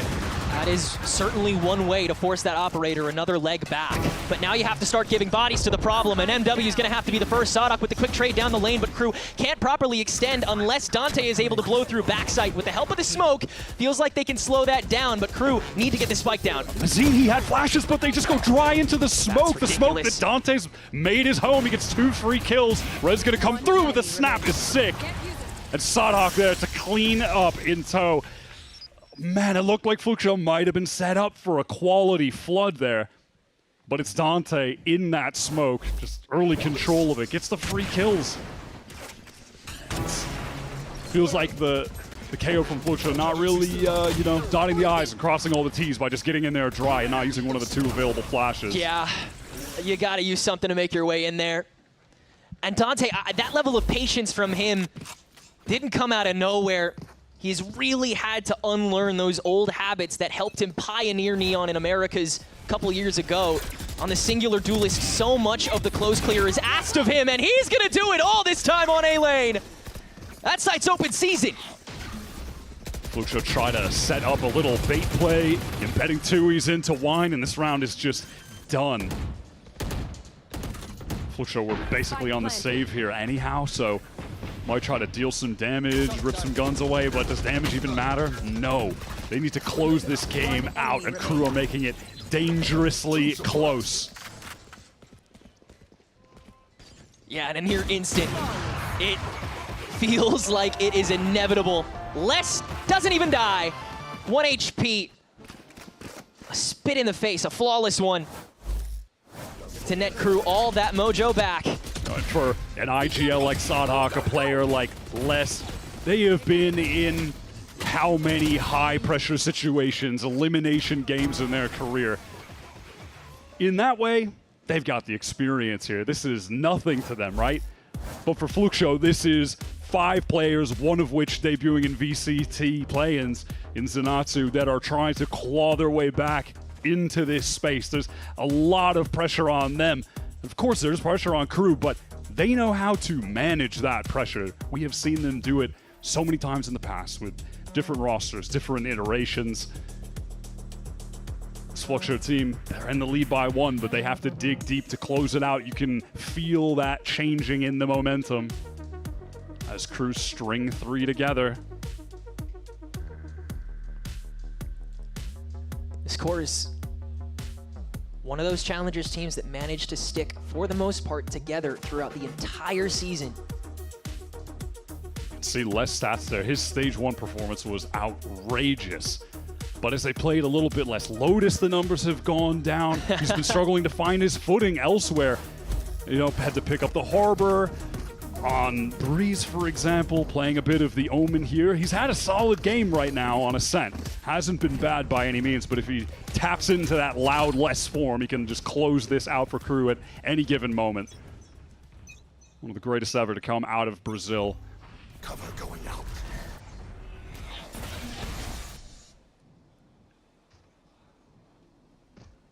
No trap set for Tui's this time, not out the gate. Paula, once again, early peek. The help of the one-way. No pressure elsewhere. Only presence Crew has on V right now is that trademark. And that could convince Fluxo for a hot minute that Heat is still over here after all the time that he's spent on that side. I mean, yeah, at this point, do you expect him to be in Cat now? Crew's barely touched this part of the map. Paula jiggling in main. Set up off that paranoia. How aggro does he try to take this fight? The paranoia is not going to connect onto Dante, who's that close up. The contact push might just completely throw him off. Here's that first bit of noise and spots the barrel. Can't land the shots onto the hitbox though, and so he's got to take another off angle to start. Cloudbursts to cover, and now KRU is unloading the tank here. Dante, just the overdrive to, again, get that extra reset, and KRU's just going to make it work, bulldozing through both heaven and hell, taking over the A site, and that's another decided round. Fluxo already heading back to boat. And make a wish, y'all. 11 up here, KRU. Very dominant couple rounds to get back to this point, too. A lot invested in the attempt to get Paula that opening kill set up with the paranoia, but playing the angle he was, it does just allow for that close contact walk. And as soon as KRU find that opening, the positioning going to be a little bit thrown off with him trying to run out, they just pounce on the opportunity to execute into that site. Deal with the backside anchor, the player coming in, rotating through heaven. Paula's pinged up in the corner. So even if he gets another guy in main, he's just going to die to the player coming through tree. And all of a sudden, yeah, it is tied up. KRU now with 4 in a row. So much momentum. You can feel that switch in the confidence. Yeah, their backs are up against the wall, but hey, if they lose here, they still have Sunset. If Fluxo don't take this map, it's over for them. Not just play-ins, but in 2026, it's over for them in VCT, period. All of the work that they've done in Challengers this year to get to this point. It is on the knife's edge against a KRU team that is coming back, storming back into this game. Fast into A main. They want to execute off the back of this. Looks like they just might. Knife is going to catch out Paula, prevent the tailwind from the immediate, but KRU don't explode past the smoke with no flash available to them. Heat's already been bounced out thanks to a great early play by Mazine with the pop flash, forcing out the shot and the TP nice and early. So now he's got to re-up with the help of the rest of the team. And Mazine is still stuck here, daring to take the fight. Heat's going to adjust to the angle and win it! Now you have Sanatsu just on the run to backside, narrowly avoids the stun. He has to come up with the goods right now. Gets the first, but it's onto Sadhak. Dude. That's brutal. Rez going to come through. 3 versus 5. Do Fluxo go for this, or do they just save to play for OT? I think you have to, man. They have nothing. The weapons aren't even good. There's a Bulldog, no full armors. Wow, they just have to save it. That is beyond painful. Yeah, that's a real nail on a chalkboard round. Mazine daring to stick around for so long. He could have gotten that catch, too. Yeah, it was so close to it. He had a hot second to get the barrel. I mean, if the crosshair is just a centimeter to the left, just a little bit, he gets that kill. Enemy kill. Lock in sight. Well, yeah, in garbage time and with KRU in the Forbes 100, a lot of this is just empty. And that's not where you want to be if you're Fluxo. Your get back was going so well coming into this map. And now you're on the other side of match point? So close to getting that kill on Heat. A moment that could have determined. And then of all the people you get, dude, you get the ulting KO again. Poor Zenatsu, he was all on his own for that. And I mean, shoot, Les had already TP'd in a boathouse too. Like, they had collateral for that round. One last timeout for Fluxo, for STK to get involved.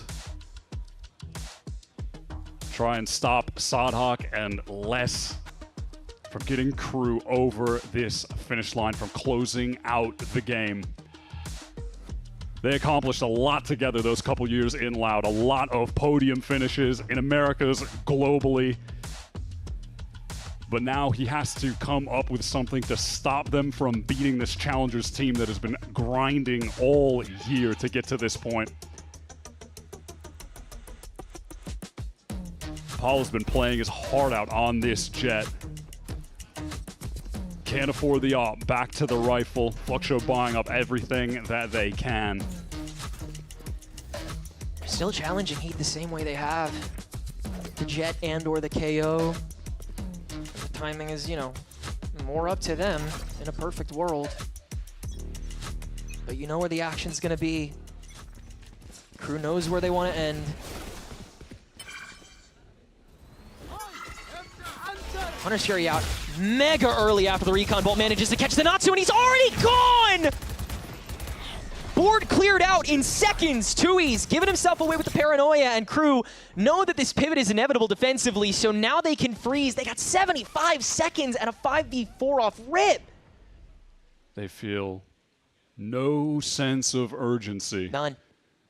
All the time in the world to play with. They want to make sure that they get some of those smoke cycled back up for less and just work from there. But if they go for this noise cut re-hit into A, there is a chance that Fluxo can still hold this site. They've rotated that additional player, Mazin, here early. With the fast lane used and no one on KRU actually getting into the site, that's a major disruptive tool out of the picture. And that can play to the advantage of the anchors. It's often been the one thing that lets KRU get in for free, but Dante's just gonna go in raw and dry. Rest of the team following behind him, but they're not paying attention to this double in time. Tui's is still up. He manages to wallbang his way through the problem. Did you see him at all? Yeah, maybe the head after he came back through, but it is down to Paula in the 1v3 to try to save Fluxo for even just one more round, and it is done. Bestia is Challenger's last hope in the play-ins. KRU Visa make it through the first round of lowers. They show off a lot of resiliency on that second map. Fluxo were really playing their hearts out, left everything on the stage, and at the very end, when the pressure was at its apex, KRU were able to step up and win a string of rounds in a row to close it out. He'd had another great showing on Ascent. It feels like this is just his map. We saw him dominate on the Jet against 100 Thieves. Here puts up 20 for 11 with 6 first kills on the Chamber. He really went off to enable KRU to this victory. They're alive another day, alive still in this lower bracket, trying to make a run into the playoffs. Beyond that, to be able to play in front of that home crowd in Sao Paulo, a return to that stage for Sadhawk and Les, who were there with Loud years ago at Lock-In. It's going to be a long road, but they've obviously got the star players, the caliber of players to make it happen. Certainly a work in progress, but we got to see so much more of that progress today. Some new maps in the pool, a slightly new comp in the mix, but still the identities of these players never being more refined this year than now. Dante, this Neon has looked so different to the way it was even at the beginning of this year. The level of proactivity and the ways in which he's been able to mangle it have been so crucial to making sure that KRU has more than that one singular duelist option to get in. Gotta say, the slight shifts for these archetypes, everyone had their doubts at some point this year for it, but now is certainly not one of those moments. Yeah. Sorry, I was going to say, like, we'll see if this Ascent map could become one higher up in the KRU pool, something they could try to lean on more, because obviously they have Lotus. I'm glad they banned Barista and got that out of there. They've been playing it in every single series, and they're 1-5 on at this stage. They need to go away from that and try to a little bit of reinvention, but just figuring themselves out on different maps in the pool. They need to flesh it out. That is, I think, the greatest obstacle in their way that they need to cross to be able to keep improving as a team and actually make this run a reality. But they can get there. Look at the players on this team. It really is a star-studded squad, both on paper and in practice, now that we've got to see those results. But still got some VCT teams to beat after being able to take care of some Challengers squads. But for now, high spirits. Let's send it down to Dryad with Les down at the stage for the Verizon post-match interview. Thank you guys. I'm here with Les after the win against Fluxo. Les, congratulations for the win here. I want to ask about what it was coming into this matchup. We didn't know what to expect when it came down to the maps. You guys were picking a lot of Breeze, then you go for that Lotus, and then even Ascent for Fluxo. They have been incredible on it. So what was the preparation to make sure that those maps all go your way? To be honest, the preparation to this game was really hard because they could pick a lot of things. We lost all the last Breezes that we had played. We lost 13-0 on split, so it was hard to know what they would pick. We were expecting more Breeze, to be honest. And so we decided to ban and gamble on Haven because we were banning Haven, they were banning Haven too, so it was like a kind of gamble. It was a really nice veto, I would say, but we had a good preparation because we expect them to pick Ascent. We've also seen a little bit more of you playing Omen. How is that for you? To be honest, it's a really nice challenge. I have been playing with the same agents like 4 years already, like Viper, Cypher, sometimes Killjoy, right? So it's really boring, I would say, because I don't have so much things to learn, like new things, and the new things about the agents they nerf, like Viper Ultimate, it's really bad now. So I love it to play with Omen nowadays. I feel like everybody, when they talk about you, they talk about your great timings when you're lurking, when you're playing the Viper, the Cypher, for example. So are you liking more of that, being able to play with the team a bit more? To be honest, I'm trying to mix that. I'm trying to do some lurks with Omen, It was hard with Harbor. I don't want to play Breeze with Harbor. Like, I love Harbor, but it wasn't easy the last match, so because MBR had a really good Breeze too. But I'm trying to do Lurker with this role too. Yeah, it has been looking pretty good, but you have an upcoming matchup that is a rematch against Sentinels, and today they were playing something a little bit different. How are you feeling again about facing them? I think it's gonna be a really hard game because who loses learns more than who wins. And the last time we beat them, so they will be 100% better than the last time. So we need to see what they change it, what they improve it on to don't be surprised, you know? Yeah, both you guys and them have been looking strong, so I'm looking forward for that matchup left. Les, thank you so much for the interview. Thank you. This is everything that we have for the Verizon post-match interview, but we're going to send it to match point with Sierra and I think it's Salah.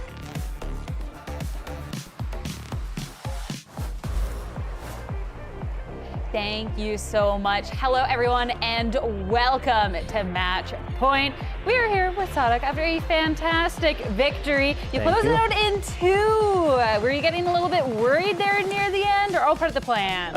It's never part of the plan, to be honest. I was getting worried too, so yeah, it was scary moments.